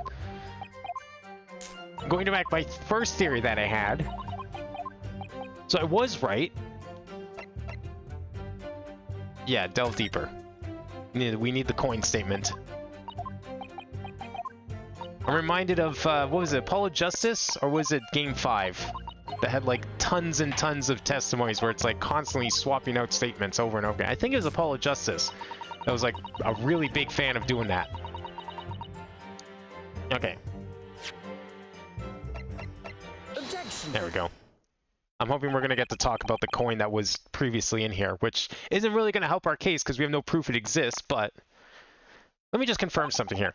If the diameter and thickness were to be correct, the meter would accept any object as if it were a threepenny bit. Is that correct? Yes, although that is correct. Well, by something of coincidence, while we were investigating Mr. Shamspear's room, we found a particular item that matches the dimensions perfectly. It's up there the same size as a threepenny bit.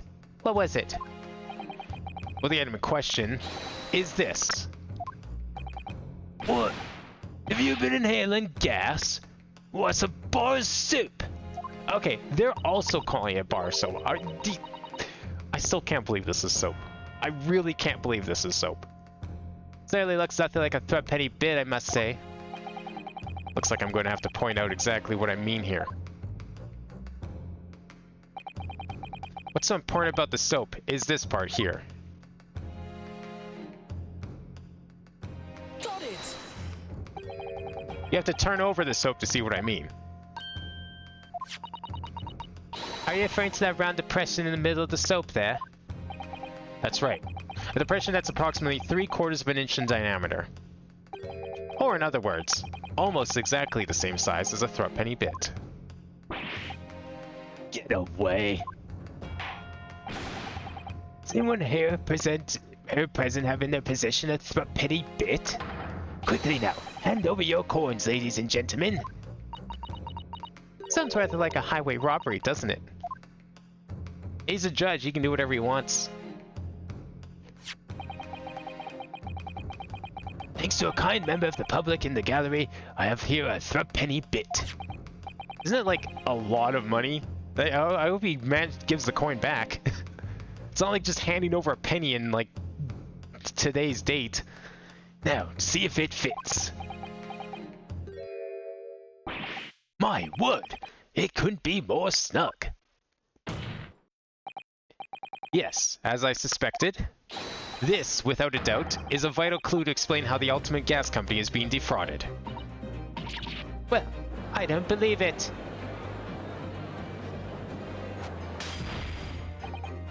Is there like some joke about bees that I'm not understanding here with their outfit and name?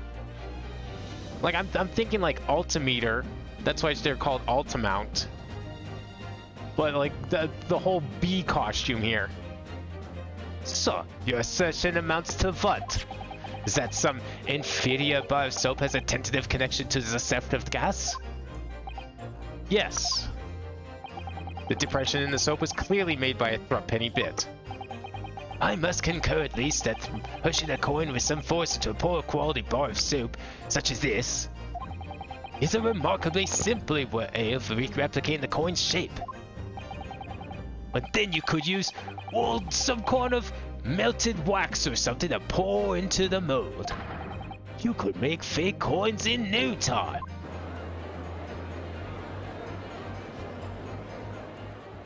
Yeah, like that red one we saw earlier. Wonder what happened to it. This brings all the pieces of the puzzle together. It's the method Mr. Shamspear had been using to steal the gas. That's the missing link.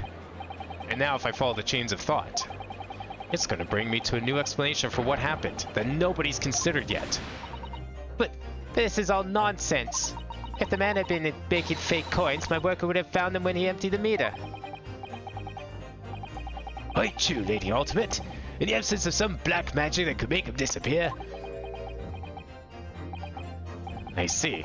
That is what we're dealing with, is it? There is one form of black magic that could cause the fake coins to disappear into thin air, yes? Exactly. And the meter here gives it away. What on earth? The hole in the bottom.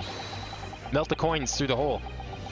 The remnants of the magical method used visible on the gas mirror taken from the victim's room.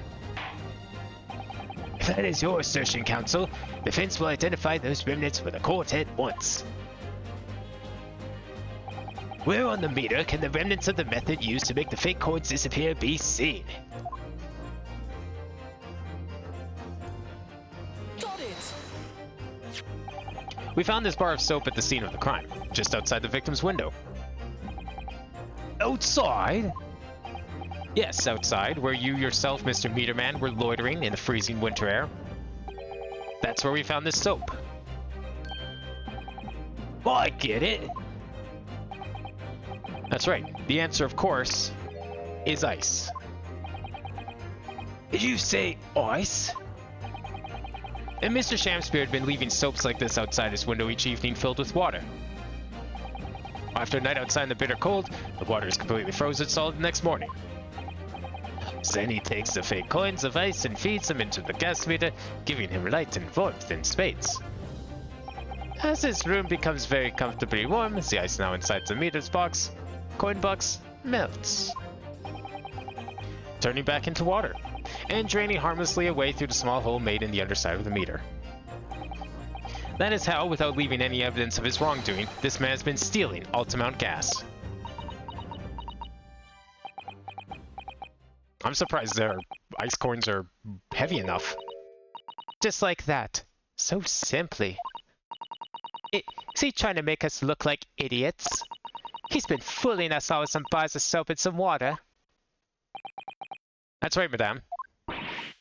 I don't believe it. Can't be true. Do you have any idea how much money we spent to develop that new meter? And now you have the audacity to suggest that a bit of soap and some water can render it totally useless.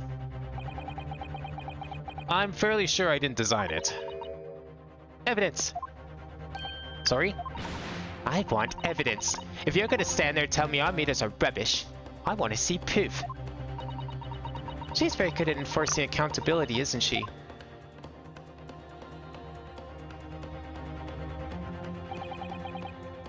Very well, Lady Altamont. If you'd like evidence, I'll provide it. What? Mr. Naruhodo, are you saying... Do you actually have evidence to support this theory? I did notice a trace of something that bothered me a little at the time. And I have a feeling that this theory we've come up with now could explain it. The piece of evidence that substantiates the theory about how Mr. Shamspear has been stealing gas is... So wait. To have evidence supports theory. Oh. Take that. That's why it was red. That's why he didn't drink the tea. You intend to use this evidence to convene the court of Mr. Shamspear's scheme, Counsel? Yes. That was my plan. No, this isn't it? This wasn't the answer? It seems so obvious. The coin was red. That's why the coin's not there anymore, because it was frozen tea, and it's since melted. And there's a red mark on the cup. He said he didn't drink it for however long. And that means it's because he didn't drink it. He poured it into the soap to make it into a coin. Mr. Naruhodo, your eyes are darting around like little fish. Had me going in the first half there. That was too perfect. I can't believe that wasn't the answer. You know what? It probably is the answer. I'm probably just jumping ahead. The game didn't like me cut to the chase here. Alright.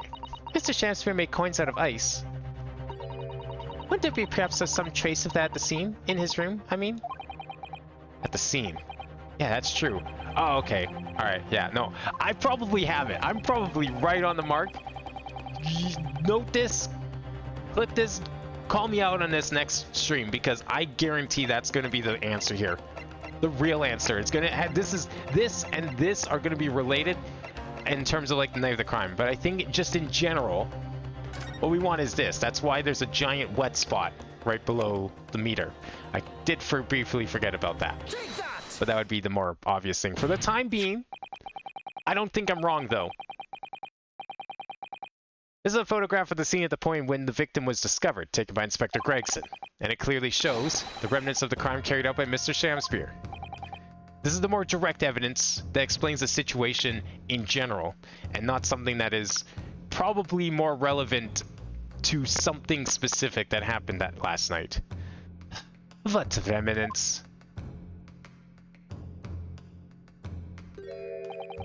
Here you can see the gas meter on the wall in Mr. Shamspear's room. Now, look closely at the floorboards directly underneath the meter.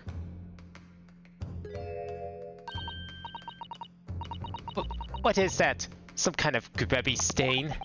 Almost certainly, it's a water stain resulting from the liquid that drained out of the hole made in the meter. If one coin gives around 2 hours of gas usage and the occupant was heating his room all in his waking hours, we can imagine he probably would have used around 10 of his fake coins each day.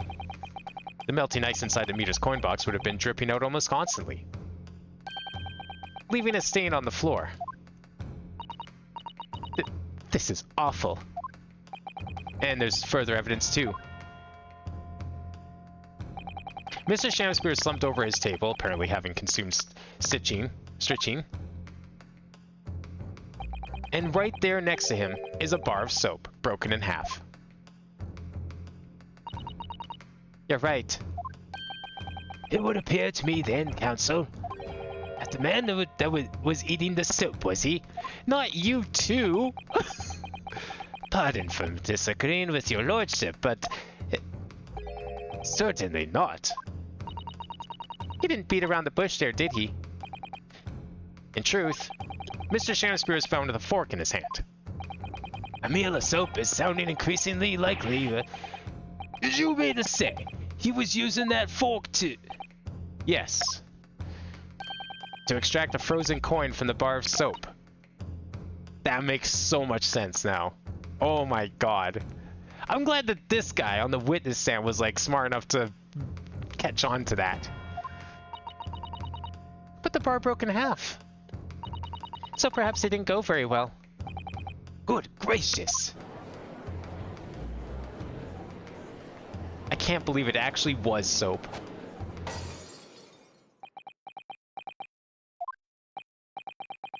Lord Van Zieks! I was throwing my hand up in despair, and happened to catch my hallowed bottle on the way. Pray, forgive my maladroit mistake. What is the meaning of this, Counsel? Allow me to pose my learned friend a question. What exactly did you establish with your most recent cross-examination? Well... That Mr. William Shamspear is a liar and a thief. In other words, that his testimony is unreliable. That's it. That's exactly it. Very well. Let us assume the man is a liar. Now, allow me to pose another question. What possible difference does that make? Well... We know that suicide can be discounted. Scotland Yard's investigation revealed no sign of another vessel that contained poison.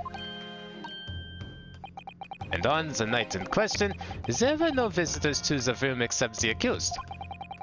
The young gasman's testimony, which we have no reason to doubt, has confirmed that. Furthermore, the only possible way the poison could have entered the victim's body is via the tea. The court has not seen no evidence whatsoever that suggests otherwise. Even if William Shamspear is the liar you claimed him to be, these facts have been objectively established. There's no escaping it. Therefore, in light of these facts, the prosecution calls for immediate adjudication. You... what?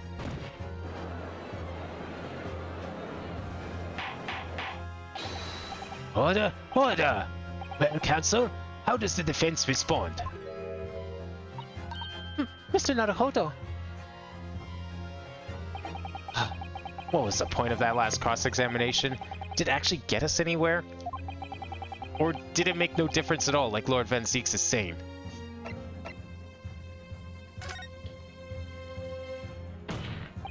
No, this isn't over. The defense will not rest. What? Counsel, you've successfully explained everything. You've identified and substantiated the unscrupulous methods employed by Mr. Shamspear to consume gas. What more is there to discuss? Lord Van Zieks has just highlighted 3 facts in order to make his point. But contrary to what he would have the court believe, not all of them have been objectively established at all. What are you trying to say, my Nipponese friend? At least one of these so-called facts is an assumption, made due to a lack of evidence. But the situation has changed now, following the cross-examination of the latest witnesses to take the stand. Don't be absurd. What is this nonsense? Yes, when you bring everything we've learned so far together and consider it as a whole, it's clear. There's a question now that we must need to reconsider, namely, was the poison in the tea? That's an interesting question. Was there another visitor? Well, we know the gas man was standing there all night. Are we sure that he isn't responsible for anything involving this? Especially if he's like sitting or watching this whole thing go down and did nothing about it?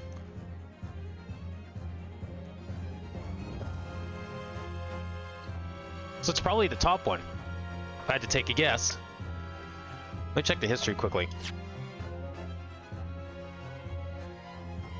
What were the facts he established in detail here? Let's go back up a bit. Yeah, even if he's a liar, claiming to be, his facts are objectively established. One possible way the poison could have entered the victim's body is via the tea. Court has seen no evidence whatsoever that suggests otherwise. Yeah. Okay. We've barely investigated that, so it's probably true. I mean, how else would it have entered him? We saw the foam on his mouth. Now in question, there were no visitors to the room except the accused. Young Gasman's testimony, which we have no reason to doubt, has confirmed that. And why don't we have any reason to doubt that?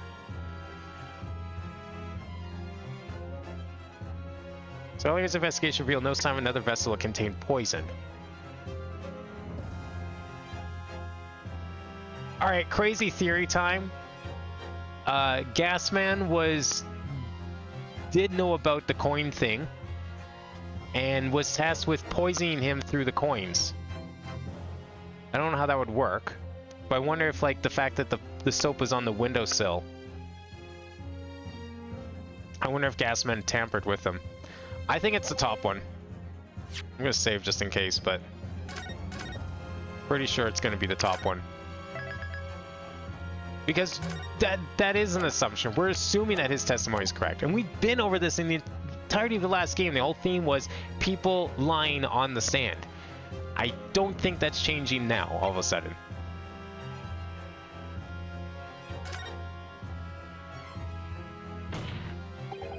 What if it was somebody else entirely who poisoned the victim? We have at least one other party here, the Gasman himself. If that is your assertion, by all means, tell us who it was. Ah, yes, well... Oh, is this not it? We're not allowed to go down this path? We're not ready to accuse Gasman just yet? Well, who was this mysterious third party, Counsel? I think it's a little soon to be naming names, my lord. On the contrary, it's a little too late, much like your defense.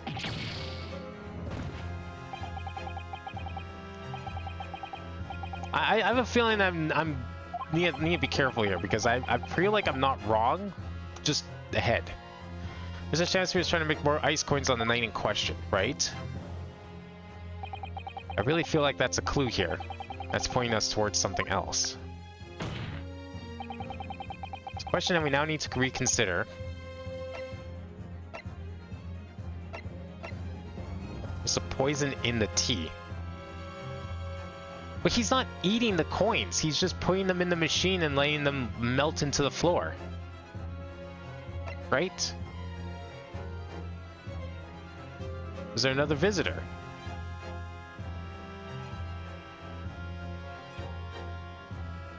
I mean, that's kind of the same thing as the top one, no?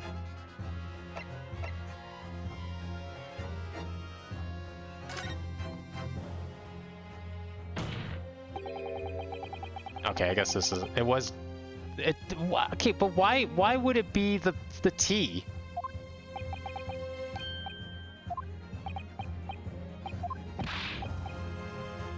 Yeah, I guess this is the top one. I even said as much, and I picked it anyways, thinking it'd somehow be different. But like, why are we now questioning the tea as an assumption? I mean, I guess yeah, it is an assumption. It's like, well, where else would the poison come from? But like, where would the poison have come from? You have to ingest the poison somehow. Are we thinking like the poison was a gas? Was it in the gas? But then like everyone in the building would be poisoned.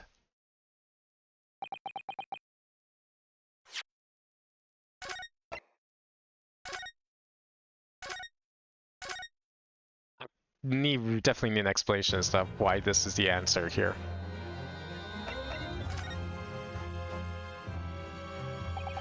We've all been led to believe that the stitching poison that affected Mr. Shamspear was in the tea brought to him by Mr. Natsume. But that's conjecture at best. Objection! I mean, it always has been. We all knew this. I mean, are we even sure it's that kind of poison? I guess that's the poison they probably found in his body. It just probably... I'm just assuming it's not a lethal dose then. That's why he's still alive. The victim has testified that nothing else passed his lips that night. There is no other possibility.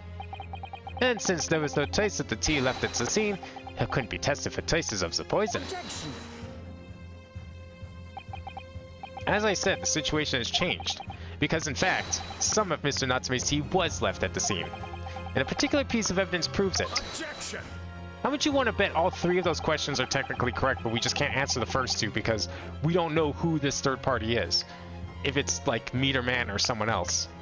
A ludicrous claim. Scotland Yard detectives investigated the scene exhaustively. What evidence are you suggesting they missed? Events has made a bold claim indeed. Very well, counsel. Present your proof. What evidence from the scene of the crime can tell us about the nature of the defendant's tea? Ah, now we get to use the cups. Take that!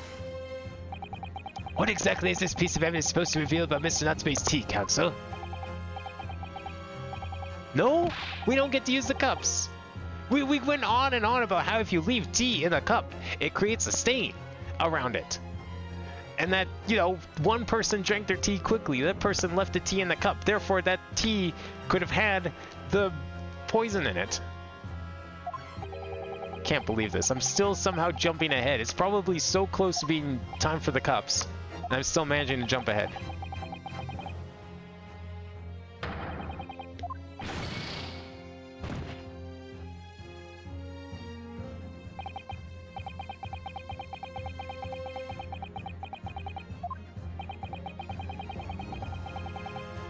Okay.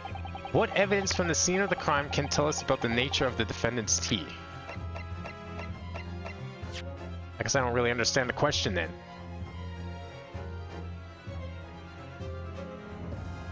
Are we trying to like say like something that proves that the tea wasn't poisoned? I mean, that would still be the cups in my opinion because they both drank it. I mean, I guess he could have just poisoned one of them. I guess testified nothing else past his lip size. There's no other possibility since there was no trace of tea left at the scene. It couldn't be tested for traces of poison.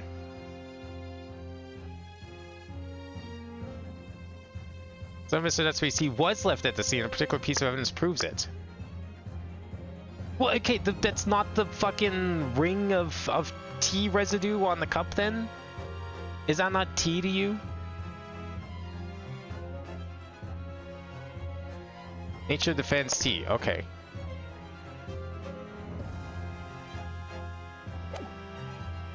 What else could tell us about the nature of defendant's tea?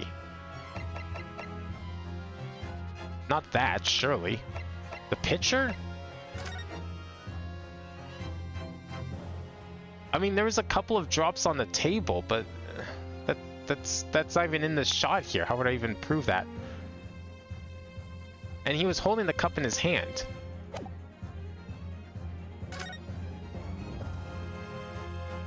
Magnified glass doesn't do anything.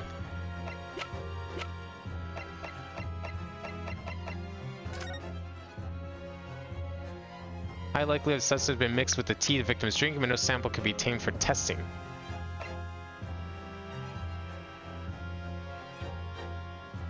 No container for the poison was found at the scene. Yeah, we know that. Is that what we need to present?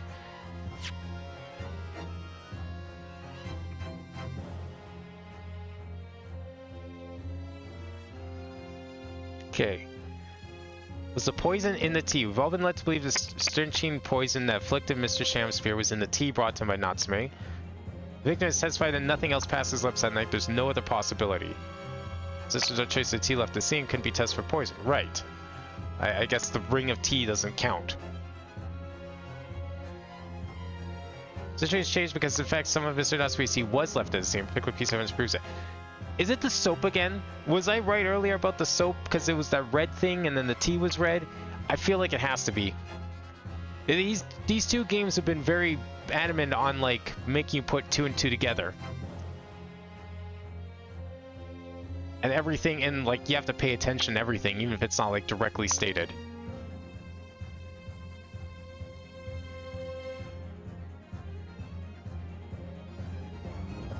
I'm gonna try the soap. I don't think this is right because we just presented it, but maybe Take that! it was a soap. Good gracious! It's soap again? The same mold the victim used to fashion his coins of ice. Yes, that's right, my lord. It's just come back to me.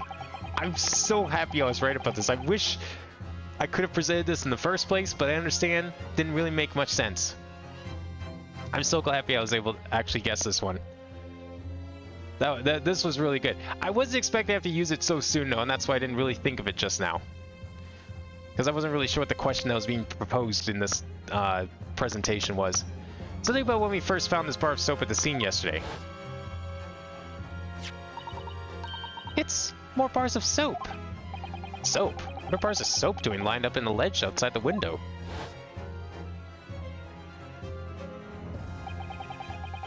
I'm quite certain that when we originally stumbled upon the bars of soap, there was actually a frozen coin in each bar. So you discovered the gas thief's coin factory. Fascinating. In a way, yes, but there's more. The coins were found in the soap at the time weren't normal ice. There was something strange about them, you mean? Exactly. Something very obviously strange. They were red.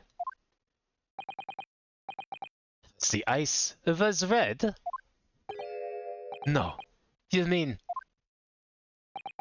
That's right. It's obvious to me now. The fake coins in the soap were made from frozen tea.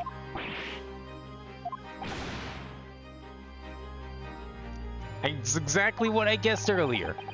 I would remind the court of a statement made by Mr. Natsume earlier in this trial. That evening, yes, I did take some freshly brewed tea with me when I visited Mr. Shamspier's room as a gift.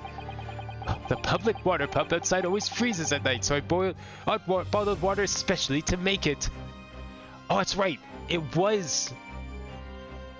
I actually did forget that there was the pump froze outside, so that would have really led you to believe that this might have been used. He might have been using the tea this time.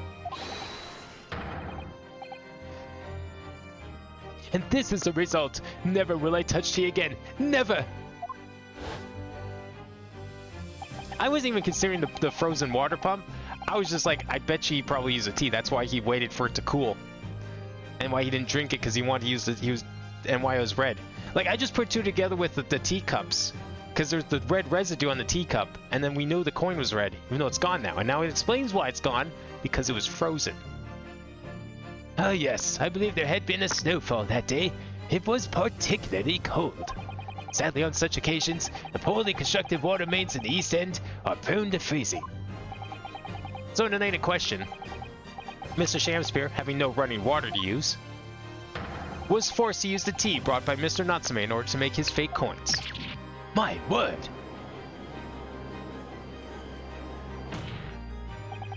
It was soap. No, it was soap. He drilled holes in the soap, or little divots in the soap to make a mold. He uses a mold for his ice coins so he could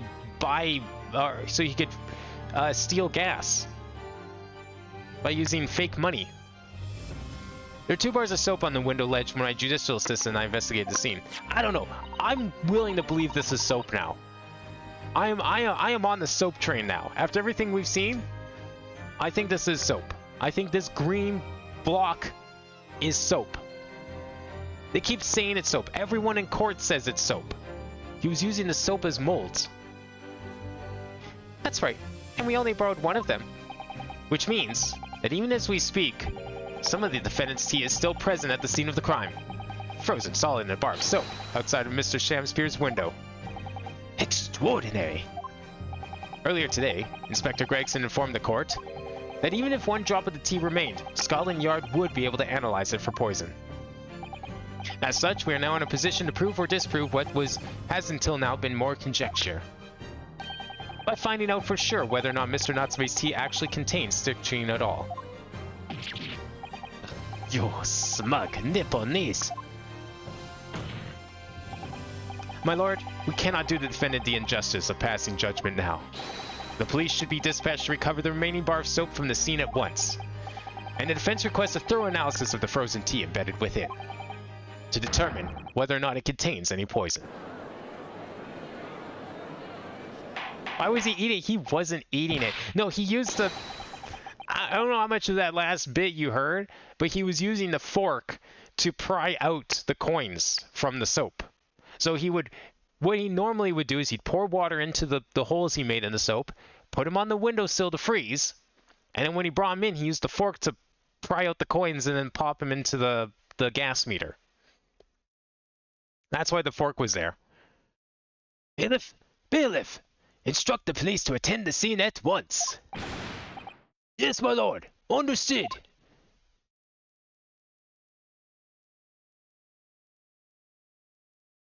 Oh, I thought that was going to be the cliffhanger.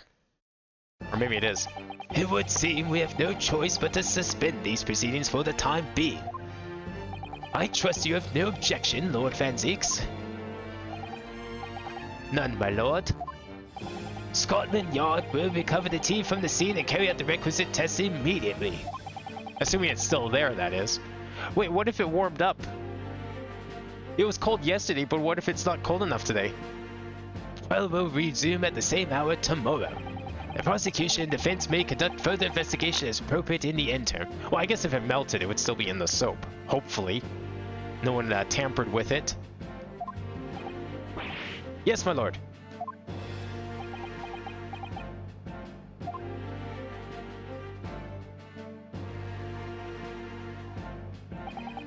Well, we managed to scrape through there somehow. Thank you, counsels. Court is adjourned until tomorrow. Oh, it is a 2-day trial. Holy shit. I didn't think we'd get one of those. We are getting a cliffhanger on the poison.